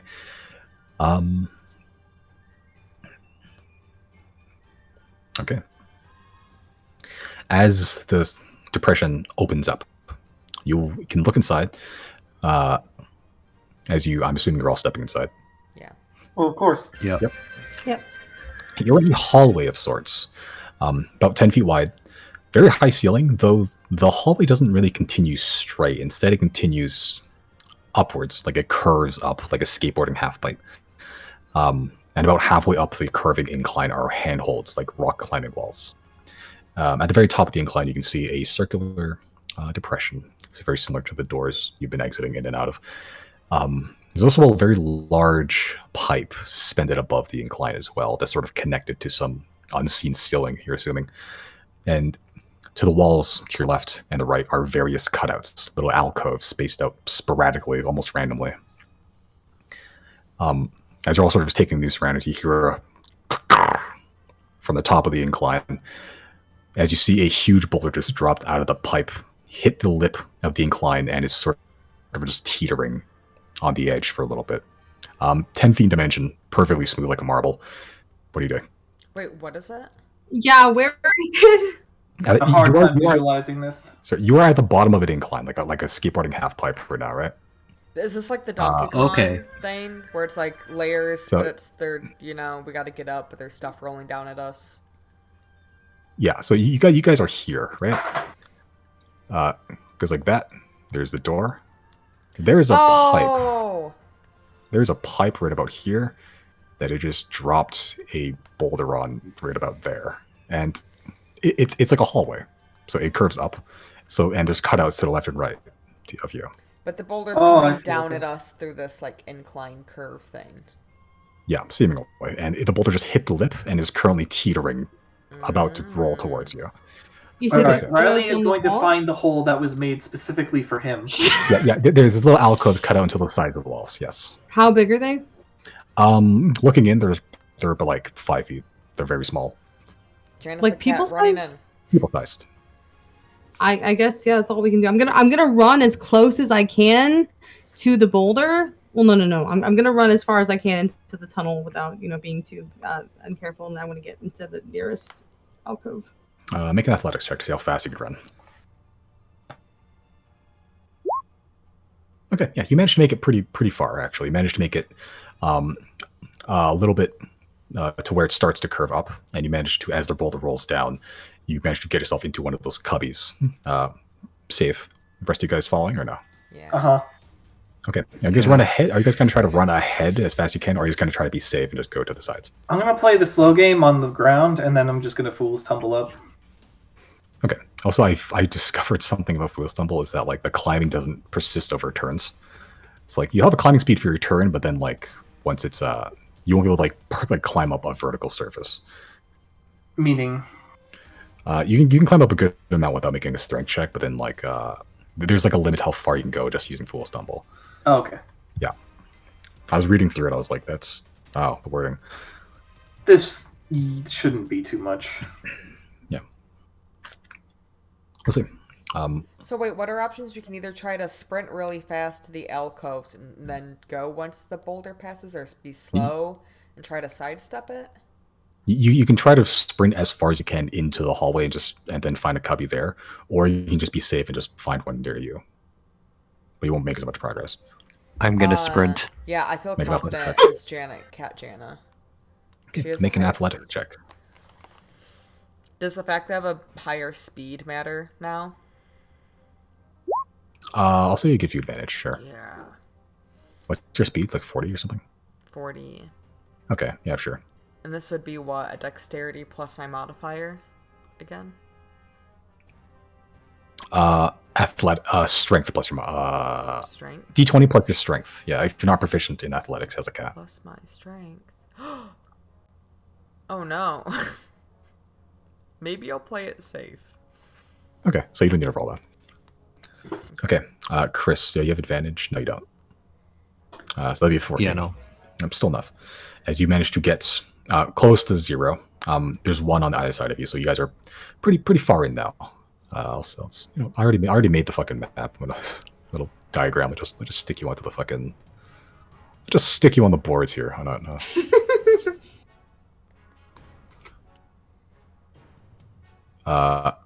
Riley, you're playing it safe, or? Mm-hmm. Okay, so Janna and Riley are still back there. You just found very close cubby holes. You don't have to worry about them. As 0, Chris, you managed to run up, find cubby holes that are thankfully not the same one. As the boulder, you can hear just go and just zoom past you.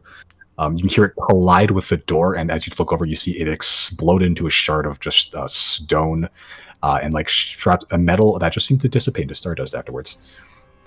You have a brief little moment. You can probably run if you want to. I'm gonna run. I'm gonna run too. Make athletics checks. Everybody, if you want to run. Yes. Sure, why not? Athletics is dexterity, right? Strength. Oh my god! Can I Strength please still? roll? God damn. Mhm. But I have You have advantage advantage because with that. cat. This kiss cat, sure. 18 Oh, but thank minus God for that. 4. 14. Okay. Riley, you don't make it too far. This is Chris. Oh, if the Okay. only penalty is being farther back, I don't mind. Okay. Zero, you managed to get decently far up to the incline, in the gap in the interim. Chris, you don't make it quite as far. Neither does Zero, but Cat, Janna, and Zuman. My number is Piper. 14, Simon. Just so the. Okay, yeah, Yeah, you're okay. that's fine. Okay. Okay. Another boulder sits atop, teetering towards you. Playing it safe or running it? Coat my sword in lightning. Are there still more alcoves to hide in? You can try to look for some. Yeah, as you're sort of going in, you notice that the alcoves are becoming more and more scarce as you're going further into this hallway, this incline. I'm gonna try to run and find one more. Make another athletics check. Okay, managed to find one that's further in. You just barely make it by the skin of your teeth, just right before the climb technically starts. What is everyone else doing? I coat my sword in lightning. Okay. Janna's gonna go for it. Test press. Was it burn bright or burn out? Let's go, baby. All right. So What's the total number? 12. 12. Okay. Okay. You do manage to find one as well. Barely. You don't make it quite as far. Chris, what you doing? I'm gonna stay in my little cubby for now, and then I'm gonna cast haste on myself. Neato. Okay. Nice. And Riley, you coated your sword in lightning. Uh-huh. You gonna teleport or no? Not yet. Waiting until the boulder passes. Okay. How much distance is there between this? Is this The- scale accurate? Weirdly enough, yeah. Actually, I didn't mean for that to happen, but Okay, sick. Yeah, I'll just wait for the boulder to pass, and then I'll teleport over and start yeah. Like, popping up. if you Pythagoras it and hypotenused it, the hypotenuse is about 100 feet. Yeah. So yeah, it's roughly this is roughly to scale. I did not intend for that to happen. Excellent. I could teleport basically here then. Okay. So you all managed to find cubbies. Another boulder passes right by you. Rather make a perception check. Ha! Yes! Finally. You look back and you can see the undead horde is just cresting the door. And you're like, what the fuck? How'd they get across the bridge? You can see that like when they're just walking across the gap, like they're just walking on stardust. Pretty much. Yeah, and there's as you can see a little bit better in this light now. You can see that the entire chamber that you're in is filled with zombies, like all of it. You can see clean across the other room, and you can see it's entirely filled with zombies, and they are just now cresting the door of your chamber. The previous berserkers room, held them not back quite a the bit. room we're currently in. Previous room, yeah. Yeah. Oh, I hope they like rocks. Berserkers really did a number on them. They held them back for quite a number. There's another gap. What are you guys doing? Run. I'm teleporting. Go. Teleporting. I'll resolve the teleport first. Zoom. Okay. Janna can't talk, right? No. That sucks. Hell yeah. Nice. That's Oh, do I have to run athletics? Athletics. Yeah. You're now hitting the climb, so the DC is a little bit higher. Okay. So you do manage to make it roughly where Riley is. Riley, you just sort of look up and you see a lightning bolt hit the side of the wall as Riley just hangs on by the sword that he just dug into the wall, actually. Janna, you rolled 15. got a 15? Okay. You managed to get up to the 2, and you just get to the start of the climb. Chris, you casted haste. What you doing?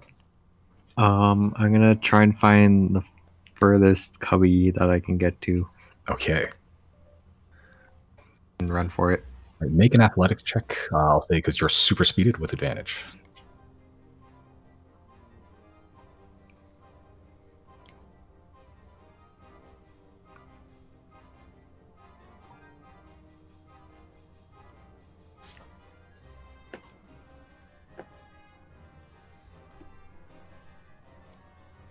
Roll 20.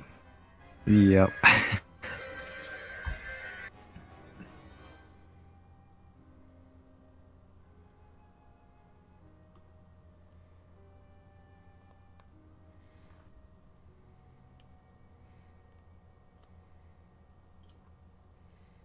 What's your? Are you proficient in athletics? I am not. Yeah. What's your strength? Uh, I'll just quickly roll for you real quick. I should be good to go. Here, hold on here. Okay.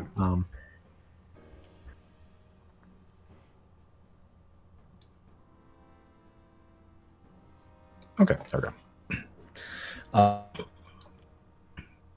Yeah, not bad. You managed to just speed. You guys are all roughly in the same area, though. I'll say you guys are up here now. So,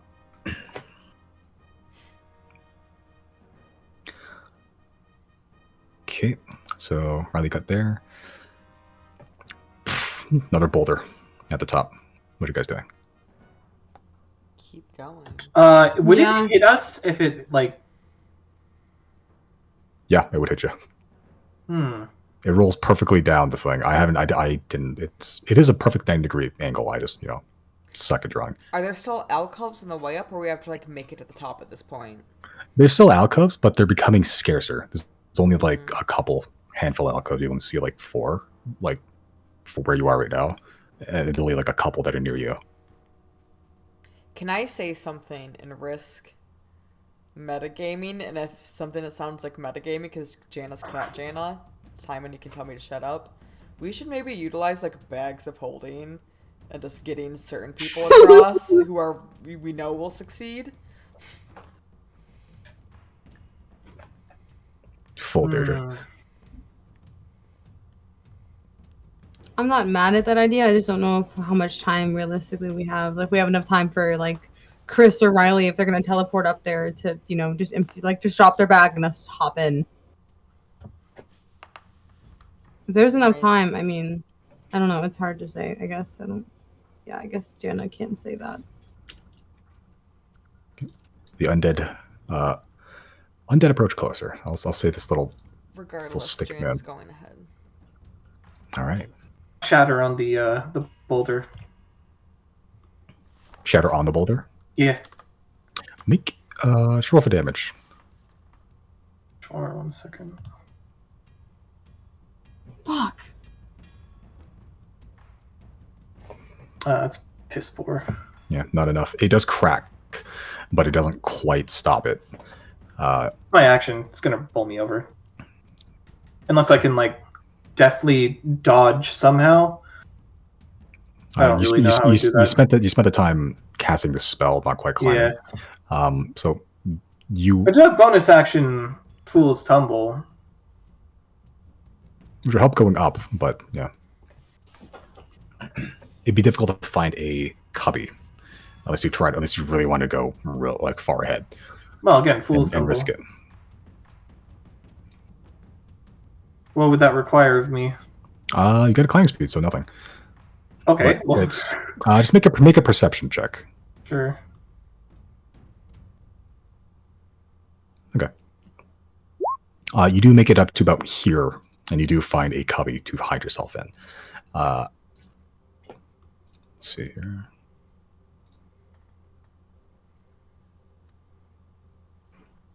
Oh, I totally forgot the you hear Albright, Starbright, just go, ooh, the next chamber, the Rolling Stones. Zodiacs must get to the top without being flattened. How they do that is up to them.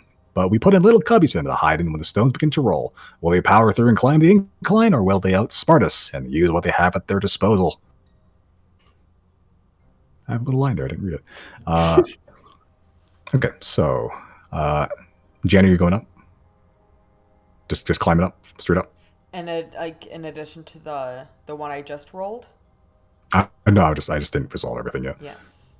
Okay, Yes. so the total's 14. Okay, you do manage to get up here. It's getting a bit crowded there. Yeah. So you find a cubby in there, but you're small enough you can probably fit with another person if you want to. 0. You try to climb up? I mean, I guess that's what I rolled for. Yeah, you roll, yeah. So You don't make it quite as far, and around you, no cubbies. Chris, what you doing? Yeah, I'm gonna run. Or, yeah, use all my speed to find a cubby. Okay, make an athletics check with advantage because you were hasted.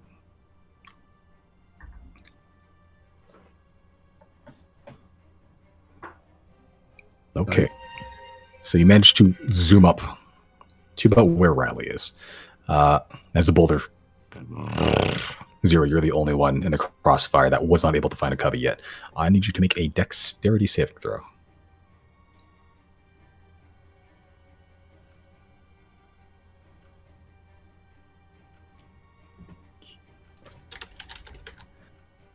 Uh, 24 bludgeoning damage, reduced to half because it's technically a dexterity saving throw. And you have evasion. So you managed to see, and using your rogue senses, you managed to just barely squeeze into the corner, but it does clip some of your leg, and it hurts like a motherfucker. You see, as you watch, you sort of just like, as you sort of barrel roll to one side, you can see the undead just get like bowling pinned a little bit, but then the boulder just stops in the giant horde, and like a huge number of them just climb right over it, immediately just filling the gap that the boulder made. There's another gap. What you guys doing? How high up is that thing, the ledge from me right now? Roughly 30 feet.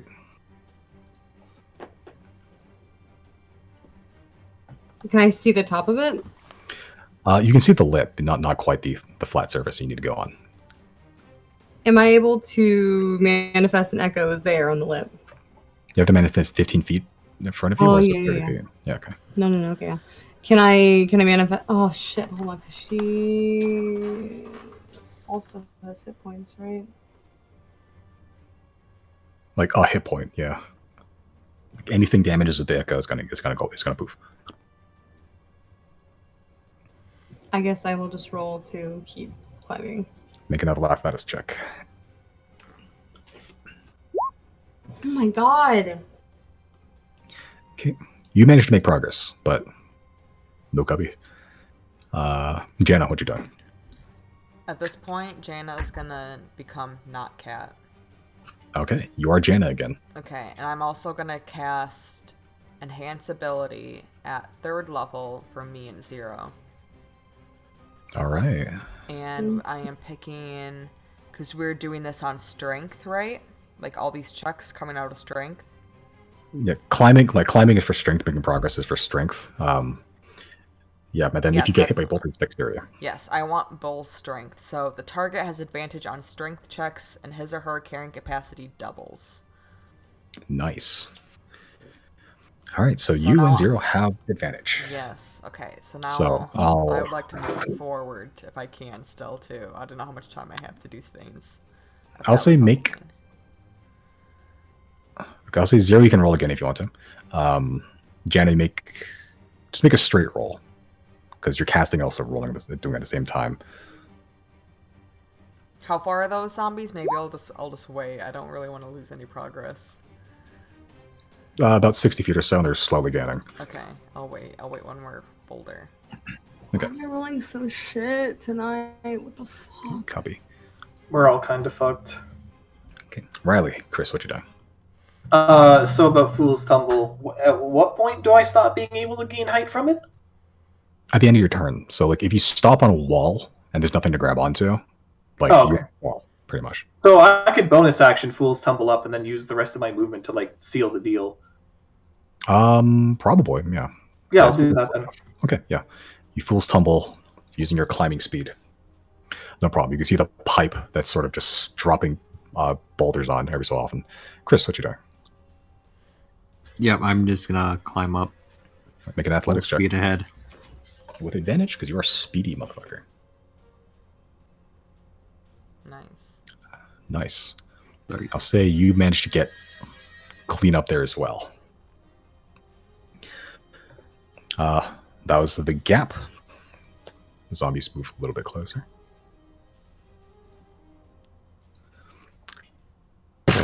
Boulder rests at the lip. Zero. Janna, what you doing?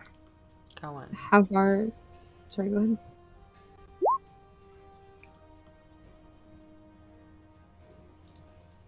How far is the lip now? 20-ish feet, 15-ish feet, maybe. Let's roll again, I guess. Okay, you have advantage because Janna did do the sweet thing. Dude.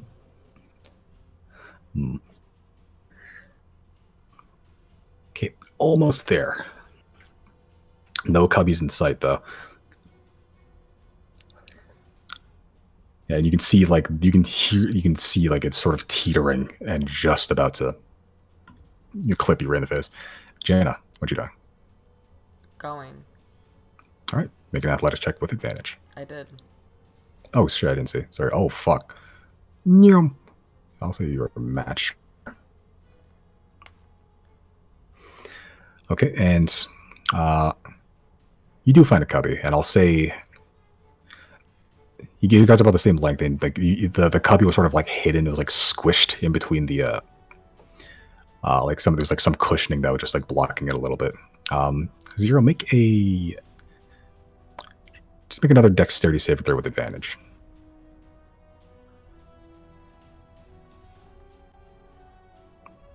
Dude, what is with my fucking rolls?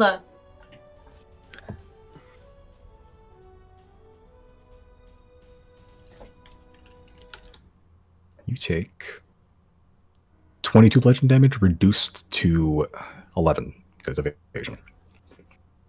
As Jenny, you try to pull Zero into the cubby with you, but not quite in time enough. And again, Zero, you get clipped by the boulder. Okay, as the boulder just rolls past. Alright, one last push, Zero. We got this. All right. Okay, athletics checks up. Or are you gonna do something else? Just gonna go for it on 3. Or, yeah, 1, 2, 3. All right, athletics checks. Not an issue. I'm logging out. I'm fucking. What the fuck, dude? I'm sorry.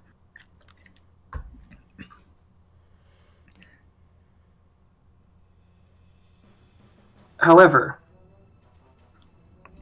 At this point, can we just not, like, pull Zero up? Yeah, At this point, you could probably pull Zero up. Like you just get to the edge as the foothold above you breaks, and hanging on with a very lip, as you see another boulder, the pipe rattling, as it pulled up by your companions back up to the door before the boulder right in front of everybody, where Zero just was.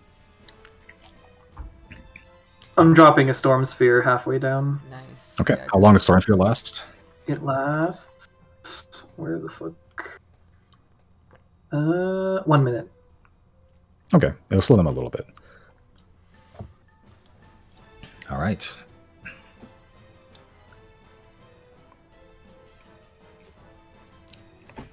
Cool. Getting past the incline, cresting it, throwing boulders at you. The next door opens, reveals the next chamber. Simple this time, from what you can see. It's a simple, straight hallway down. Hallway's made of stone and just wooden slats. No lights, but you can still see perfectly fine.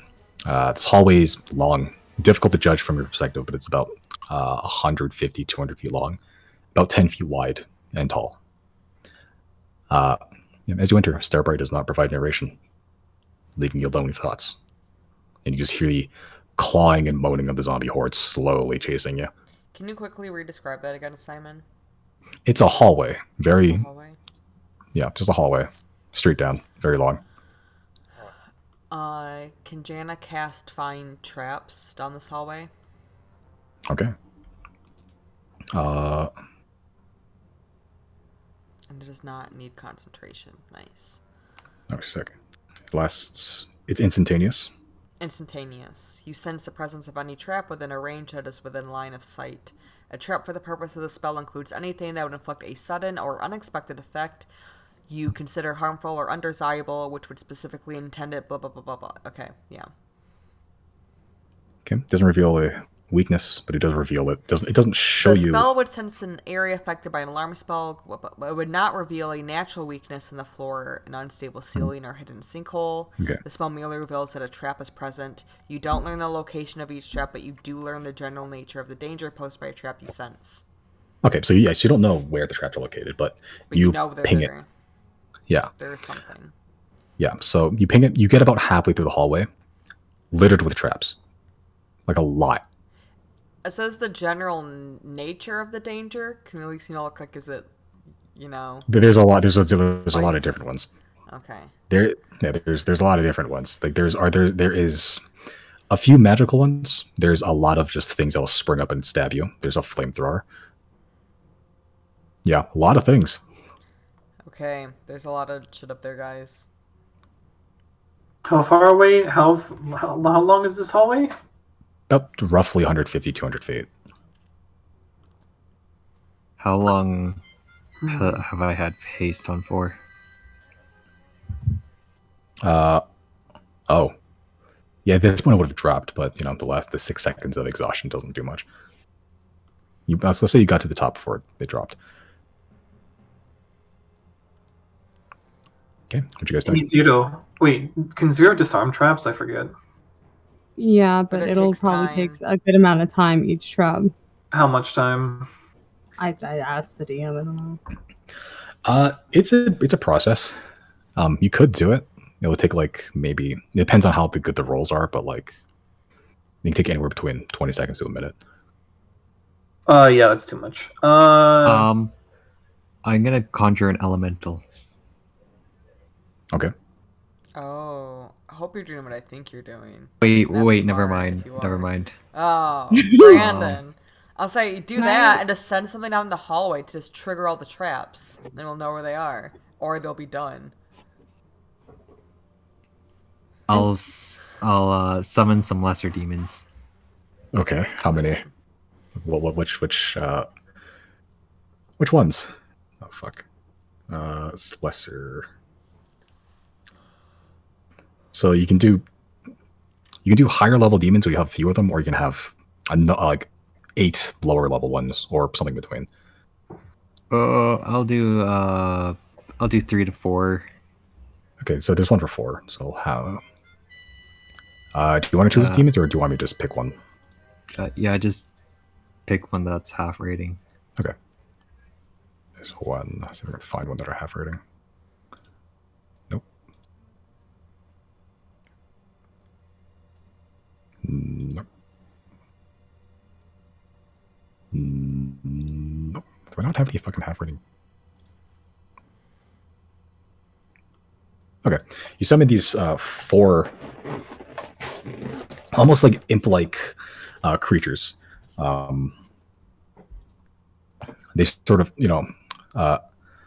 very squat, about the same size as Janna. These 2 long curled horns and a skull-like face, just covered in red scales and a barbed spine sticking out of them, and they just go, and they start cackling, and they're sort of just huddling up, almost like humping the leg of Chris.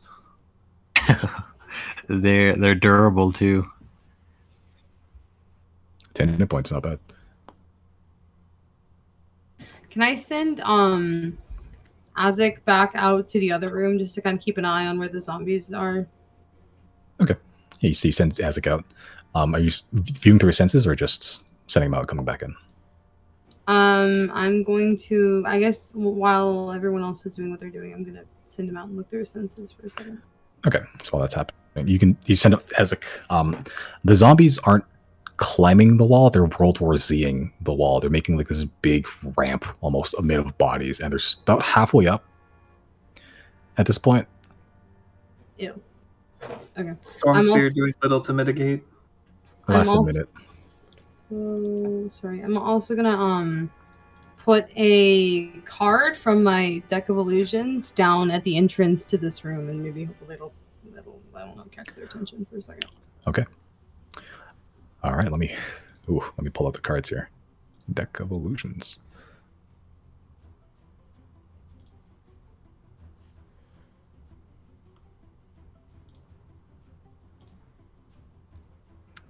Okay, I'll just pull one. I'll just pull a random one here.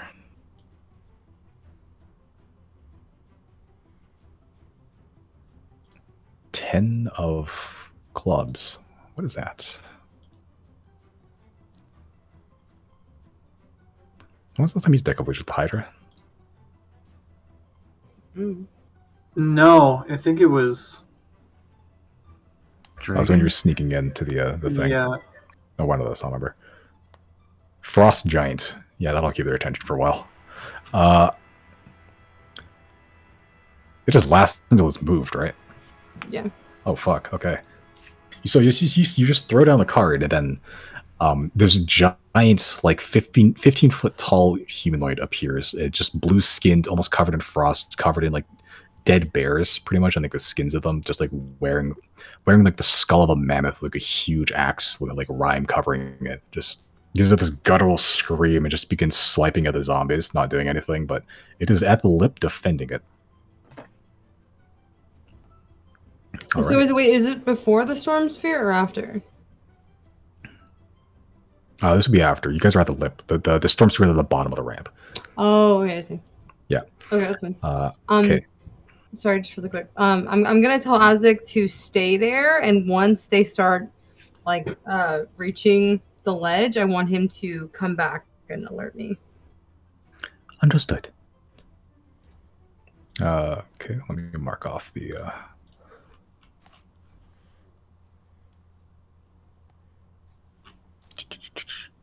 10 of clubs? Yeah, 10 of... Was it 10 of clubs or 10 of spades, I said? Clubs. Clubs, okay, never mind. Okay, it's not a frost giant, it's a hill giant, but same effect. I was looking at the wrong thing, apologies.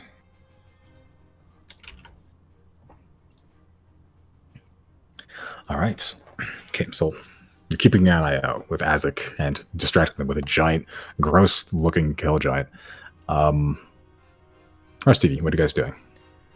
If we were to be going through this and like looking for traps, what stat would that come out of?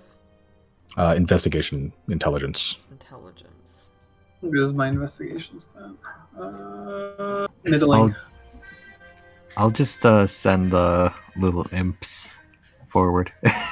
Okay. Yeah, that's a good plan. All right. I'm assuming you send like one at a time. All right. All at once. Yeah, one at a time. Okay. So you send one, just, you know, just running through, cackling and everything.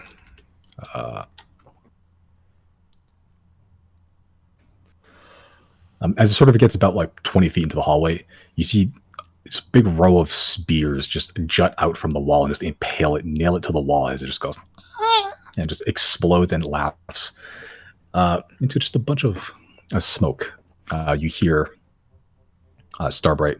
Oh, and there we have it, ladies and gentlemen. The Zodiac discovered what this chamber is. That's right. Final chamber is Trap Town. Will the Zodiacs take the time to scan through or avoid each trigger for traps and risk the zombies? Final stage. Unless you want to go to the bonus stage.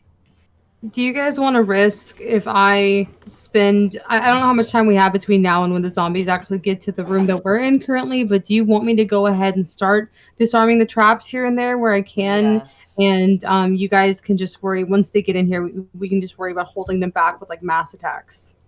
Yeah. Like I lightning guess. wand, I think whatever. yes. Lightning Here's- wand I'll won't throw this out shit, too. it's replaced instantly. Depending on how Was fast you work 0-2. Oh, I can Pipes of Haunting though.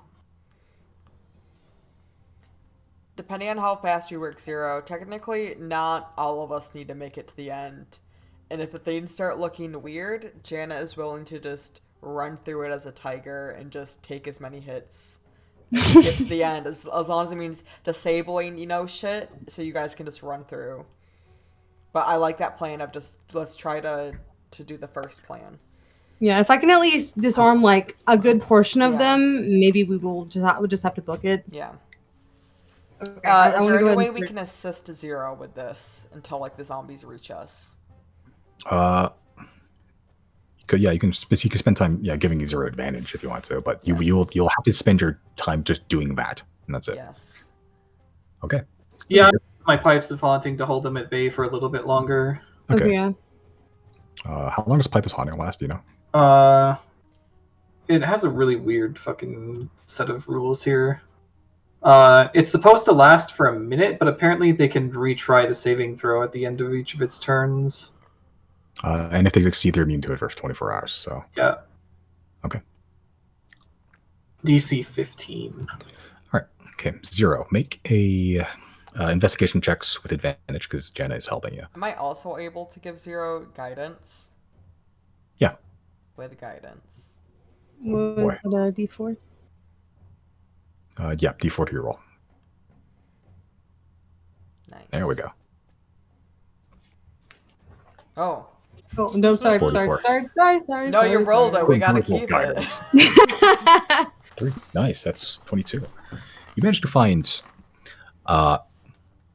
the 2 traps ahead of you. You see one where you can see the it's a pressure plate that you step on it. You look up, you can see there's like these slots in the walls where you can see the glimmer of like blades in them.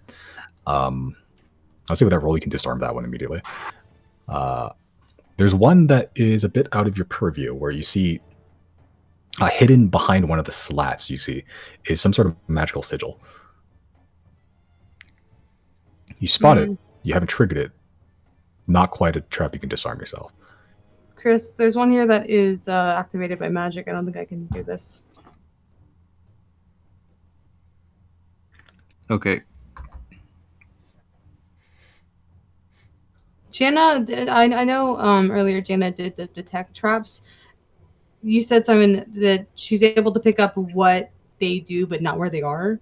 Yeah. So like detect the presence of traps. Like something will hurt you if you go through there, but like not exactly like what they are or how they or like or how to circumvent them or like where they are. We should use that more often.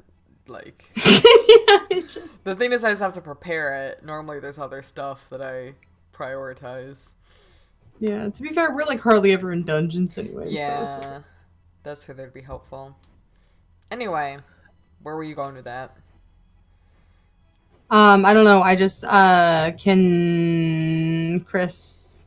I don't know if he has anything to disarm a magical trap, since I don't know. I mean, Simon, did you say I can't? I don't seem to be able to do that one. It's not a mechanical trap. You can try stuff otherwise from it, but it's not like something you can disarm with thieves' tools necessarily. It's a sigil in the wall. I'm gonna try and use the dispel magic at 4th level. Nice. Okay. Fucking ads. Cast dispel magic. Sigil fades. Okay, move on to the next one. Okay. Riley, what you doing?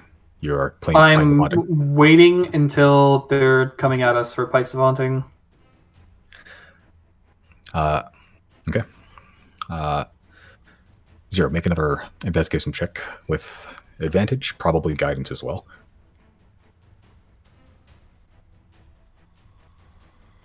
All right. Oh boy, yeah. The next 2 disarmed immediately. The one is like a tripwire that if you tripped it, it would have like had like a ripcord that just shot flames at you. The other ones you can see are little like holes in the walls that would have shot arrows and darts at you. Easily disarmed, but it does take you a bit of time as you're sort of disarming the second one. Zero runs like flies up on his shoulder, approaching. As Riley, you're sort of at the door, and you can see hands beginning to pull themselves up. Just grotesque, rotted faces just beginning to crest over you. You see dozens and dozens of zombies beginning to flood towards your direction. And the card thing, Deck of Illusions, isn't doing anything? That's why you're able to disarmed like a lot of yes, you bought some time. Like a good amount of time. Yeah. Like the first few were like flailing at the hill giant uselessly, while Zero is disarming like the other 2 traps. They're just now beginning to walk towards you as like the amount of people stomping in that same area displaced the card enough that it dispelled the illusion. All right, Pipes of Haunting are out. Okay. DC 15. All right. These guys are wise as fuck. I'm sure they'll do just fine. Oh, they're wise as fuck. What the fuck? Succeeded? No, it's just like they're wiser than I thought. Oh, okay. I have a 6 wisdom, -2. Okay. You managed to keep them at bay for a good amount of time. And then they keep outside of that radius that you have there. 30 and feet. there's 30 feet, yeah. And some of them are trying to approach. Some of them are breaking through, but for the most part, they kept it bay. Okay. Zero. Make another investigation check. So far, with the traps that we have been able to disarm, how deep into the hall are we? About 130 feet. You have about 70 feet left to go. Okay. Oh, so we're You guys are mostly not- we're over halfway. Yeah, we're mostly Almost done. halfway through, yeah. And again, how close other zombies? Currently away from you guys, like 100, Well, from Riley, I guess. 30 feet. I would say yeah. I'm gonna call out to the guys to come Yeah. and start making their way down here so we can attack as we go because it's gonna be it's a long run for them. Can Janna make Yeah, that Riley- trip, and then when she's down there, cast spike growth on the floor? Yeah, we can do that. Spike growth does what? Grounded in a 20-foot radius, center on a point, range twist and sprouts hard spikes and thorns. Difficult terrain for the duration. When a creature moves into or within the area, it takes 2d4 piercing damage for every 5 feet it travels. Oh, gross. And it's What's the camouflage to look area? natural. What's the area? Yeah, because if it's every 5 feet it travels, there's probably an area. Right? It is 20 feet radius centered on a point. Oh, gross. Okay. Mhm. 20 feet. That's 40 feet of spikes that they have to walk through. All right. Taking 2d4 For yeah, every 5 feet. I think they just. Well, no, the bodies will pile up eventually, but Yeah, eventually. But Yeah. that's gonna be a long. It'll take a little bit. Yeah, that's gonna buy you some time. How long does it last? A minute or 10 minutes? Oh, oh shoot, I closed it. Duration, concentration up to 10 minutes.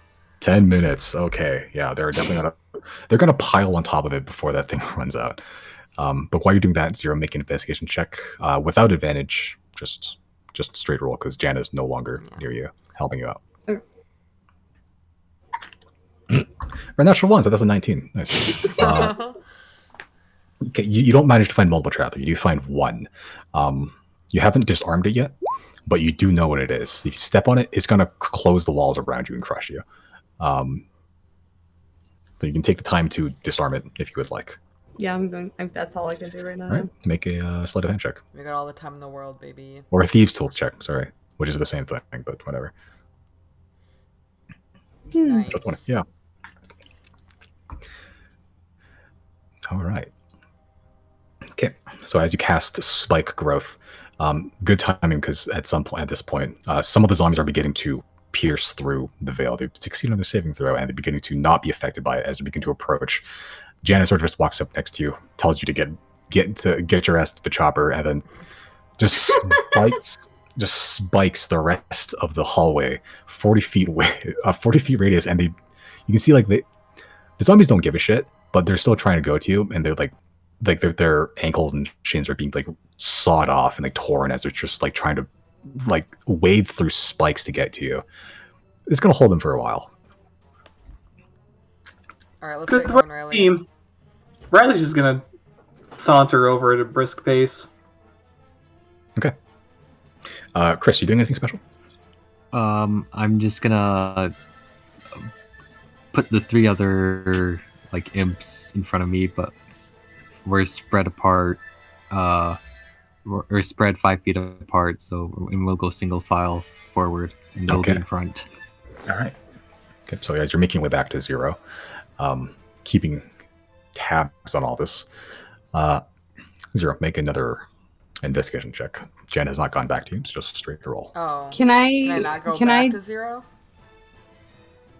You're making your way. Okay. Can I do one thing, I guess, before I start going back to the traps? Sure.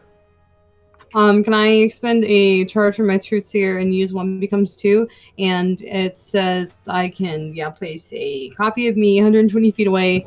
I'm going to leave that copy there and just tell it to attack anything that comes by. I guess it can only make 2 attacks, so this says it can make 2 actions. Sorry. Yeah, 2 actions. So I don't know how much time that'll buy us when they do get past the the actual, what's it called, the thorns, but just as something, another layer. Okay, so you're placing it as far back as you can, or near the spikes. As far as I can, as far away as I can from us. Yeah. Okay. Yeah. So yeah, it's basically you. So you start. You start shooting arrows, or like, do you have Eldritch Blast on you? Yeah. Oh, yeah, let's do that. That doesn't cost ammo. As your clone just starts just blasting the shit out of these zombies before, like, some of them don't even get to the spikes to clog it up, and they're just. This is going to hold for a while. And then I will continue if I may. Okay. This is without advantage, right? Yeah. Okay. Okay. It takes you a little bit of time, and the zombies are starting to pile up a little bit, but they're probably about quarter of the way through, and they are making zombie piles for enough that they're able to walk across the corpses a little bit. You do find another glyph. Not sure what it is, but it's like on the ceiling a little bit. I will alert the caster. I cannot unarm this one. Disarm, sorry. Okay. All right. Chris, you're going to cast a spell magic? On another sigil? Mm-hmm. Yeah. Okay. At what level? I'll do it at 3rd level this time. Okay. Roll a d20 and add your. Oh, hold on. What is it? Fucking. I wish I could. Ugh, my normal spell one isn't working. Okay.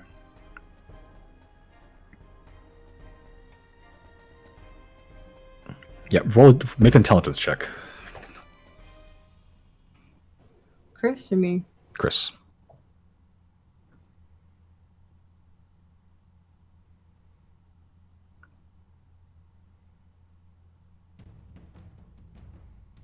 Okay. Oh, you still have advantage on for some reason. Yeah. So, okay. Okay. 8. You cast a spell magic. No effect. How much space do we have left to go? You've beat a good amount, probably about 40 feet or so. Can I let one of the imps go across, hit that, go on to the sigil? Sure. As the sigil lights up, you see, sort of just conjured in front of you, this huge, almost bulbous, like tarry black mess with like bones sticking out of it. It appears right in front of you and is currently marching toward you. It smells like death, and you can just hear the bones scraping across the walls as it sort of marches towards you.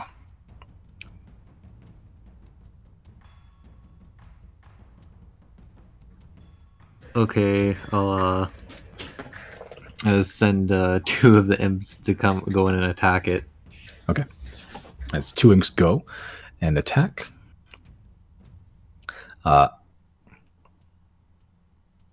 You see them sort of just get hit the monster and just almost get sucked into its tar a little bit. It's still alive though. You can sense their presence. How close is the tar thing? About 10 feet, 15 feet or so. And it's just slowly like oozing towards you.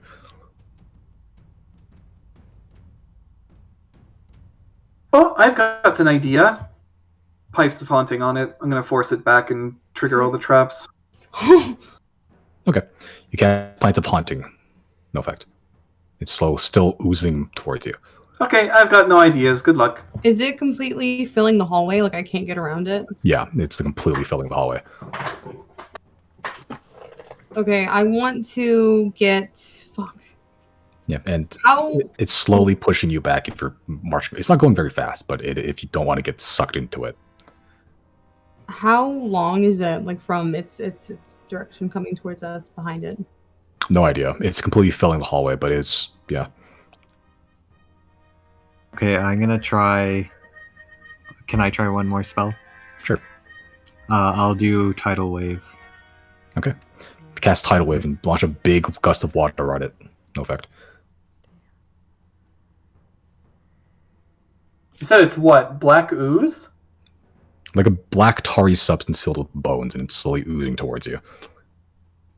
Yeah, that doesn't really clue me into anything. How big is this thing Is it- again? It's filling up the entire hallway, so 10 feet by 10 feet at minimum. Is it how tall is it? About 10 feet by 10 feet. It's the hallway's 10 feet by 10 feet, so it's What's filling on- up the whole hallway. What's on the walls? Just wooden slats. Just normal wooden slats. So not stuff we can climb on.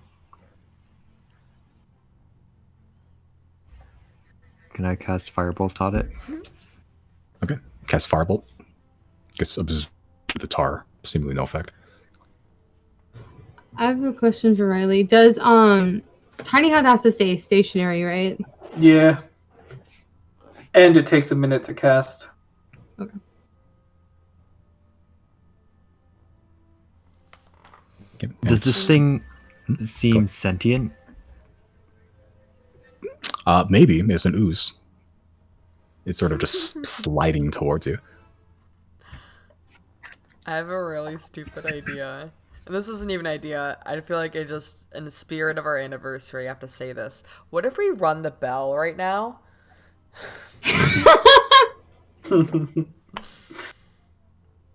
Interesting. And what stuff everyone? I don't in know. and- Yeah, I have no clue where to go with that. Just what the fuck is going on? Like, When in oh, doubt, that's- ring the that's bell. an idea. Like, can anyone see past it, past this sludge thing?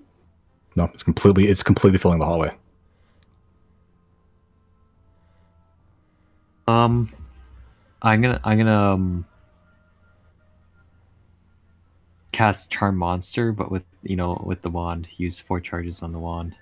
You have to stab it first. Okay, I'll go up and stab it. Okay. Okay, so make an attack roll.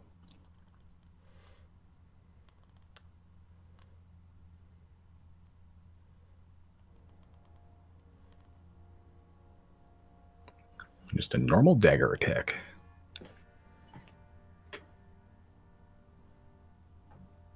What if we have to befriend it? Okay. I'm wondering if it's an illusion. Okay, so you go and stab it like a serial killer. Passes right through. I cast animal friendship on it. Okay. I want to use Eye of Truth. Oh, there we go. Okay. Cast Eye of Truth. That shit's an illusion, bruv. God fucking damn it! We Yeah, just at go this through point, it? you got pushed back about 30 feet, and the zombies are starting to pile over the spike growth. They're probably about 60 feet away from you at this point. Okay, yeah, I'm gonna Okay, storm I'm through gonna- it and let everyone else follow. I guess. Do we just go through it then? Yeah, I As guess Zero- I'll, as Zero I'll, just I'll charges say in through. character. It's an illusion. Okay. Zero, you charge through. I mean, if I've already seen it's an illusion, I will express that to the party and say it's an illusion. Come on, and I will run through it. Okay. Back to So where as you run through, everyone just sees Zero to get absorbed by this thing. Like it has a whole like a person impression and everything. But you just keep going. Like it's not stopping you. I'm okay. Yeah, I'll go through as well, since I didn't feel like I hit anything. Who It knows? wasn't registering in me pipes. It must not be real. Okay, off we go. Even though Janna knows it's an illusion, she's gonna take like a big breath and like close her like nose and mouth before going through, just in case.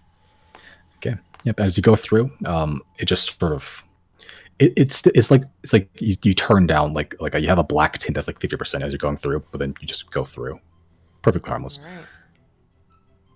Okay. But the zombies have gained quite a bit of ground at that time. If anything, I'm hoping that thing holds them back. Oh wait, have No, they they won't care. gained before Janna goes? Can she just cast Spike Growth again and then go through it? Okay. I got spell slots. That's What a fine. brutal fucking spell. I didn't realize how... Yeah, I didn't realize how big it was. I always thought, I'm like, oh, that's not a big area, but for a hallway, it's great. Could you imagine forcing someone to go through all those for you? You thought this was your torture for us? Welcome to my saw traps. All right. Okay. You're just going to run straight to the hallway. You only have about 30 feet left at this point. Should we continue to do the traps, guys, or do you Yeah, guys I just cast Spike Growth. We got time. Oh, okay. Yeah. Yeah, we're gonna keep disarming the traps then. All right. Is my imp still alive? They are, yeah. Okay. Oh. Then I'll just let them go through one by one, 5 feet apart. Oh. Okay. As This you're about to start investigating, you just hear this, and then you see like 14 giant buzz saws burst through the ground and the walls and the ceiling and just shred these imps into nothing. The final saw trap. Literal saw trap. I am disarming as we speak. Okay. Yeah, that trap has been disarmed in a different way. Oh, okay. I didn't know Yeah. that was okay. Okay. Perfect. All right, but that was like the last 20 feet or so. Is there any more traps? You can try, you can check. Let's look. We got time. Yeah.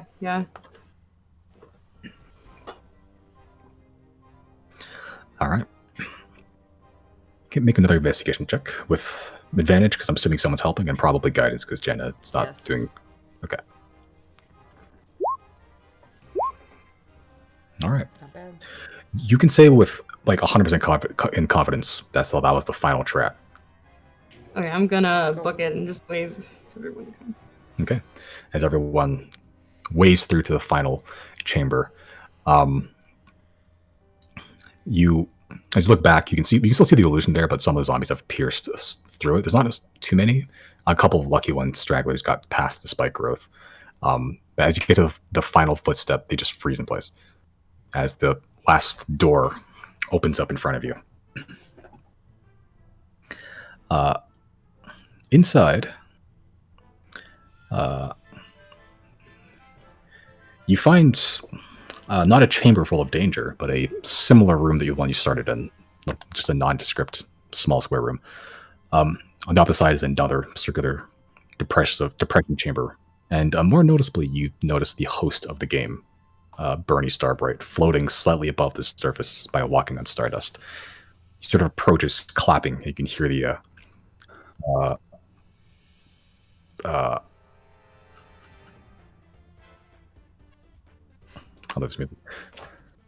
just approaching clapping when you hear some applause from some ephemeral source. Fantastic work! Amazing work, Xodiacs! Really showed those rooms what for and those zombies what for, huh? Now, you have officially beaten this game and won your prize, which is... And he motions with a stick and creates these 4 potions in a glass bottle, shaped like a shield. There's a liquid inside that kind of looks like liquefied metal, like a mercury. 4 potions of invulnerability, in case you know you're going to be walking to a tough fight or several trapped chambers. Down one of these potions and you'll have resistance to all damage for 1 minute. Jesus. However, you now have a choice to make. I can teleport you back to the stage and you can receive your prize, or I can open this door, let you put your prize online and run through 1 more chamber for the chance to win an additional prize. We're putting this to democracy, right? We already know Chris is voting yes. I'm voting no. Janna, what's your It's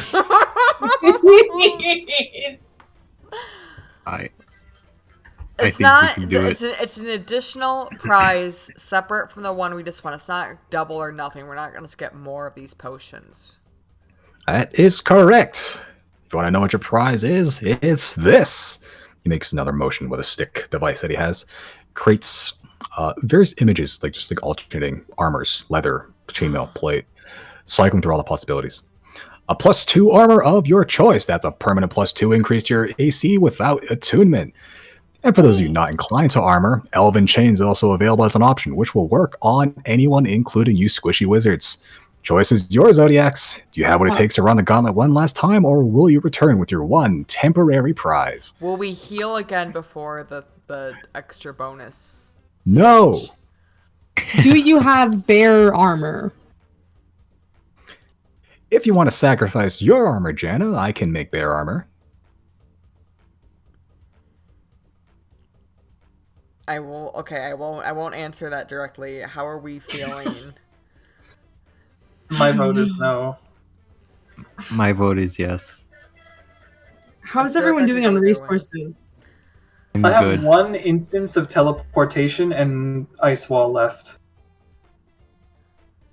How you I'm doing? good. I've got spells. I guess I'm fine. My HP is full. Only one of us needs to make it through. Just the one.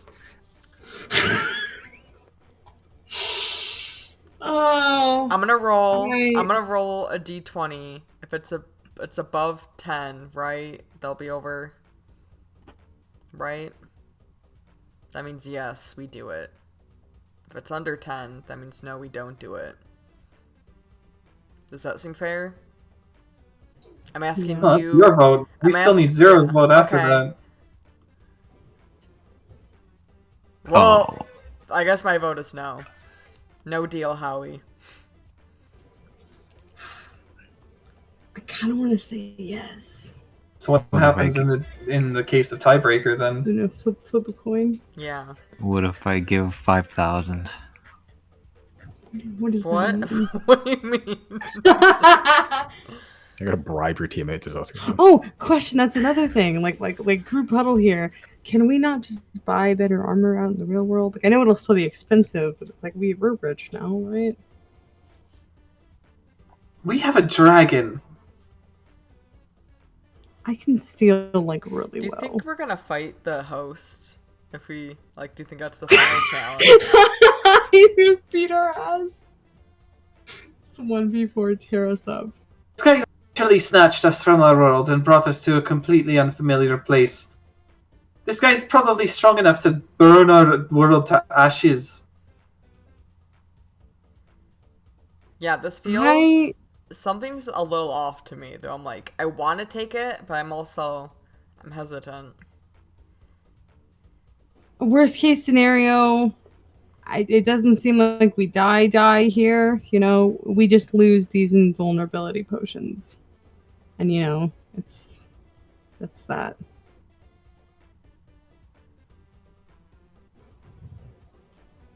Do we want to Still say roll? we It should. would be Okay, fun. I guess, yeah, we can just do it. What? Really? I guess. No. What do you want to do? Don't settle. Settle. I mean, I feel like I don't have that... I feel like I don't have that strong opinions. My vote is still no. I don't want to force anyone to do it if they don't want to. So I will, for How the about sake of if it. if we don't do it, we all, not Riley, we all put in money to get Riley a potion of invulnerability if we lose. Yep. Okay. What? Okay. Is that... Right, so Is that so okay? Riley wins either way. Yeah. Riley, you'll end up with a potion no matter what. How about you just buy me a boat instead? Can we do the challenge and then Um, still get you a boat? Wait, let me. If we lose the challenge and we get out alive, you guys buy me a boat. Yeah. Okay, that's what you Yeah. want. Wait, Alright. wait. I need that in writing. What kind of boat are you requesting? I'm talking like, you know, a sizable. Like a fisher boat. No, a little bit bigger than that. A boat I can, you know, have a crew on. Like a crew of how many? You know, 10. Where do you have 10 friends, Riley? Not to be mean, I but have like it's Friends us. all across Side Grey. Well, we have Grollup, we have... I have an entire guild Luca. of friends. I'm I'll gonna open up. lawfully employed. I'll have you know. I'm gonna Okay, open well up the prices right now. we'll deal with this. The thing is that we won't lose and we won't need to buy Riley this boat, right? Right? the most expensive boat. I'm assuming that's what a galley is, right? Yeah. 3,000 GP. Sorry, not 3. Sorry, 30,000. 30,000 GP. That's 10 GP. 10,000 GP for each of us at the most expensive. If we all lose. Okay, well, To let's not us? lose then. I say yeah. Let's do it. All in Once agreement, again- doing the bonus room? So again, I'm getting Yeah. outvoted. That's what I like to hear. Now, the audience is usually very vindictive when it comes to the bonus room, so it's all the more exciting when they choose this one. Come and reveal what's behind door number 4. Godspeed, Zodiacs. Starboard explodes into a shower of glitter and shining dust. As he does, as do the potions that he conjured. The door thuds and grinds open. As it does, you're hit with a wave of intense heat that immediately makes you break into a sweat. You see a black rocky outcropping lit primarily by the now visible huge river of magma that's flowing perpendicular to you. The lava river moves from right to left. To your right, there's a sheer cliff. High, you can see the lava's flowing from downwards. To your left, another sheer cliff, but going down where the lava falls off. The molten river is about 50 feet in length, and you can see a few unmelted platforms of rock that's flowing with the lava's current. On the other side of the lava river is the exit door. Your thought process interrupted by Starbright. Oh boy, it's lava land! A single fall into that molten rock will cause excruciating pain, enough to cause someone to go into shock and fall unconscious. Not the best state to be in when you're searing alive in 2,000-degree liquid earth. What will the Zodiacs do? Will they risk leaping across the moving platforms, or will they find another solution in their toolkit? Don't think too long, though. The zombies are still on your tail. As you look back, the zombies are now unfrozen, and they're still marching towards you. Just a few stragglers for now, but the main bulk is still going through the spike growth, a little bit of it. Can you re-describe the room? I didn't think I understood. It's a open flowing. There's not really a room. It's just like outdoors, kind of. Is it It's lava Frogger river. but lava river? Yeah, Okay. 50 foot width, and there's a lava fall to the left that's going down. And down is where we want to go because No, that's we're where trying to get across. Not. So It's only like- 50 feet. 50 in width. And how long? How across? How much?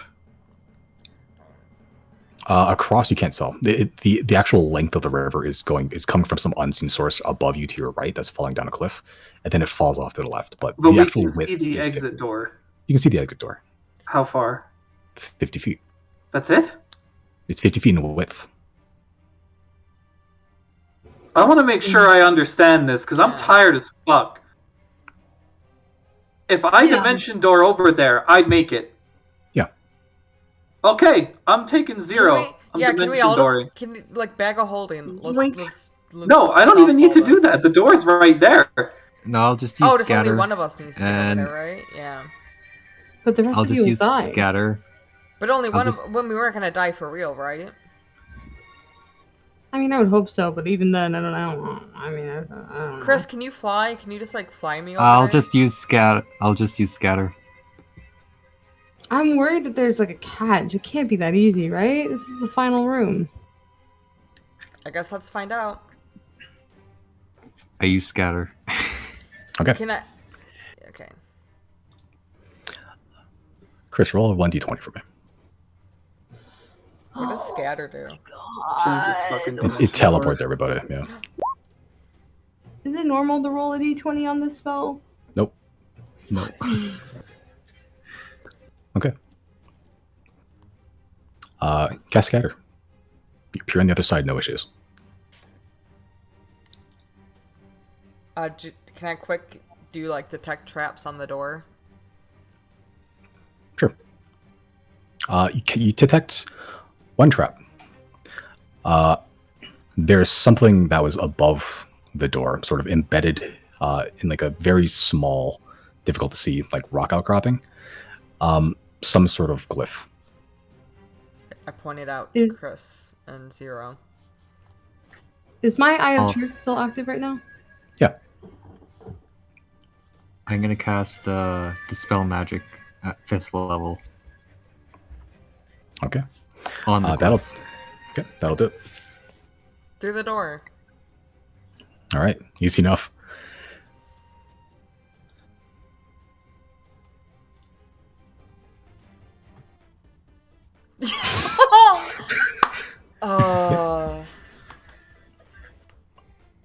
Okay, past the lava now. You are now final door. It opens for you and reveals the same beginning room again, with Bernie Starbright standing inside. Well, that was quick. You completed the 4th bonus chamber in record time. Have claimed your bonus prize. The +2 armors is all yours to keep. Cheering gets louder, and you can hear like a Xodiacs chant just going on.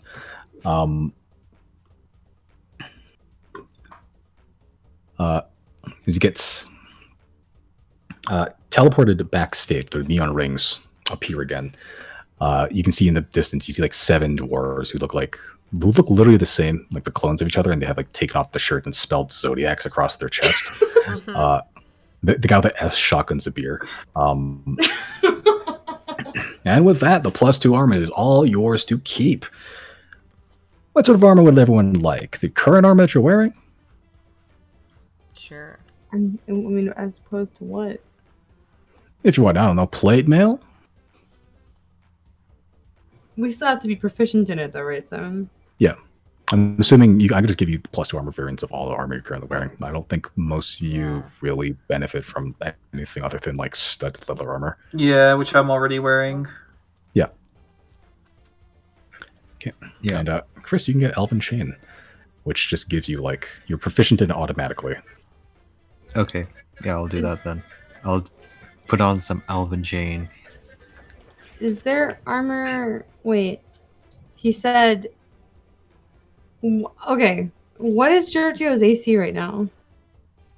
Giorgio? Yeah. 6. I'm not gonna give it to Giorgio, which seems mean. But it's because I have another way I can always increase his AC. I'm not gonna do that here. So Janna will take it.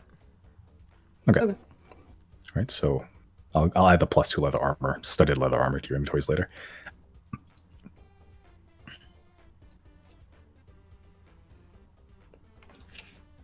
So how you feeling? I can still put strong on him. Yeah. I mean, meaning Like how on the verge of passing out are you? I'm not on the verge of passing out. My brain is starting to not function. We don't have to problem solve anymore, right?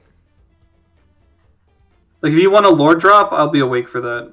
A lore But drop. if you're like asking me to like do complicated things, I'm fucked. Not complicated, maybe. We'll see. I'll engage it.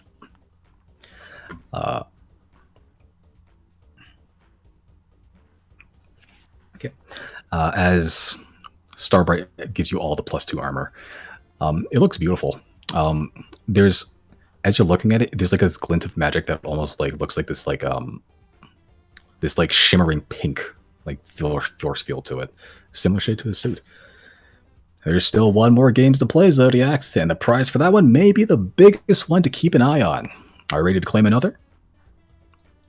What's the prize? What's the catch? What's the game? Are we even able to opt out? Is that an option? I'm afraid not. Though I think the prize for this one may be something you may want. For last time tonight, audience members, vote for the final game you want to see the Xodiacs play. Again, the most of energy gets pulled towards the orb, which dims and shines. Image on the screen changes to a cartoon version of Starbright with cards in his hand reading something, and a cartoon human behind a podium responding. You've captivated the hearts of the audience, Xodiacs. Such an interesting bunch that the people just want to learn a little bit more about you. The next game is Blast to the Past, a simple and bloodless game. Thoroughly our most unpopular because of it. Won't even need to teleport anywhere. We'll do it live. Starbright holds the stick in his hands like a conductor's wand and begins to silently orchestrate magic to fly through the air. You can hear a big band number just filled with brass and strings begin to swell as you're all swept off your feet and placed down magically behind this suddenly apparated table-like podium. The ones you see on game shows. There's nothing on the table itself. It just looks like it's for show. But look up on the screen, you can see that the front of the table with the camera angle just says Xodiacs. You can see in the corner in like little faded text, it says the Zodiac hashtags the Zodiacs Brim Bright. Starbright seemingly just pulled cue cards out of nowhere with a show's title on the back of them. He approaches you and smiles. Now, back to the past. Blast to the Past is our most simple game, non-violent and educational. A brief little dive into your life as an adventuring party. I'll be here to remark about things you've seen or done, describe for the audience in a manner of speaking. After that, I'll ask a question you have to answer. Easy as that. You do all have to collectively agree on an answer for it to be valid. I'll be double checking just in case. I'll be asking 15 total questions, and you have to get at least 10 of them right to win the prize. Now, Zodiacs, are you ready for your blast to the past? Hope we've been taking notes, huh? I got my notebook in front This of is me. the DM very subtly telling us, players, take your fucking notes. Yeah, I'm not going to tell you guys shit. This is all you. See how well you remember the stuff. Fantastic. Out with a little memory, then. Question 1. You all met up in a humble little tavern in Imus when you first began adventuring. A little rundown, but the food was good. The place was run by Winston and Tiffany for the most part. Tiffany, whom a few of you have harassed to the point of contempt. What was this tavern called? Hold on, I have this written down. It's like something with a rose, right? It's a flower. Yeah, that sounds right. I'm pretty sure this is in the group doc. Hold on, Yeah, I'm it pulling is. up.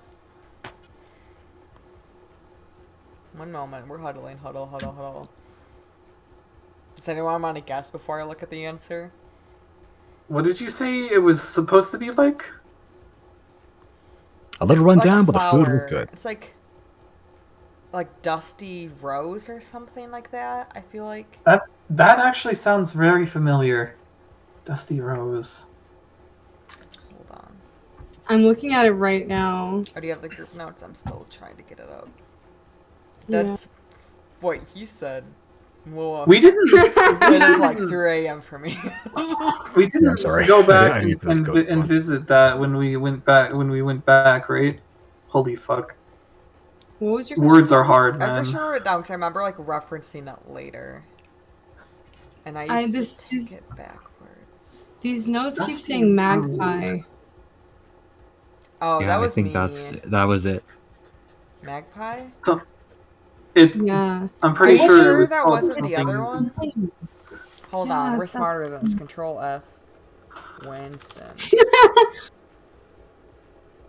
Magpie.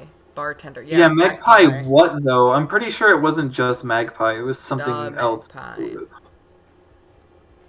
No, I don't. There may have been another word in there, and you just shortened it. Dusty. Oh, we're thinking Dusty Road.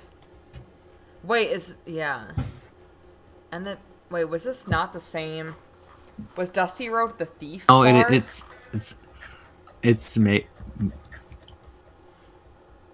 It's November 4th. No, November 4th. Okay, no. Who did he just say? Okay, Dusty Road Bartender. This must be a And different it- bar because Yeah, it's Yeah. different. And I he's think already that's a said thief Tiffany bar. and Winston, so it's Yeah. something magpie. That's for sure. I just wrote But I'm pretty sure magpie. there was another word in there because just the Yeah. magpie doesn't sound right. yeah, like a color or like an adjective or something. Yeah. What the fuck? Clock's ticking, there's what? Zodiacs. There's 15 What do you questions. mean clock's ticking? There's 15 questions. We need to get 10 right. We can get 5 That's right. wrong. Should we just go with magpie? The magpie? I think so. Yeah, magpie Yeah. in. We wouldn't be able to pull that. That's our final answer. Magpie is a final answer, agreed by everybody. Mm-hmm. Yeah. Magpie in. That is close but incorrect, Ah. Zodiacs. The full answer is the marvelous magpie. God Damn. damn it! Oh, yeah. I never would have fucking guessed. I would Yeah. have guessed something a lot more rundown sounding. We gave it our best shot, though. Best shots, not enough, Janna. Yep. Question Hit us with the 2. next one. One of your first quests together was to rescue the daughter of the head priest of Len in Imus, whom you found crying in the corner of the aforementioned tavern after being ransomed by the Silverwind Trading Company. Agreeing to help, you ventured into the sewers, slaying kobolds and slaver alike, until eventually you rescued the daughter and returned a load of money stolen by the kobolds back to the city. What was the name of this head priest whom you helped? Oh, the Oh priest? my god, Jorah Jorah. Birch. Cassie, Jorah Yeah. Birch. Cassie's dad. Jorah Birch. Yeah, Cassie Birch and Jorah Birch. That sounds right. Jorah Yeah. Birch, final answer? Yeah. Yeah. Yeah. That is correct, Zodiacs. Thank Jorah God. Birch, the head priest of Len in Imus. Has there been a more noble cause? I do have to ask, though. What was your motivation for assisting someone that couldn't even afford to pay 2,000 gold? I mean, these days that's a paltry sum for an adventurer. It was his kid. No? He saved me. How could we not? He healed me up when we had no heals. Fair enough reason, I can't argue. Question 3. Another one of your quests. You received a strange note with initial R in it. The note described the process of bringing dead bodies to the graveyard, where you saw Luca fatally stab Gordon. Gordon's body was taken to a cave a few hours outside of Imus, where they were conducting rituals, it seems. Fearing for his safety, Gordon's foot was sawed off and taken. Where did you place Gordon's foot afterwards? I know the Zero's answer. bag. I put it in the brick wall in the sewers that we found like loot in. It was Oh. when we found the underground sewer place where they were making drugs. There was a brick I pulled out of the wall and I found money or something in there and I put the foot in there and I put it. It was in the sewers of Obethus? I No, missed. Oh, I don't remember that. I But thought you Zero did still had carry the foot around on for a them. while. Yeah, for a while. Yeah. He was carrying it around. Hold on. I want to pause for a second. I'm trying to think. I'm like, is that right? Because I did carry it around for a bit too long. I think you forgot you took it, and then you were like, oh shoot, I gotta get rid of this thing. And we're like, we're in the nasty sewers, I'll do that. I wanted to do it because I wanted them to come back to the crime scene and go like, oh, well, at least our money's still here, and then find a dead foot in there. I think that's right. I'm gonna say that's right. You would know. Final so. answer. The sewers under Imus, final answer. Yes. That is correct. Thank God. It seemed like a lot of work to lug around a human foot ever you went stinging up the whole place, I imagine. Question 4. Conducting all your business in Imus, you finished up and shipped up to Fairhaven after finding an unfinished letter to Nancy, Gordon's sister, in his pocket. It seems Fairhaven had its own share of problems, however, including strange chanting from a sea cave on the coast, aptly named the Cove of Whispers. Inside were giant lizards defending their clutch, and Kuatoa shouting a name at the top of the lungs. Notably, there was a sea hag who escaped, but you killed on your second visit anyway. This was also where you first came across a chem. Your first taste of the cosmic play that you eventually got roped into. What was a chem contained in? Black Black Pearl. Pearl. Black Pearl. Yeah, Black Pearl embedded into a pillar. Black Pearl, final answer? Final answer. That is correct. I can say with a degree of confidence that this moment was what put you on the radar of such terrifyingly cosmic dangers, divinity, and beings from between the stars. It all stemmed from touching that Black Pearl. Do you ever regret touching that pearl at Zero? Yes. Question 5.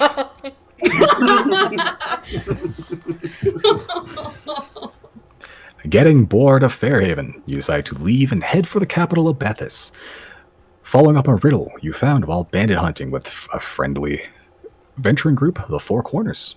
A series of cryptic messages guiding you to a treasure, seemingly. Arriving at Bethis, you entered the Great Hall of the Ten, where the riddle was seemingly guiding you. Where did you find this treasure? It was in the hall of I don't know. What gambling. I don't remember what it's actually called. Like a trickster god. Was it really? Was it called the Hall of Trickery? That doesn't sound right. No, because I think all the halls are named after the gods, right? I don't know. I don't think it was called Hall of Ebel. I think it was called Hall of Waves. No, it was the hall of I think Taslan.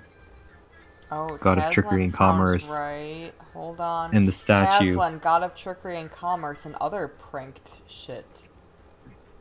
Yep. Because it was literally in. Was it the Hall? Okay, Hall of Commerce sounds right. There Because is it was no in Hall his of statue, Commerce. right? It was like No? It was like a plate or like a plaque that we could pull Yeah. out, and it was in a box. Yeah. It was in his statue, right? Yeah. Aslan?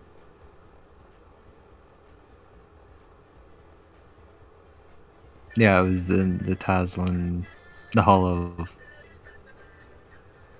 trickery and commerce. That because it's the dupe dice. yeah. That was the prize. Yes. Is that what the hall was called? That's what I've been fucking asking here. Because we know it was in a statue. And it was in the gambling hall, but what the fuck was that place called?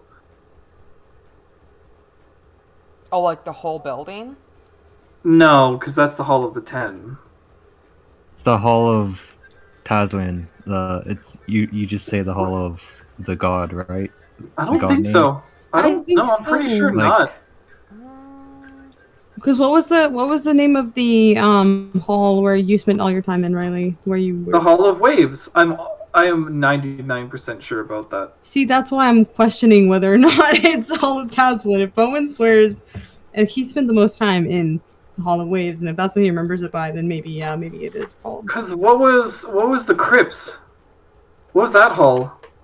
The day roll, Yeah, but it was called. or was it Maith? No, I think no, it was No, day those roll. That those was do. Dayrule. Maith was the light. No, 'Cause no, I- Maith is shadows and blood. Oh wait, is she? Okay, never mind. I don't know. I feel I'm leaning more towards it's named after the god rather than what the god's domain is, because every other hall that I can think of, it's the Hall of Maith, Hall of Dayrule, and then they just say like they explain like what the domain I is don't know if after. that's right though. Yeah. We, about, I didn't spend enough time in there though. I was stuck with like fucking Ingvar the whole time, so I don't really know. I'll take close enough answers. What about what's his name? The fucking what's the guy who had like a serpent voice? Yes. Boromir, yeah. The Hall Yeah. of Knowledge. Wasn't that not the Hall of Knowledge? See, that's No, what no, I no, mean. no. It's Tasman because it's dupe dice, right? It's about tricking and getting money, No. I know. and that was the prize. Yeah. And so that's what the god of Taslian is: trickery and commerce. We did as all here says that we'll take close enough answers. And yet we just got deducted a point for a close enough answer. Yeah, see, that's what I'm trying to say. Is I know it's Taslan. I know it's not any other deity, but I'm trying to say Bowen's bringing up that like other halls are not named after the deity. It's named after the Hall of Waves, Hall of Knowledge, or whatever. So I'm trying to figure out if Taslan's hall is named the Hall of Taslan, or if it's like the Hall of Trickery or something like that. Anyone who's more confident than I am, I support you answering because I'm not a I don't know. Probably Hall of Trickery. We can just go with Hall of Trickery, I think. You sure it's commerce? Trickery think and people would- commerce. You think people would walk into a place called the Hall of Trickery and then start gambling, as if? I mean, that's what I you were got doing away in with there. it. Yeah. Yeah, but that's because it's not called the Hall of Trickery. It has to be the Hall of Commerce. You saw how many fucking people were like using money in there. I think it was. I think it kind of acted as a bank.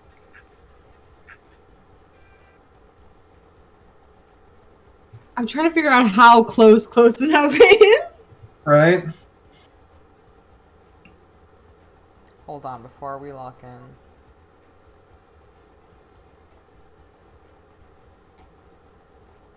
Where was this, Albethus? Yeah. Yeah. It's the Hall of the Ten.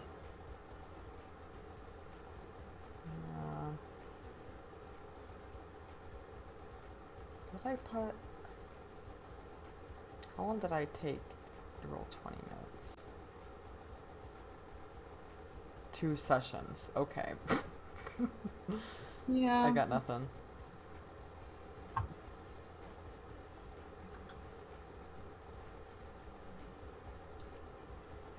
Yeah, I'm doing. I think Hall of Commerce. Hall of Commerce, final answer? That sounds right to me, honestly. That's close enough. What was Inside the of a real plaque. answer? Outside of a plaque attached to a statue in the Hall of Fortune. Fortune. Fortune! God damn it. You're all referring to the same guy in the same place, so close enough. Thank you for the generosity. Question number 6. I bet this is also where you met Zoella, member of the Commission, though you didn't know that at the time, and probably future murder victim of Zero. Zoella was speaking with the High Priest of Dayrule about asking access to the crypts, who refused her constantly. Eventually, the High Priest caved, and when you offered your aid, seeing this as an opportunity to judge your strength and resolve, he guided you to the Defender's Hall, underneath Abethus, within the Hall of Death. The Defender's Hall was protected by a certain creature, however, of which the High Priest warned you not to do battle with. After it promptly almost murdered all of you, you fled the crypt, failing the test by the High Priest. What was the name of the defender of this crypt? The It's like horde. rattle me bones. The horde. Not horror, horde. Horde. Yeah, the Horde. Was it just called the Horde? Yeah, I think so. Is that what they're asking, or like the literal person? Like how it's the surfer dude? No, that's not the right one. The surfer dude was the knowledge, brah. Yes, but like the person for that area, like their name. No. No. They're talking No. about the bone creature that killed Riley. Yeah, not the priest, the monster that Oh we yeah, had to then the fight. horde. That's it. I just want to make sure that's the actual question we're answering. Mm. Okay. It's just called the Horde? Okay. The Horde, final answer? Seems to be it. Yep. That's close, but incorrect. What? What? It's called The Flock. God damn Fuck. it. I'm Fuck. sorry. What I the answered fuck so is the horde? Is there so anything in confidently. this game called the horde? No, I'm sorry. Or maybe there Not was. like we would remember. That's embarrassing. I was like, yes, with my full chest. It's the horde. I'm so sorry. Still have a few more questions to go. Question number 7. After a botched heist of incrimination documents and almost immediately the massacre of the Night Fort by the hands of the Gravekeeper assassin known as the Doctor, you decide to flee Abethus and head up to Silnia, where just Chrysostomus's mentor, Grinus Pratchell, was seemingly being held for trespassing. You took the steamline train up to the Old King's Roadway by rail, where you encountered a young white dragon that attacked the ship, as well as a field of broken and battered statues and airships. Stopped for a break and crash it and held a very violent funeral for the frozen crab Eugene. It was also at this time that Chrysostomus attempted to tame an animal. What was the animal that Chrysostomus tried to break into submission? Muskrat. Lock it in. It's the best Walk and description. load muskrat. Muskrat, Wait, the final name- answer? The name that I gave him, or the name of Do you like, remember? the Did you type even of animal? Did you even name the muskrat? He always names them. I can't remember if I did. It's a muskrat. Final answer.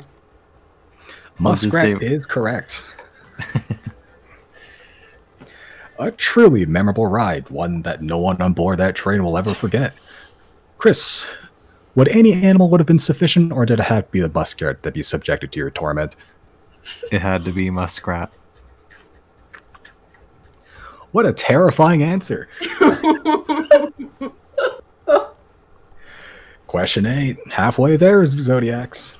In Silnia, you found Pratchell, freedom as per your mission, then joined the Gatherers in the Academy Arcana for a time, doing odd jobs for a good amount of cash. It was also as a Gatherer that you met Deirdre, a companion who would accompany you for a time, and also Gonnig Gratz, a nerd. The first job you did as a Gatherer, however, proved to be more deadly than you imagined. Hunting down a dangerous monster. Finally tracking it down, you engaged, but it was almost too much for you to swallow, almost losing your lives in the process. What was the monster that almost ended your adventuring career? Was that those Froghemoths. Yeah. Frog game, Actually, final answer. Chrysostomos Killager. That was his chaos arc. But yeah, Frog Hemoth, final answer. Yeah. Froghemoth is correct. The big old frog almost spelled the end of this intrepid group of adventurers. Those tentacles were no joke, to be sure. It was Vor for 4. And then soon to be 5. This is where Chrysostomos developed his vor kink. Question number 9. Discovering secrets that Pratchett was seeking, he teleported to Tescat immediately upon hearing the news. After a bit of time in Sylvania, you decided it was high time to meet him and see what the commotion was about. Booked passage aboard an airship helmed by Captain Duvalius Dupont, better known as Captain Doodoo. Alongside him and a number of other crewmates, you set sail towards the sky and flew towards Imus. Set upon by harpies, you almost dragged a few of you off board when a series of brave moves and well-timed spells managed to save you from a splattering end. You also met a figure clad in black armor, seemingly valuing its privacy. All this happened aboard this one single airship. What's the name of this airship that you were aboard? The brown shit. Was it? Yes, because Yep. I had to double check. I thought he said it was the brown ship. And I was like, oh, no, he actually just calls it the brown ship. Okay. Yeah. I trust Bowen. Yeah, if you're Brown if you're shit, final answer? confident. Hey, it's the brown shit. Final answer. The brown shit. That is correct. I was scared for a second. Among the most unique names for an airship I've ever heard.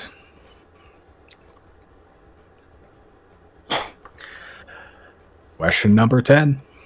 Attempting to take a ship over to Tetscat, you must first pass through Fairhaven.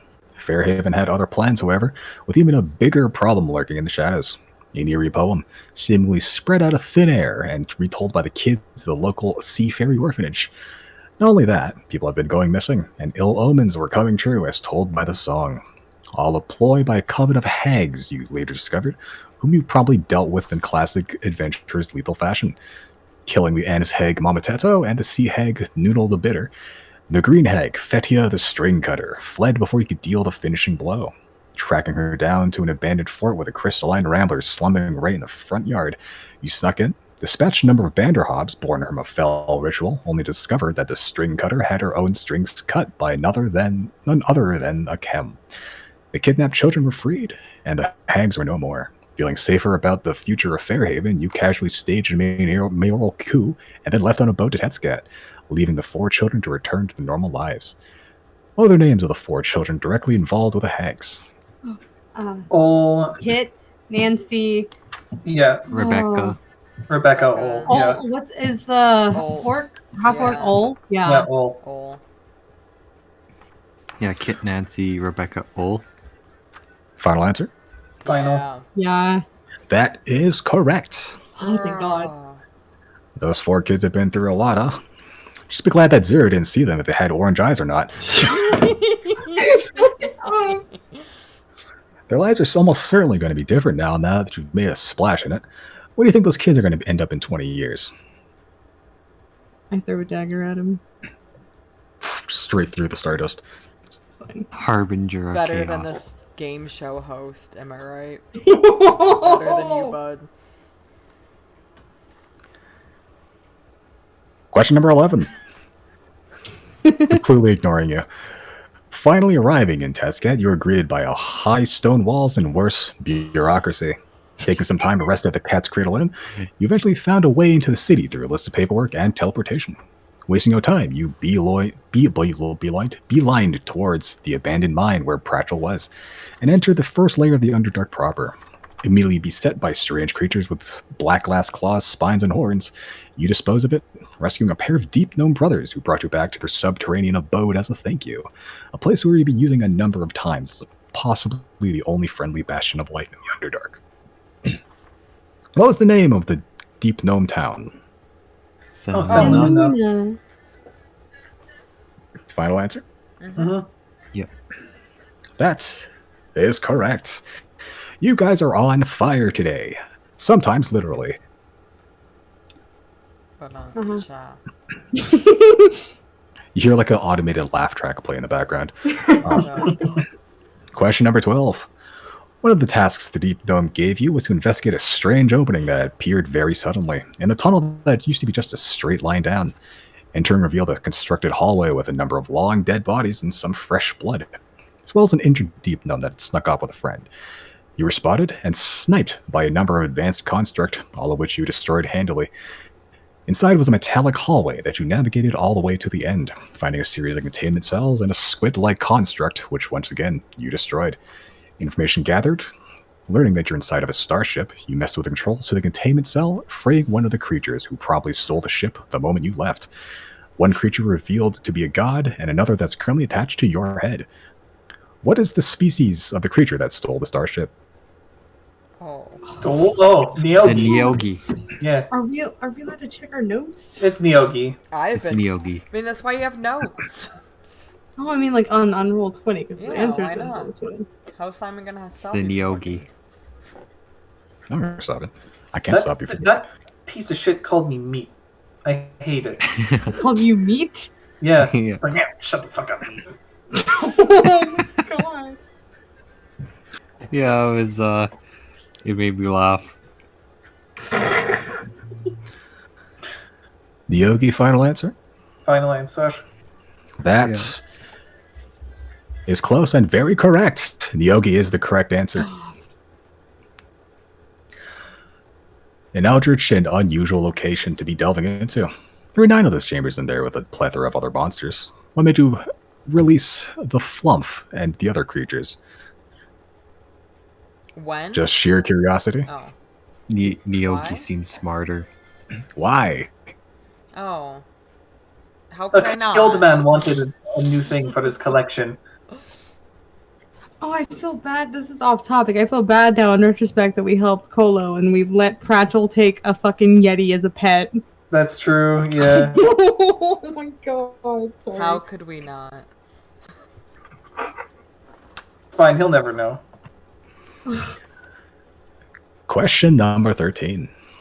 Sailing back to Fairhaven after your business in Tethcat was done, saying your goodbyes to Deirdre and the children you rescued from the hags, you teleported to Pratchell's permanent cave to deposit your god into the Pratchell Bank, then marched to Nelid, where Chrysostomus grew up.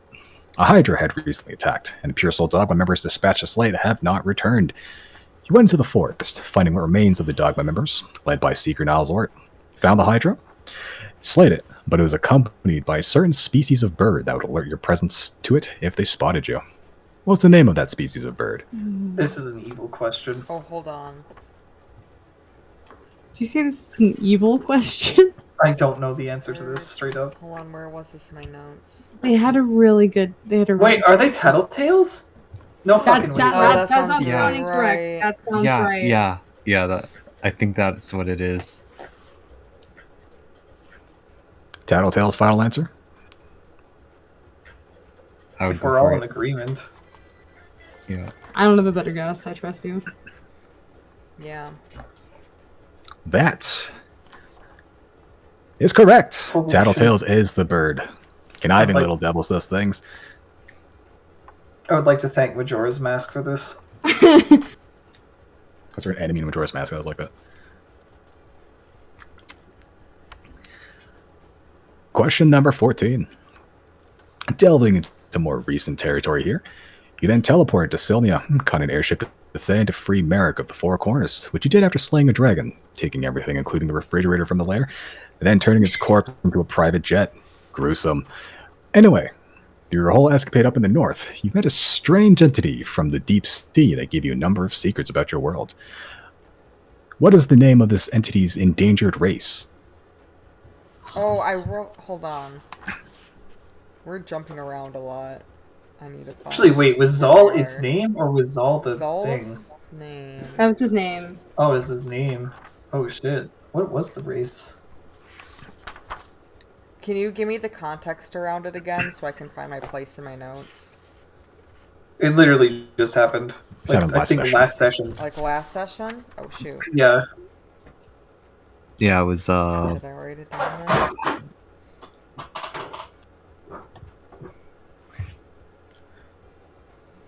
Mm. It's a Yeah, I don't manta ray remember. shape, 2 tails, antennas, 200 feet wide, 500 feet tail. If I just give details, Zol, very old.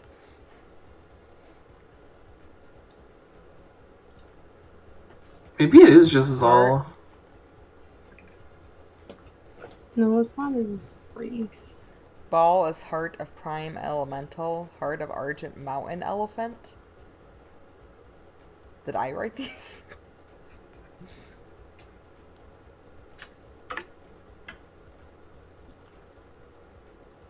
I did not write Yeah, it maybe down. he's.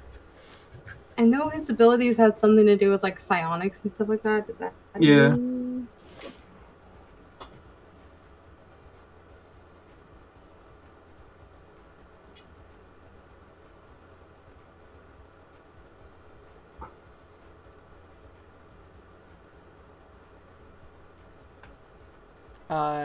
Final. so Are we ready to recent. lock it in? I'm gonna say Zol very old. 2 tails, antennas, 200 feet wide, 500 feet tail. I just give a lot of info. It felt think we just have to say serene, Zol. had a vague kite shape over the water at night. The ocean opened up, but it was an eye. Like desperately trying to meet your word count in an essay. That's what this is.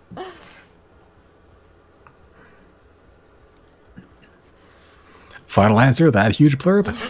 Yup. I'm vetoing this. We're just going with Zal. No, what's that? Go ahead, sorry. Final answer, confirming. I guess, yeah. Brandon, do you have anything? Nope, not really. Just Zol. Just Zol.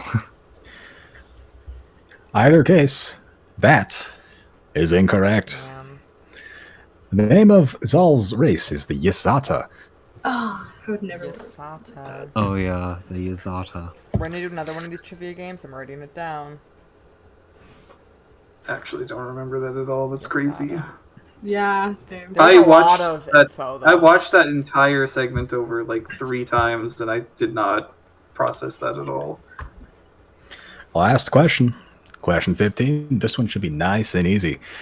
And after touching down on the island with Captain Avandra, before you could even do anything, you were transported into a mysterious room that was, in fact, the stage of the greatest transdimensional show in the universe. So, what is the name of this fabulous show you were contestants on? Burn bright or burn out? What a question to end tonight's show on. Well, I'm sure we're all curious, but what do you think about being on the show? I'm so confused. What's the How prize? does it? How did it happen? Where are Teleportation, my lad. We were promised another prize. What's the prize? we? Who's watching this?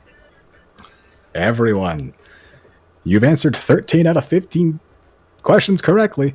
12 questions correctly, which means you win the prize. A most powerful artifact that can change fate itself. We went through some of your old escapades just now, and with this new reward, you'll be able to adjust the rest of your story so you can come out at the end of it alive. Xodiacs, it is my pleasure to give you your final prize, the Destiny Bender. Starbright conducts with a stick he has, and as the ephemeral big band music swells up into a crescendo, it brings the stick downwards as from the center of the orb above you, something falls and lands on the stage with a heavy thud, just scattering glass powder and stardust everywhere.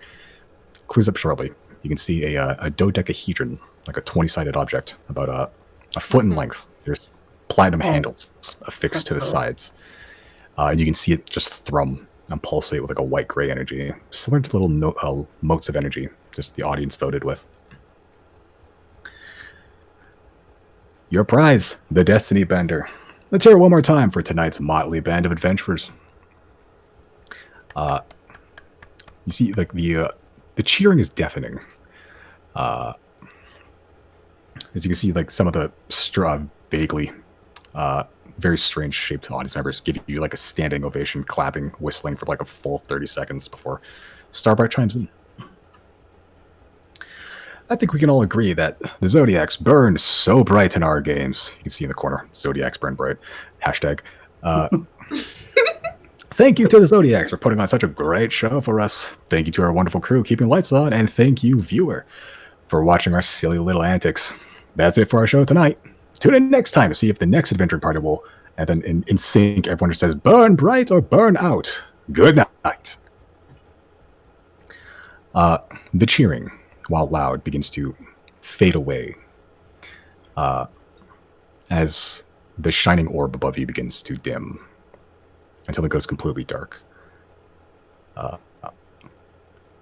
The crowd can no longer be heard, nor are they visible. The pink glass stage you're on, just endless black void again. But you and your friends are still brightly lit. And so is Bernie Starlight, who eyes you and begins to step down in a spiral down the stardust staircase he's always on. He inhales deeply and letting it out, smiling at you. Well, you certainly did your part. I know this is all very sudden, and I apologize for the rush. The other adventuring party that was supposed to be on got trapped in 9 hells in the future. I didn't want to deal with the politics. Sincerely, thank you for being good sports about all this. One more thing from me, person to person on the sly. He slips a hand to the inside of his suit and pulls out like a bright pink card that is absolutely caked in fucking glitter. But the glitter almost seems to like move on its own. It's kind of like viewing water through a glass, but you just have it in your hand. He hands it to one of you, whoever would like to take it. I'll take it. Okay. You take it. It says, it's written on it in silver glitter. It says, "Wish upon a star so bright, and your friend Starbright will make it all right." Little favor from me. I'm a talented little boy. I'm sure I can think of something. And he cracks his knuckles, but the smile never fades.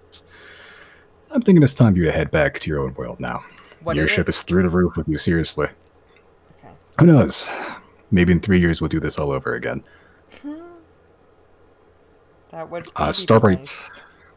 What did Starbright the card winks at you. say again? Sorry, Simon. Wish upon a star so bright. Wish upon a star so bright, and your friend Starbright will make it all right. Oh, okay. Thank you. Starbright winks at you as you stare at him, very confused. A neon ring appears above your heads this time. And it descends around you, but you can feel the gravitational pull you upwards this time.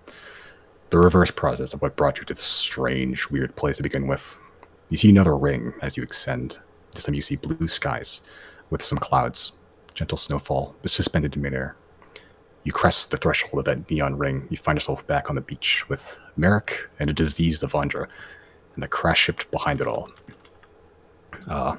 Avandra sort of pipes up. Didn't you hear me? What's our next move? And that's where we'll leave it off tonight. Good Please, stuff, Andra, Simon. you won't believe the shit we just went through in the last nanosecond. So, you guys have the Destiny Bender and the Horn of... What does the Horn of the Destiny Raider and the Bender Elven do? It kind of sounds like we can just say fuck it and Just like re-roll. actually retcon. Kind of. You have it. Doesn't require a tomb or anything. It's a legendary item.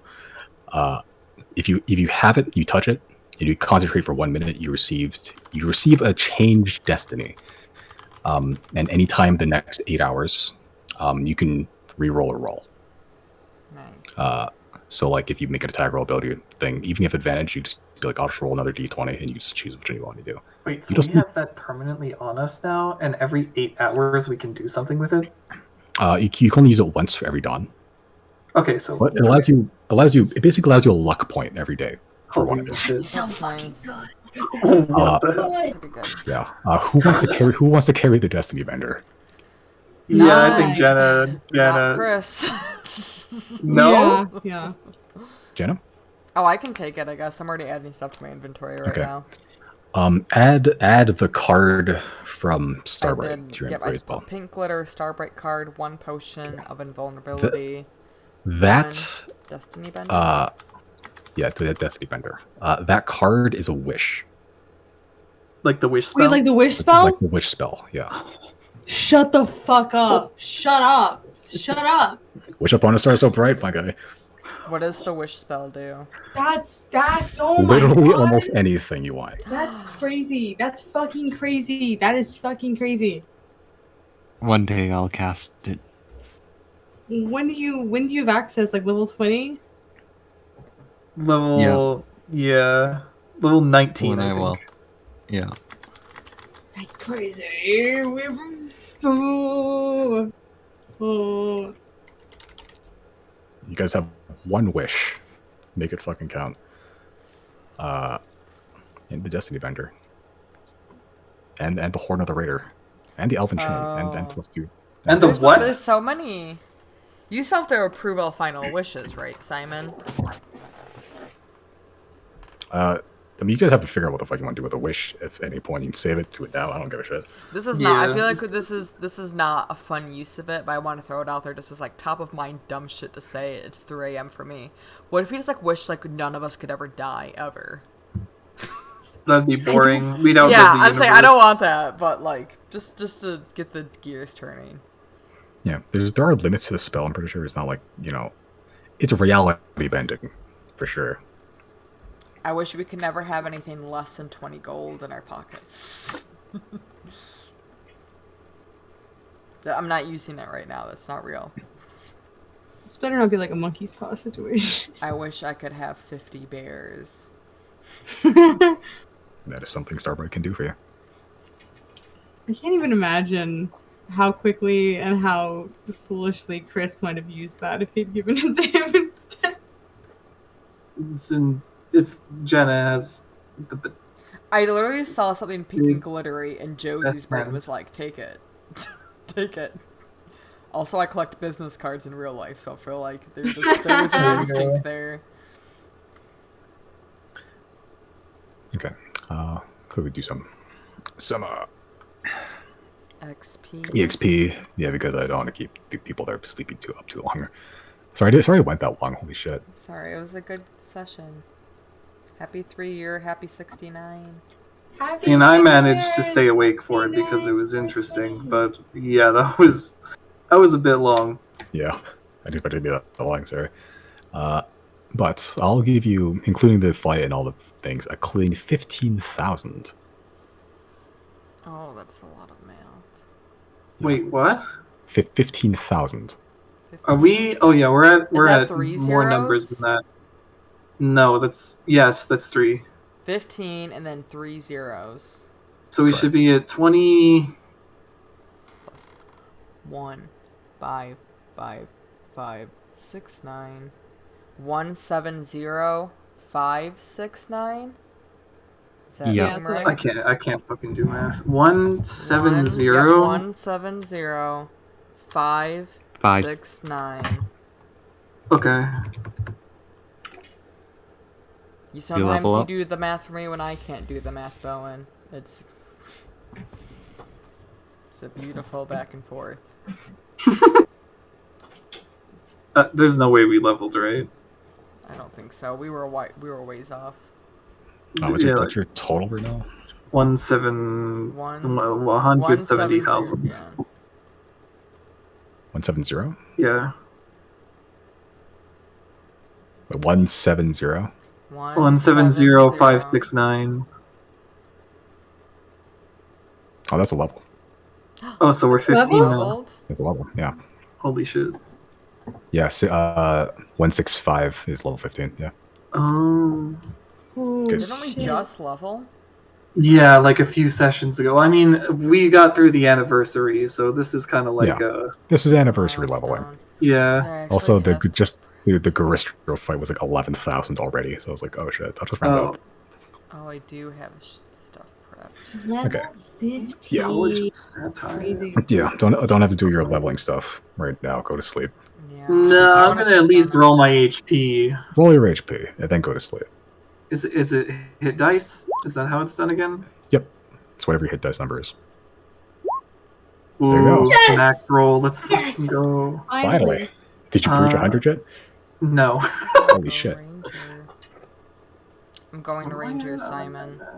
Okay, what level of ranger does that bring you to? 10. Sick. Okay, let me see what that actually gives you. How come I did it? Oh, it did go. Hell yeah! All right. I breached 100. Nice. Fucking hell, the wizard beat rushed 100 before the party. 10. Oh, you get hide in plain sight. Mm-hmm. If I hadn't rolled a 2 in the last one, I may have breached 100 this time around. Okay, I'm gonna let you touch all the other stuff, Simon, because I think it's just putting it in hide in plain sight. I don't have anything else written down. Yeah, I'll put in I did whatever HP. relevant features are. Yep, and unless there's spells, you can think about that later. Oh, do I get more spell stuff? Nope, I'll just check it. Next level in Ranger Yeah, you do, but yeah. currently, you just get high in plain sight. So I'll put that into your character sheet. That should be your leveling. Yeah. Oh man, I get an 8th level spell. I think Oh, we both fuck. do. Yeah, we both do. Yeah, that's gonna take some timing. Let's put some brain to think about what you want. Oh my god, my inspiration is a D12 now. Oh yeah.